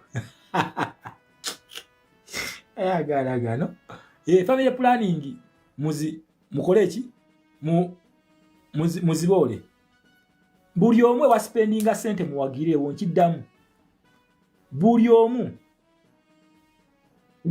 wa spendinga sente mukiwagire kuba ekiveeri bagala bakamujje konna bakamyunyunte kalina naye nga tazaawo awo wetuli kati revolution ezeeyo bupyeri kati tabu egenda okuva eyo waggulu egenda kujja wepapa bagiteeke ku munnansi high rams bagenda kugiteeka ku munnansi nazaala wange nkutumiddeko bagenda biteeka ku munnansi okitegeera babiteeka ku munnansi nga tokyalina wakuyingiza wabula ospendinga. This is how these policies work. That is why you cannot normalize the situation ku ground. Ku ground amaziga galina okubeerawo nti baatubbya akalulu geego. Tetwagala omuntu yenna atugamba nti waliwo avenue challenging akalulu. Amaziga ge Uganda galina kusigala nti akalulu baakabbye. Teri kye tuteesaako. Tukaabe tubagabe bakulu baatubbye ono democracy wammwe. Ekyo yeso nga kife avenue yonna tulina ogiblocking nga tubuusa munna Uganda. Oshegere ekintu ekyo.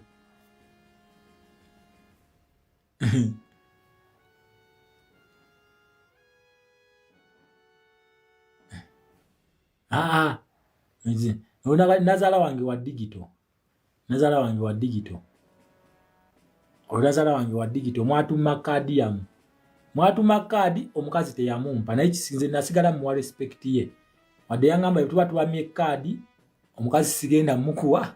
Mwatuma kaadi yammwe ne munnemesa obufumbo. Kate munneekubisa amasimu mu fiiza abatuddemu. Okitegeera? Mwatuma kaadi tetuli basonyi wabo ku kitebe ekavule. Mwatuma kaadi. Naye twategedde ensonga lwaki mwagituma. Naye fetulumye n'ogwa waggulu. Wadde. Okitegeera?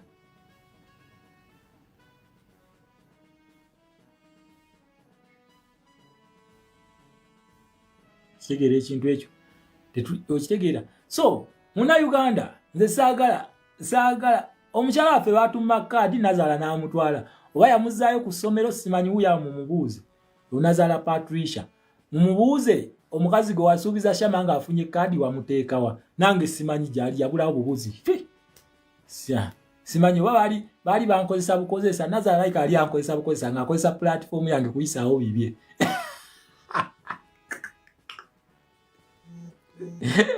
nankokoonya. Thank you very much bananga ataddeko kadata Prince wadde nze nkubuulya so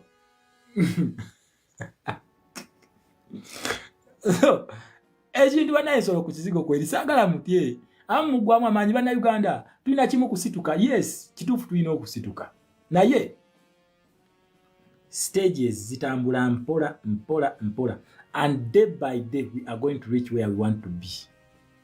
Njiddamu omuzungu alina kyalina okukola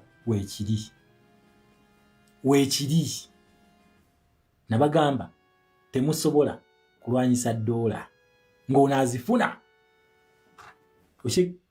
oshigira ng'onaazifuna economic sanction target yaayo yakuzimujjako kubanga akugambye abeera azifulumya naye ng'ate taziyingiza. Foreign exchange babeera bagiblockinze nga teyingira naye ng'ate go spending kubanga buli kintu kye bakola babeera transaction bagikola mu dola naye ng'eziyingira tewali kubanga gwe njakala kugambye just imagine a day nti bw'osindika dola emu ng'erimu 0 Uganda shilling $1 equivalent to 0 Uganda shilling kati ogenda sindika dola meke zigenda okuyamba family yo. Mbagambye bino bye mbagamba tetuli walanyo mutunawe South Sudan we tuli. South Sudan bamwagaza kimafuta bamugambe togenda gawa mu Russia ne wobofa ko kiru nti ani gwe mutiisa namubuuza wakanamu ne bamugamba wakanamu ko n'agamba nti ye noga katukulageko kati bamuttamu omuntu kati nowe Uganda bamugamba mukulu onakkiriza oba tokkirize tukulage kiki tuli tife bananyini ba police eno atumulinza asalewo naye wakati nga tumulinda asalewo nakugambye avenues za dialogue zikyaliwo weziri naye dialogue eno target yaayo erina kubeera ku bintu bisatu: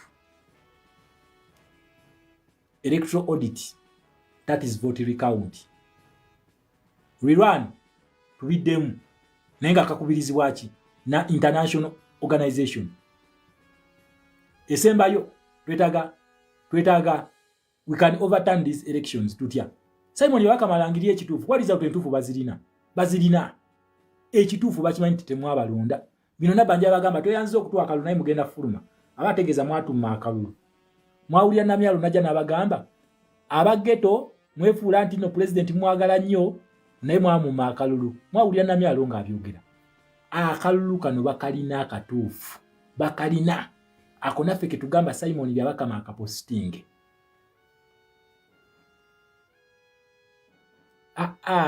tulinawe David topapa Sudan ebadde mu ekyo ekintu kyerimu okumala emyaka egi bo stage gye tuliko bo bagivaako dda kati ffe twakagiddako buzzi batusingako mu maaso Iran batusingako mu maaso gundi Venezuela bali batusingako mu maaso kate ffe stage gye twavaako ate Tanzania yo gyeriko lwakuba ate yo ebuuseemu stage lwaki nti bo baagaana okugenda mu kalulu kati ate tuli ku stage yemu ne Tanzania ne tugiriko mu maaso katono tutya nti Tanzania Commonwealth yokayoka yakasalawo bana just baagaana buganyi kalulu tebanasalawo consequences zibagenda mu kukolako okitegera nebo Commonwealth yekola ki eri mu control ate waffe tenajja waffe twakafuna ka America na European Union kugaye bano balaba just batudda ku parliament ya buyinza oli muntu ayinza okugamba tebalina makulu abatutandikeko mugenda kulaba mugenda kukkiriza sente bulijjo ze batuwa nti zizibeezawo abantu bano nga bano batunda ebyobugagga bagenda kuba sanction one. Nze nabagambye ekintu kye neesunga bagiyita economic sanction yo gye njagala nga tukyakuba luseke wano kubanga omuntu ogenda tuwa sente mmeka ompadde olemu n'obanga ompadde akawumbi ka shilingi kawumbi ate nga ziganya okumultiplyinga nga tebigatta okitegeera ekintu ekyo nga tebigatta so tugatte engalo zaffe ffenna bannayuganda abali mu Europe abali mu America tugambe nti congratulations NRM upon what is coming. Kiddamu tugatte engalo zaffe tukubire ku NRM engalo olw'okubba akalulu twakubirako mu ngalo olw'okubba akalulu bagenda kutuuka ku lyengedde consequences z'okubba akalulu NRM erabika ezisemberedde. Tubawe salute. Twebaze nnyo Simon Byabakama olw'okukyanga results, tumwebaze. Yes, thank you very much Simon Byabakama. Netumirako ku UPDF abakuba abantu nga mwambadde obukookolo. Congratulations, your time is coming. Your time is coming. It is just a matter of time. Mugenda kakasaako. Yes, congratulations Simon Byabakama. Congratulations NRM. Okitegeera? Yes, congratulations. Mugenda kwasaako ebiri. You are going to see the real consequences. Mwazanyira ku democracy. Mwabba democracy ne mukweka. Kakati human rights zigenda kulwanirira democracy. Nkiddamu nakugamba human rights zezirwanirira democracy. At the end of it all, tugenda kuddayo mu by election. By election. Mwetudda. Okitegeera? Mwetudda. Zinensi zaabwe. Zinensi. They cannot stand on their own. Omumerika wagamba nti ngambi abeera agambye. Omungereza wagamba nti ngambi abeera agambye. Omurasha wagamba nti ngambi. Omerika asobola omugamba otugamba ki? Toyina ky'otugamba. Gwa wakana njagala ogenda olabe Ukraine. Omerika yakeera ku makya n'amugamba tojja kuba Ukraine ngenda mu defendinga paka. Omurasha yakatwala emyaka egi esatu mwalwanagana Ukraine. Omerika n'akeera ku makya n'agamba kati Maduro nkujjako. Omurasha n'agamba ngenda ku defendinga Maduro. Amerika yasooka kuwamba lyato lye, emmeri ye n'agiwamba, wamala okuwamba n'ajjayo Maduro kati yamulina. Omurasha akozeewo ki? Omumerika n'amugamba Asadi tugenda mumujjako. Omurasha n'amugamba osaaga. N'amugamba kugambe ngenda mumujjako. Essaawa eno omuyeekera wa Syria akuba masuuti. Asadi ali Russia yeekwese. Takyasobola kudda mu Syria ekye bayita Omumerika. Omumerika ajja mu Uganda okumaliriza olutalo lwe bayita de-dollarization. Uganda eyina gold. Thank you very much Rams. Tuwadde data, thank you. Uganda eyina gold ajja trillioni za dola mu saturation. BRICS yeetaaga gold ono okuba dola ya Amerika kubanga the second world order Omumerika n'Omungereza ne ba capitalist baagala kufuga nsi. Naye bagenda kubafuga batya nga ba eliminatinga communist states. Nga eliminatinga gwayagala okukakasa kino kye kugamba genda okebere ku vision 31 eya Liberty Party.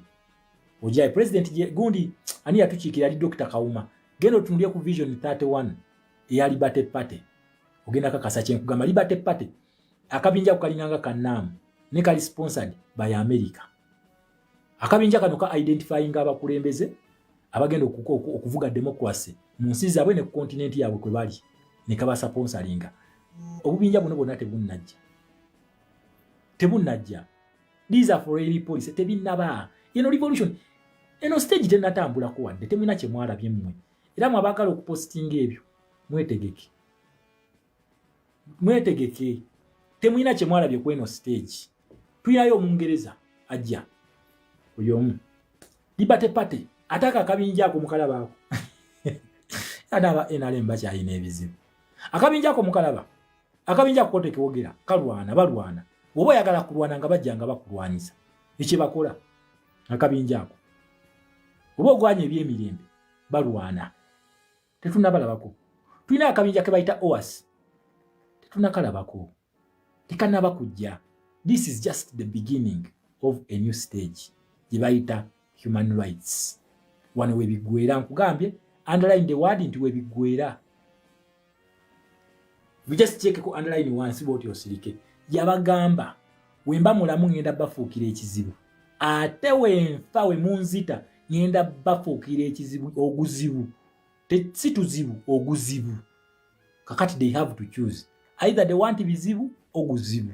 Wakati bibagenda mu bizibu byerere bagenda mu bizibu. Bagenda ba sanction. Obwana bamwe tebusomera bweru bonna babutike bukomewe ne Uganda mubuteke mu UPE. Okitegeera. Yes, gwe sibigwera wano kweno stage 1. Batu bajasti bupapula buli bwe twateeka mu box bwe babba. Na ate mukubba opapula obwo bayina policies ze bamenya kati zigenda bagenda kakasaako kati police tebagimenya nakugamba democracy kitegeeza lutalo just otyango okuteeka opapula mu box nekitegeeza lutalo kidamu democracy kitegeeza lutalo human rights kitegeeza repercussions repercussions zino endagaano Uganda yazisayiningako zonna bazikukweka Kyagulanyi n'agenda n'asomamu empapula 2 awo yasomamu olupapula n'akasukira Shama n'amuga Shama osobola okubeera Minister of Foreign Affairs nti ye n'angamba kati genda bibasomese babitegeere nti mwetuli nnyo tubasobola konze wogambye president akiwedduka Foreign Affairs ate sigusobola kati nedda kati mwabandabye okuva gye twatandikira kyemuga basobola ba Foreign Affairs asibusobola kati waliwo abafa kulikwogera kuwa Foreign Affairs mpulira nga omutima gufa kubanga akasajja ako mpulira njagala kafumbirwa osaaga ogenda kubeerawo n'ebirooto byo sigenda kuwasa ojja kubeerawo mugenda kwe muneesunga n'ennyongero bajjukiza mbalaba muli bangi naye musaaga nkibabuulira musaaga bakulu musaaga muli bangi muneesunga mwenna mugenda ne mukuba obufaananyi buli wenjogera wano buli wensimayiringa kasimayiro mugenda kukoma kulabako bulabi ate ngenda kubeerako security ng'esinga ne Anita Amongo ngenda kubeera ne security ng'esinga ne Anita Amongo teri yagala Katonda antondereyo omukyala nga wange aŋŋambe minisita uyo mukuwadde mukuweereza ku nsi agenda mutonda amumpenga mukulu naye mwagaana ga struggle mmwe ani teri sigenda kubawasa mwala biseera sigenda kubawasa kati weera ano nga bigenda mu inbox nga kiwandiika omukwano Shama onnyimirwa nnyo byensomesa ati bafa uliwo osomesa nze nkwata nze mweno struggle nkwata nga gwe kai kasomesa nkole ntya ompaana nkole ntya gwandabye obukulu onimbali waliwo ne yaŋŋamba nze Shama senga gwe wali ansomesa mu buto senga nasoma ne ntuuka ku level yo senga nafuna zi first grade zokka kubanga buli kyosomesa nkitegeera ani bakulu obuyaye bwammwe ezo first grade kale wazaakulema kubasa kusomesa era ne mu bukulu zige zikuleme mujja kiwulira nze obukodyo mbumanyi mwagala kunziba ssente mwagala kubba mukimanyi ngenda kubeera Minister of Foreign Affairs nzagenda okwasaganya America nzagenda okwasaganya Bungereza nzagenda okwasaganya China nzagenda okwasaganya Russia kati awe mwesunga mwetega mu nzire bakulu naye ebyo mugenda kubba mulala sinze mundanga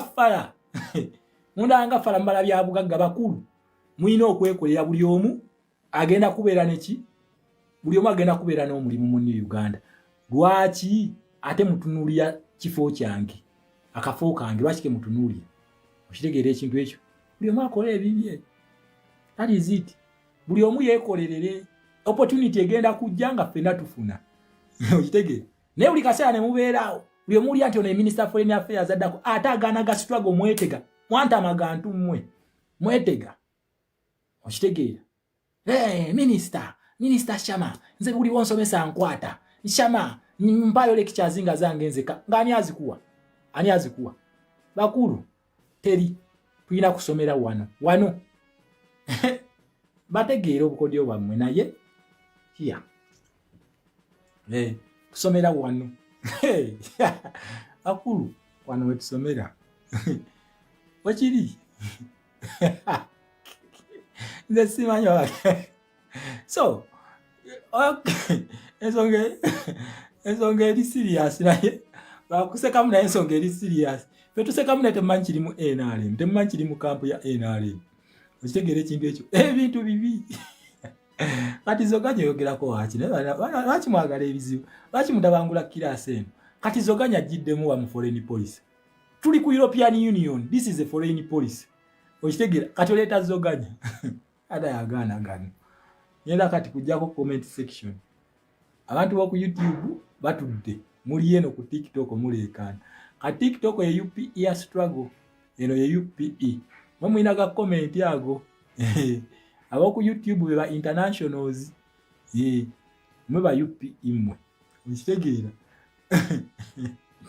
kati ama tukyali ku foreign affairs so ebintu bino byonna bikolebwa yes babikola naye ekintu kino kibakozesa ebintu bino baagala bakunafuye wano mu system then wamala okukunafuya bakuteeke mu bargaining status nti wabeera amaze okufunza okitegeera wamajjoani genda ku YouTube John Stein genda ku YouTube obeere bagita Uganda My Motherland naye osubscribinge ne ku Shama Fat D3 Media itugenda okubeera okitegeera ekintu ekyo bitugenda okubeera asoke malo tereza kana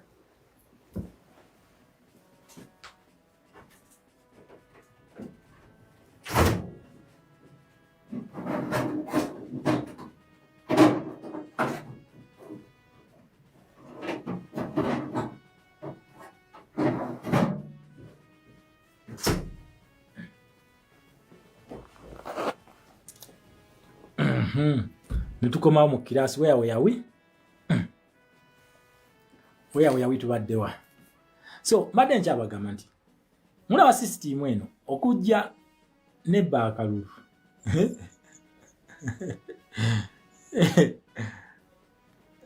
thank you ama John Stein thank you kale kiwedde wamma okay nze gwoteekako ngo ngamba ongera ngamba sabula ate wonvuma nga nkugoba mu kirasi wonziriza nga nkugoba tonziriza okitegeera so madde nkugamba nti dictatorship zino oba ozitunuulidde engeri gye bagishepingamu abantu bano si babeera beewa amaanyi ago for example tutunuulye mu Uganda mu 1980 webamala okubba akalulu ako webamala okukabba kati bano bagamba nti bagenze kulwanirira democracy kye bagamba naye kasitaga ntugenze kulwanirira democracy kitegeeza nti yeetaga the strong invisible hand ey'omu America ey'omu Ngereza n'omu Faransa era ono abadde nga atambulira ku invisible hand ey'omu Ngereza Bungereza yesinza okutunyigiza ngeyita mu queen waayo era nabaga nti okufa kwa queen kyali kirabo gye tuli kati eno police teba yaabwe naye gwe munansi jukira police eno baji impartinga kugwe kati yaba akola ekintu kyonna kyonna kyalina okukola okunyigiriza gwe munansi ogwemwe essuubi kati ate bw'otuuka n'ogwamu essuubi kitegeeza nti redemption ogenda ginoonya ku ye ogenda gijja wuwe naye nga ye kennyini yakumazeemu essuubi kati they blindfold us ne bakola nti constitution zaabwe ze zikola naye tebajja eri kulooza oba article egamba nti mbafugire mu constitution zaabwe zammwe naye nga mbafuga ku lwaffe kati mbafuga ku lwaffe ku ngeri ki Uganda's government oba the constitution of Uganda the amendment of 1995 they subscribe to the United Nations Charter they are in line with the Commonwealth Charter lwaki ojja tunuulya charter eno erimu democracy nakugamba ebintu ebifaanagana mweno constitution gye twagala okujjawo neni ereetebwa biri ebintu bibiri ekisooka ye democracy genda mugundi ya national unity platform priorities zaayo olaba tekirimu ekyokubiri ye human rights mweno mwekiri ne muli mwekiri wabula bano batuuka mu buyinza akulaga nti constitution ye overall kati senga gwomanya gundi sosi ya bino ebintu bino gye byava osobola okuchallenginga ekintu kino ebintu bino bikola mugenda kubirabako n'amaaso gammwe in your lifetime a new Uganda tetuuka mu 20 tetumalaako kisanja kino nga tunayingira new Uganda kino nkibalayiridde tetutuukayo bigwera kweno stage bimaze emyaka emeka tukwata giri ne tukwata ne gino bagina abebiri baguna abagumu nenga nze ndaba speed gye biddukirako tebigira kati ono kyakuteekamu mu Uganda tugenda okukola tusobola okukola dialogue ayagala extending at least kitwale emyaka 5 asobola okweteekateeka akole by'alina okukola mugire emyaka 5 okusaanyaawo wabanga wakutereeza atereeze kati yagala abikole mugire emyaka 5 naye ekintu kino bali bakina kikola mu December National Unity Platform we yabawandiikira ebbaluwa ng'ekkiriza okuyingira iPod we bali balina okugikiririza ne bateesa kati okudirayinga ekintu ekyo bali baagala at least basikinge for another 5 years naye gobera ne plan ezizo na ne revolution naye ina program ezayo ate za revolution ezikola kati kyensonga lwaki ffe tugamba nti mwe abatuzeeri musaaga oba NUP kugijjawo tujja kugijjawo teri mu kutuza mabega. Let the revolution take its place. Thank you very much, Prince. A revolution is a slow poison. Akatwa kano kakutolaba. It is a slow poison. Kakutolaba. Mushitigira. Kakutolaba. So, temuda okweralikirira ku mitima buli omu agenda kufuna party ye. Oyagala bannayuganda kusituka. Foreign policy is the answer. Ate nze ekinyiza kumwe bannayuganda mutijja lumu. Mutijja ekintu ekibagasa ate ne malani mukizikizo omulundi gumu ne mukivaako. Mulaba enkwatirirya gye mukwatiridde ensi yonna yonna ekiraba nti bannayuganda batunulidde European Union. Abaana bakomentinga, X ekutta akati, Facebook ekutta akati, naye wagenda kujjayo diversion egi. Ogenda balaba bonna vwi nga bawuguse babivuddeko. Infinte class teve kafe abasigala ku mulamwa. Bonna diversion wejja ogenda balaba nga bawuguse bagenzi. Naye ng'omusajja wetukutte tukutte wetuti. Mulaba ebintu bino babyogedde bwogezi. Naye yo gundi bizita ez'ebisiyaga ze baatuwanga mwe zaayitanga, eza AGOA mwe zaayitanga, military aid mwe yayitanga, buli kimu kye batuwadde kiyitaawo. Yo resolution yago. Tuyina resolution eya Europe ekoleddwa. Kati waliwo resolution ey'ettabu. Mulaba ekibiina ekyo kye bayita CMEG. Mulindenge ennaku z'omwezi 7 munzijukize mu ngambe resolution ya suluhu yabadde ki. Mugirinde. Mulaba ekibiina ekyo Robert Amsterdam kye yagamba okuwandiikira. Ekibiina ekyo basobola okukeera ku makya ne bagaa kati gwe vaako. Ogenda oba togenda. Bamugamba tukugambye vaako. Ovaako oba tovaako. Eyo bagiyita the Royal Charter. Eyo the Royal Charter. American foreign policy wano teri yafiiriddemu nnyo mu Uganda. Manyi nabagamba njagala nyomba we reality y'ekintu. Policy eno ekola naye enyiga bunyizi. Yanyiga Mugabe n'adduka. Kyovula banzijayo nnyo Mugabe kuba yamunyiga n'adduka. Naye the Royal Charter ne y'Abungereza. Lwaki ebintu bino bigenda kukyuka nnyo n'okusinga mu biraba kati? Senga Bungereza egenda ekola resolution yazo. Senga baddamu ebbaluwa ya Robert Amsterdam.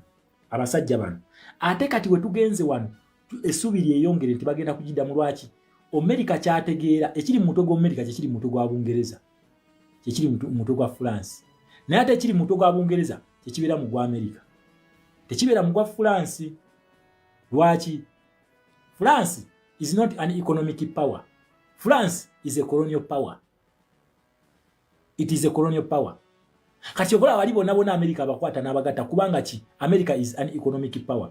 Era obo tunulidde olutalo lwa Bungereza luli lwe bajja before this new world order. World order kade yali ya Bungereza. Obo tunulidde olutalo lwabwe lwali nnyo colonization, the creation of NAM summit.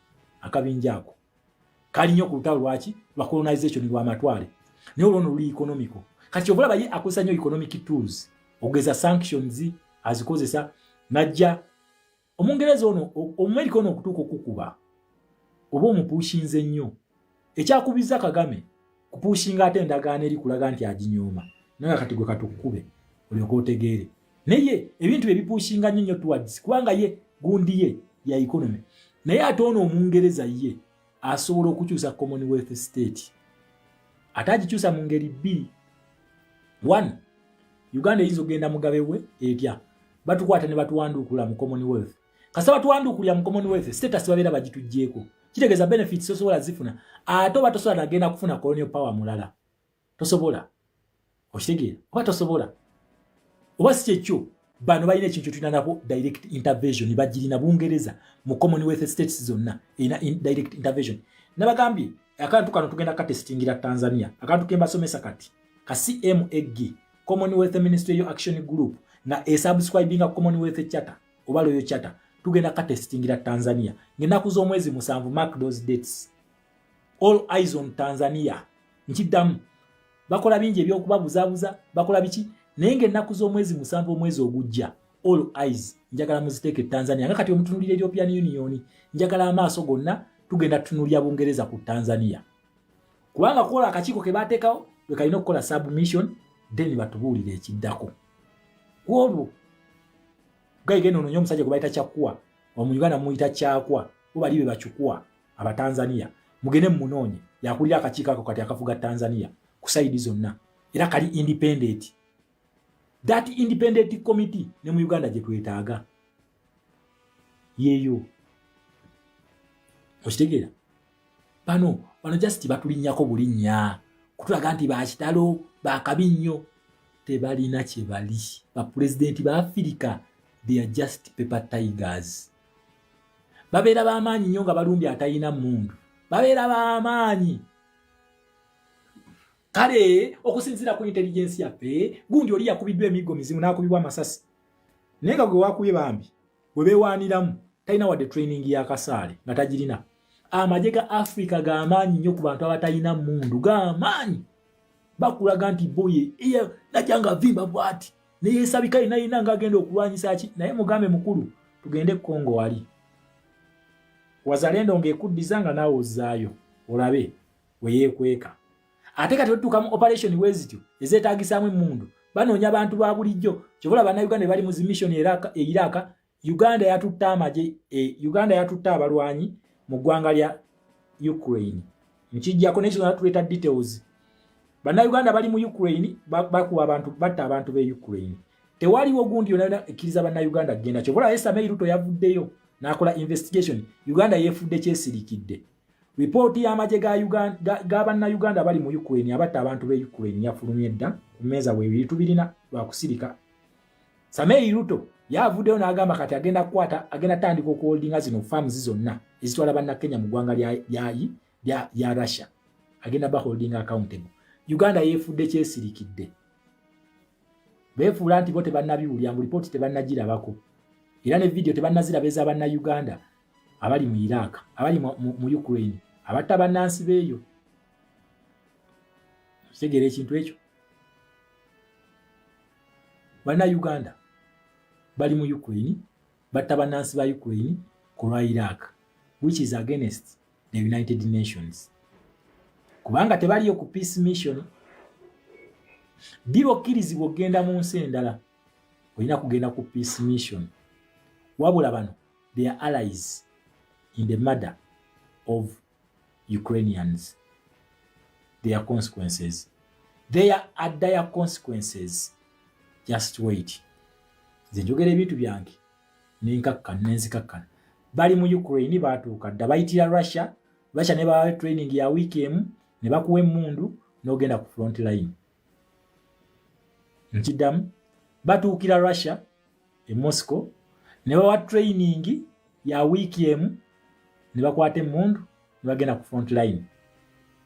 International news amawulire gonna gatandise musogendako ku page ya Rale Madowo balaga bannayuganda bali mu kutta bannansi ba Ukraine tebaliyo ku peace mission nti yabatwalayo.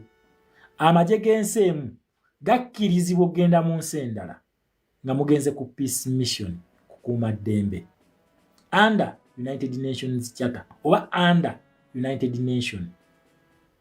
Senga mufuuka ba alayi mu kutta abalala kitegeeza ebikolobero bye bavunaana oli naawe babikuvunaanizibwako equally. Kitegeeza nti Uganda eri mu lutalo ne Ukraine.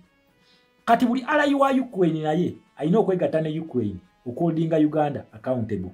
Kyokola Samei Ruto yo byamutuuseeko. Samei Ruto yabyegaanye n'agamba tasobola kati ayingidde investigations ne Uganda ekyasirise.